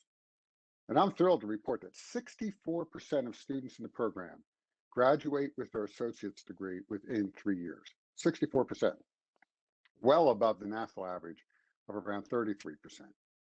Of those, 88% go on to the main campus at UD, and nearly 80% of those graduate with a bachelor's degree. Because the program is taught by UD faculty, the transition from associate's to bachelor's degree becomes something approaching seamless. A member, for example, of the English faculty who's teaching in the Associates in Arts program knows exactly what her students are prepared for once they enter an English course on the main campus. You know, a long time ago, when people used to ask me what they should study, I gave sort of the standard line, follow your passion. I now realize I was precisely the wrong answer. I now say, pick a subject you find really difficult and study that. And this gets back to the earlier point. Stretch your mind, because ultimately the purpose of education is not simply to learn what you need to know right now, but more fundamentally, how to think. That is just as true for somebody earning an electrical engineering certificate as it is for another person pursuing a philosophy doctorate. And it's also true for me. I benefited from a great education in engineering and economics at the University of Pennsylvania, and I'm now a central banker formulating monetary policy. Now, education didn't just teach me how to build roads and bridges, it taught me how to reason. A society where people know how to reason, how to think, strikes me as one that is bound to be a successful one. Higher education's value is not just the economic boost it provides our country, although that's important, incredibly important. Its value also lies in teaching our fellow Americans how to think. So again, thank you. Thank everybody for being here today. This is an incredibly important conversation that we will need to continue because this area is so important for the future of our country. Thank you. Back to Bob. Thank you so much, Pat. We're going to take a few questions. People are submitting them through the Slido app, and I'm just going to jump over and take a look at the list. So first question, for many of the alternative programs, things like the certificate programs you were describing, Pat, the student may be paying the entire cost. How do they finance that cost? Should it be through the usual means of a four-year degree, such as a student loan or otherwise? Yeah, so that's a really good question. So what we were seeing pre-pandemic, and I know it's hard, let's transport ourselves back into pre-pandemic times. We had a very tight labor market with very low, relatively low inflation. So we had a really, what people would call a Goldilocks economy almost. Ideally, that we'd like to get back to that. But what we saw then is companies and other institutions, nonprofits, were much more willing to think about apprenticeship programs and other pathways to training. In fact, we released a report a few years ago on an apprenticeship models. And these are not your grandmother and grandfather's apprenticeship programs. I mean, yes, they're in the construction industry and other industries, but they're in healthcare, they're in IT, they're in financial services. And so one model is to get paid while you're getting the certificate or your education. And apprenticeship programs are a great way to do that. I mean, one company in the Philadelphia area was training welders, and they need a lot of welders. And in doing that, the apprenticeship program gave them a lot of credits at the local community college, which they can then go on and finish their associate's degree. So there are other models other than you having to pay for it. In fact, I would argue that's the ideal scenario, in the sense that there's a job at the other end that you're being trained specifically for with a firm, and you're not paying for it. But if that's not an option for you, but I would encourage people to look for those. If that's not an option for you, there are a variety of ways of financing it. I mean, one of the debates right now is around Pell Grants being accessible. I mean, I'm not going to weigh in on that, but I think it's outside the realm of monetary policy for sure. But I think giving students a way of getting the skills they need, whether it's micro-credentialing or an associate's degree or a full bachelor's degree, we need as I think somebody said earlier in one of the earlier sessions, one of the beauties of the American education system is we have a lot of variety of different approaches, and we should celebrate that and support that. Okay, next question. Taking a historical view, what changed in American society that has made the public sector less supportive of higher education? Well, that's a big question. So I am not a historian. I'm not like Jonathan, but I'll take a stab at it anyway. So if you go way back, right? So the GI Bill provided for people coming out of the Second World War this access to higher education that we never had before. So a whole generation had access to higher education in this way. But then what happened over time is we hit tough times in the 1970s. Budgets were tight, inflation was rampant, and so people needed to cut back. And I'll go back to that legislator's admonition to me in his office. He pretty much said, look, prisons and K-12 don't charge, public K-12 don't charge tuition. You do. You can raise tuition. So I think that's what you've heard throughout this effort at this symposium today, is that that was the easy solution. Just let universities pay for it. But it also shifted a mindset that I think we need to recalibrate. That the only purpose of higher education is that it creates a private good for me who gets it, right? And if that's true, then why am I supporting it? You should pay it, right? I'm not going to support that. So that mindset shifted, and I think that was related to the fiscal pressures, where we didn't have the money, so we started to cut back things because we had to pare down not only our expenditure, but I'd also argue our aspiration. That is short-term thinking. For the economy to be the economy we want, we need a highly educated or better educated workforce. I'll just speak from the economic point of view, right? We need human capital. We need to invest in human capital. It is one of the key drivers. It's one of the arguments some people could make for why we're not seeing the kind of productivity growth we once saw. I mean, that's one argument. There are many arguments in this story. But it's not just a private good, it's a public good, as several have articulated during the day. And we've got to get back to that mindset. This matters for all of us, that we have a better educated society, not just in the technical skills we need, but also just a better educated society that can reason, as I said earlier, that knows how to think, knows how to question when somebody tells you something, or you see it on the internet, whether it's true or not.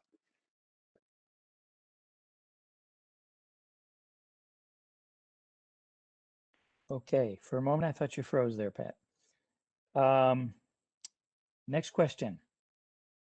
What do you see as the limitations of the employer partnership model?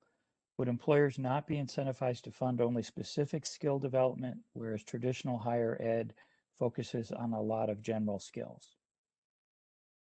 No, that is one of the, that's why I don't think it's a one size fits all. It's not the only solution. For certain skills, absolutely. I mean, we've been working with a major company in the Philadelphia region, and along with a major nonprofit and the local job board in the city of Philadelphia, to come up with a pay for success model that we think is quite unique. More about that later when we have more results on that.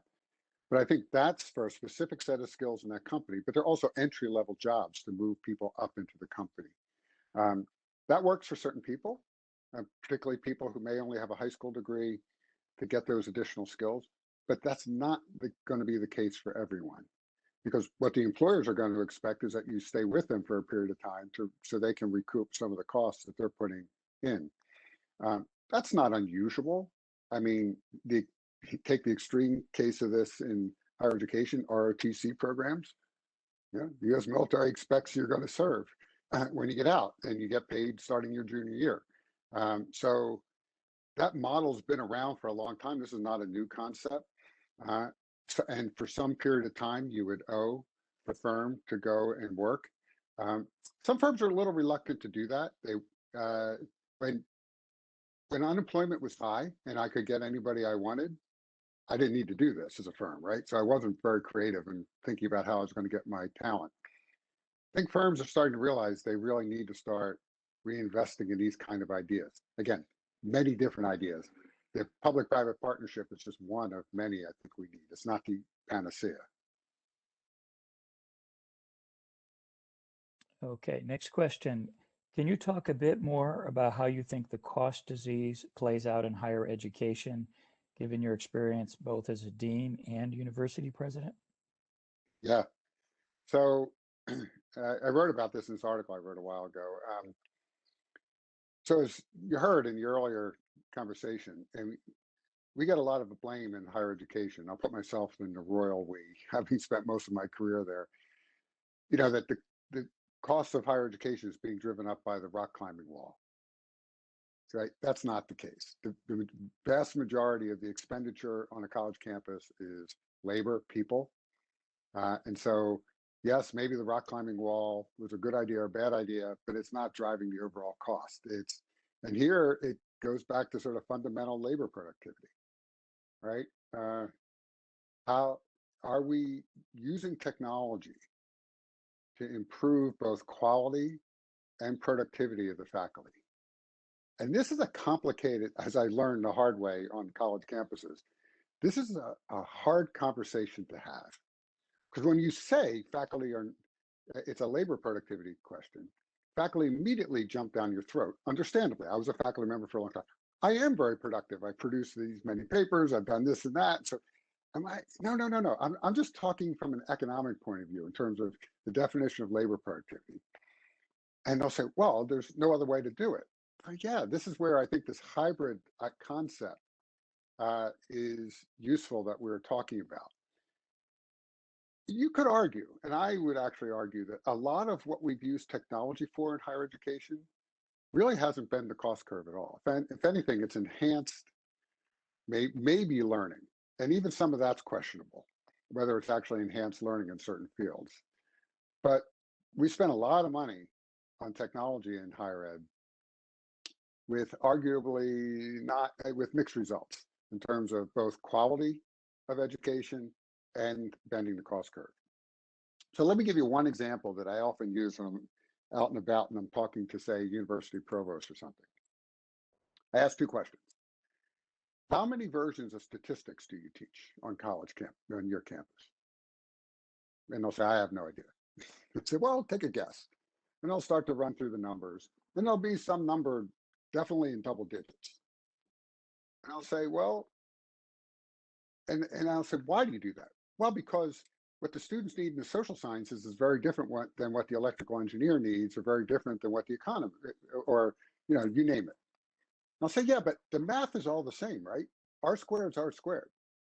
Linear regression is linear regression. They say, yeah, so what?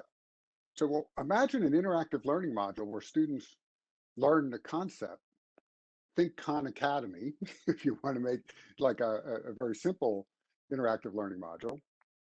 And then you spend, as a faculty member, your class time talking about how that gets applied with data from your field, right? And you enrich it with the concept instead of you actually having to spend any time teaching R squared. And so that's a good idea. Have you thought about doing it? No. And because we're stuck in this model, I get back to Bob Zunke's earlier point earlier today. It is a lot of the cost gets driven by the design of our curriculum. I mean, like any production process, I'll sort of abstract away from higher education for a minute. Product variety kills when it comes to cost. Now, there's a good reason to have product variety in higher ed, right? We want that diversity of fields and thinking. But for certain common concepts, there may be a way for us to do this. I'll use another example. Every college campus has struggled to keep certain fields alive. The classics, a particular language, for a while, Russian was really out of.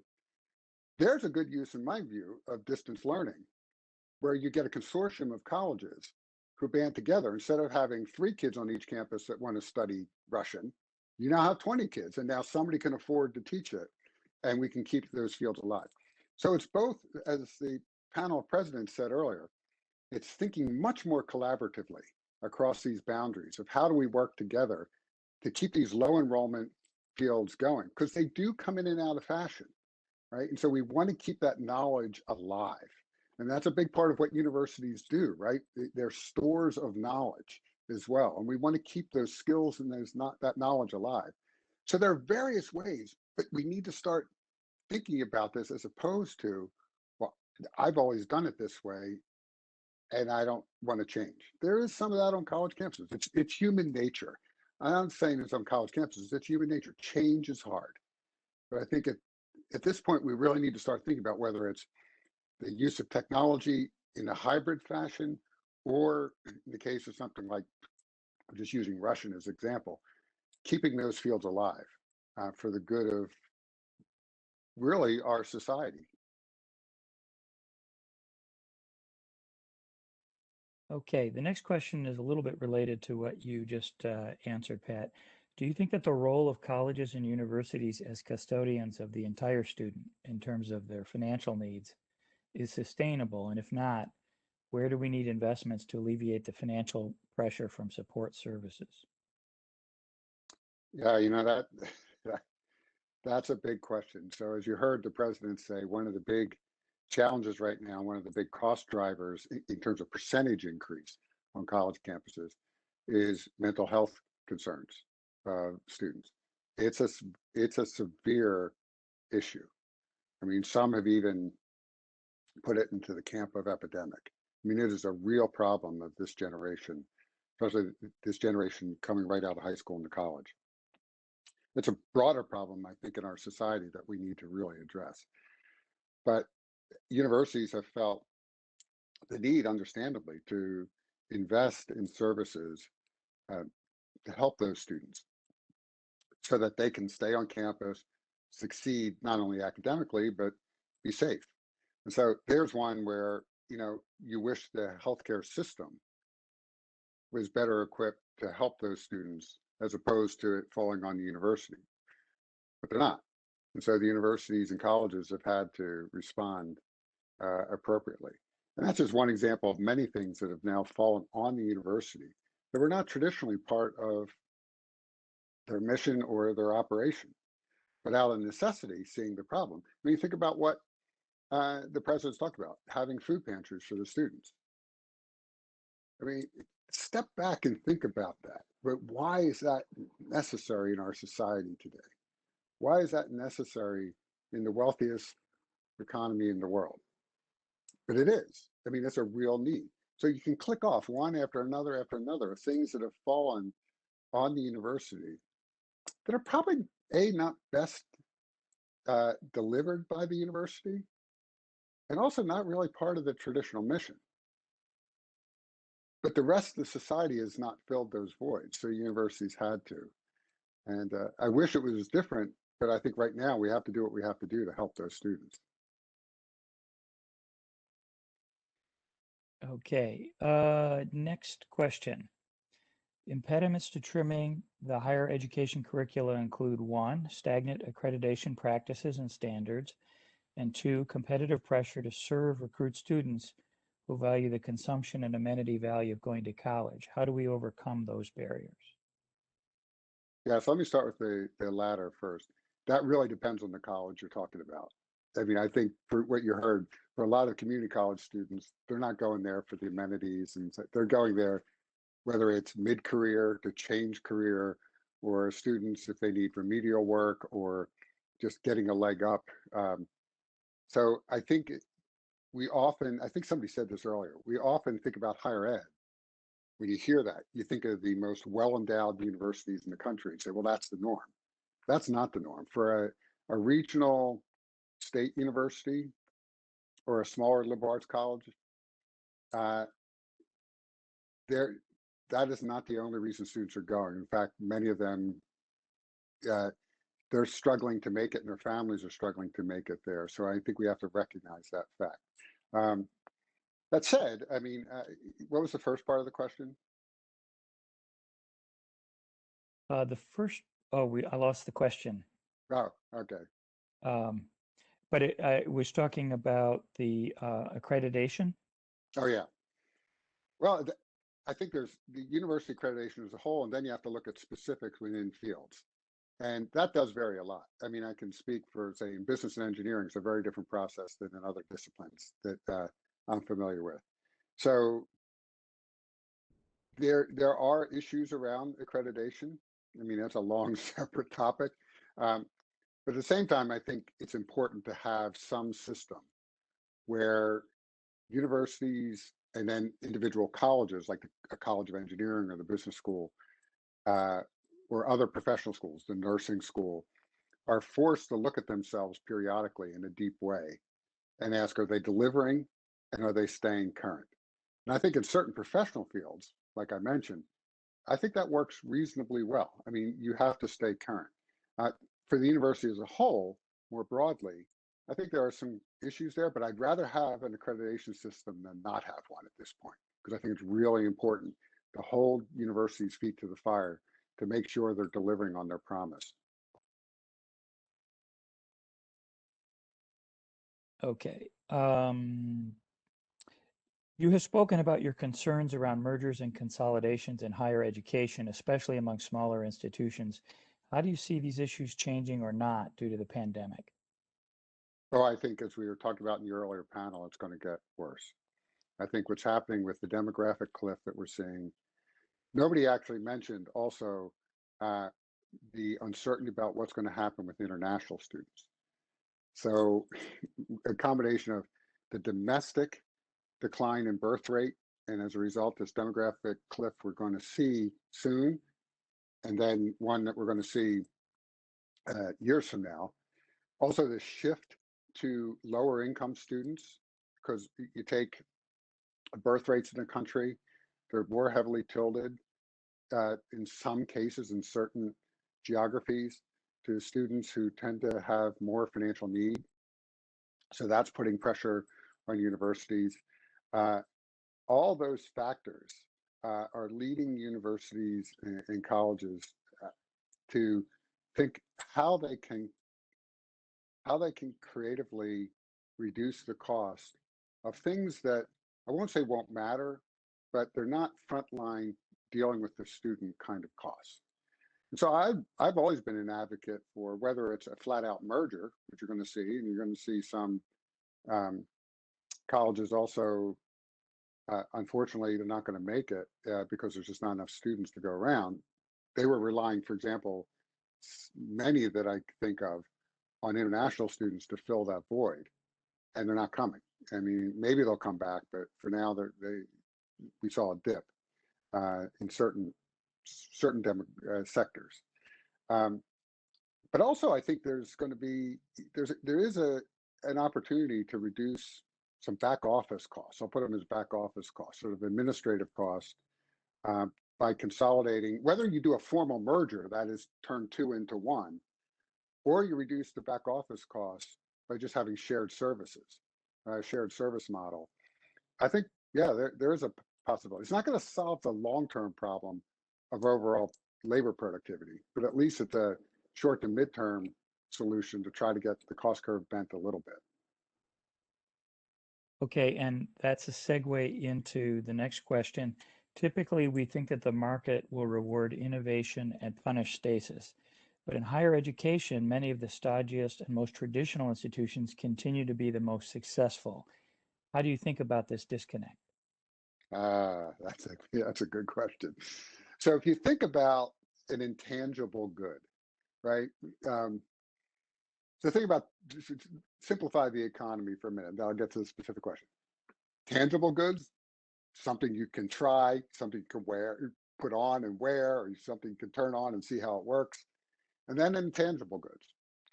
Education often falls into the realm of intangible goods. You can't see it, you can't smell it, you can't measure it. So how do you measure quality of that? How do you know it's good? Well, what do we know in tangible goods from marketing and from psychology? First, people will tend to associate the price with quality. This is why universities have always had a high rack rate, that is a high sticker price, and then deeply discount with financial aid, saying you're getting an $80,000 education and you're only going to pay $40,000. You feel pretty good about that. You're still paying $40,000, but you feel pretty good because you got it. Such a bargain. So that's still out there. I mean, so that's how some people measure intangible goods, and reputation, brand matters. And so the universities that have those brands of being the elite institutions, you look at, say, and I'm not a fan of rankings, by the way, not at all, but if you look at which ones stay at the top, it's very sticky. There's not a lot of movement because, again, it's all about image and reputation. And that, of course, feeds on itself. So who do they admit? So they get a lot of applicants. And so the old mantra in such universities, and I was at one at Penn, is as long as we don't screw them up, we're good. Because they come in really smart because we have the opportunity to select them, and we don't screw them up and they leave. Our reputation is going to be enhanced because they're going to be good alumni of the institution. So that's really the reason. So this is where institutions that are not in that category need to find, as people said earlier in the day, the value proposition. What are we going to provide that's going to be different, unique, important, and let's go after that. A Me Too strategy never works, and it's not going to work to chase those other institutions. Just be the institution you are meant to be, not like they are. Okay, one last question, and it's a hard one. How do you see the social trade-off between investing in K-12 versus higher education? Part of the awful results for students in higher education are due to poor preparation, as you said. Yeah, I'm not a binary kind of thinker. I don't think it's either or. I think we need to do both. So, it's just one of these things that as we move toward a more knowledge-based and more toward a knowledge-based economy, and that's where we're going. We need our citizenry to not only in that knowledge-based society economy, but also be able to govern a knowledge-based society. And so I think both in terms of just the civic investment we need to make and the skills, we need to recommit across the board to education, period. And I would start with pre-K. I mean, the evidence is overwhelming. And unless you get students early on, and actually the evidence from science is third trimester of pregnancy to 3 years old. That's when the brain is rapidly developing. Unless you can get those students on the right path, then often you're playing catch up. So we just need to make an investment that we're going to be investing across the board in the human capital and in the humanity that we want as a society. Well, that is a great place to close the conference, Pat. I want to thank you for your remarks and taking the questions today. This conference was built by a large team of people, but in particular, I want to thank Dubravka Ritter and Raj Darolia as the lead organizers of the event, and all of the participants on the panelists. The discussion was absolutely intriguing. Appreciate the audience and the questions that we obtained from the audience. And that's going to bring the discussion for today to an end. But as I mentioned before, this is an area we're just going to keep on working on, and we hope to be doing that with all of you. Please look out for an email from the Philadelphia Fed with links to the event today and recording some of the discussion that we heard today. And I just want to thank everyone, and please take care and stay well.